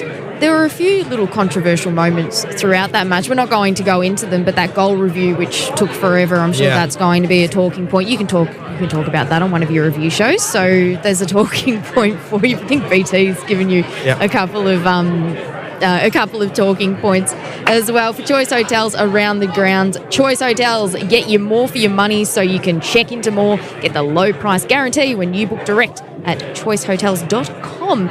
Tomorrow, the Saturday Rub's back. That's from 11:30 tomorrow. And then we've got a huge Saturday. But for me personally, it's those 2 night games. So we've got Hawthorn and GWS and then Brisbane and Geelong up in Brisbane. And I think that they're going to be the real I'm calling the Hawks-Giants game along with Timmy Solly for Triple M tomorrow night. So looking forward to that one. That's going to be a belter, and then I'll have to go home and watch the Brisbane-Geelong game after. But it's going to be a fun day of footy tomorrow. That's all right. You can watch it on replay. Hey, Joey, thanks so much for joining us down here, for finally getting down here in the lifts. It's been an incredible win for the Western Bulldogs here at Marvel Stadium. 8-point winners over Carlton. There are going to be some questions asked about the Blues and about Michael Voss following their slow start to the season. For McDonald's and Ream Hot Water, Triple M rocks footy. The Triple M Footy Review for Amy. When clangers happen, it's lucky you're with Amy. For Ream Hot Water and McDonald's, Triple M rocks footy. This year on Mick in the Morning, we're giving away the biggest prize on radio, and it's worth over $70,000. Bang, you got that right. One listener will be driving away in a brand new Mercedes-Benz GLA 200. So we've named it Mick in the Morning. Genius. Be listening to Mick in the Morning each week to find out how to win. For Mercedes-Benz Waverley, for a true red carpet experience, make your move to 769 Springvale Road, an easy 8 minutes from Chadstone. Odds aren't looking good, boys. We should surge. Take racing up a notch with Ladbrokes Odds Surge. Activate Odds Surge to get bigger odds paid as cash. Available on all races at Flemington this Saturday. Max bet $100. First Odds Surge bet only. T's and C's apply. See website for details. What's gambling really costing you? For free and confidential support, visit gamblinghelponline.org.au. Monarch could take your footy club to the next level with pro ground markings and a mini Monarch footy clinic with Brendan Favola. Enter now at monarchclubupgrade.com. Monarch. Painting made easy. Available at Bunnings Warehouse. Shut up! The footy's on Triple M! In 2025, Triple M rocks footy. Incredible! Choice Hotels gets you more for your money, so you can check into more. Get the lowest price guaranteed when you book direct at choicehotels.com. Take a bow, that was brilliant. Seabus Super, making hard work pay off. What an effort that is! Amy, when clangers happen, it's lucky you're with Amy. Nice work! In 2025, Triple M rocks footy. Recognise the everyday cleaning hero in your life and give them the chance to win $5,000 thanks to Oates cleaning products. Go to cleanitwithoates.com.au, give them a shout out, and they're in the draw to win the 5K plus new cleaning gear. Oates, cleaning Aussie messes since 1930. Tools, tools, tools. Sydney Tools Mechanical Workshop is on now, up to 55% off. Load up your toolbox with mind-blowing savings. Lincoln 50-litre air compressor now $249. Bayer variable speed sander polisher only $69. Save on combo kits, power tools, hand tools, air compressors, laser levels, welders and more. Save $150 on a gear wrench game changer 234-piece tool chested trolley, now $17.49. Sydney Tools, best prices guaranteed. sydneytools.com.au. When did food get so fussy? Liquid nitrogen, blow torches, drizzles, foams. Try Every Plate's deliciously simple meal kits instead. Affordable 4-step recipes prepared in as little as 15 minutes. Every Plate. Get stuck in. Virgin Australia's 72-hour Queensland sale is now on. Fly for just $99 from Melbourne to Cairns on select one-way economy light flights. Holiday glow included. Hurry, sale ends this Saturday unless sold out prior. Book now at virginaustralia.com. Seat selection and checked baggage not included in economy light fare. Payment surcharge may apply, subject to availability, travel periods and T&Cs apply. We're interrupting your show. Sorry. Because Binge Basic is now just $4.99 a month for 12 months. That's a bingillion hours of entertainment for less than $5 a month. Offer ends March 31st, so head to binge.com.au/4. New and returning customers only. Triple M's greatest hits feature the greatest beginnings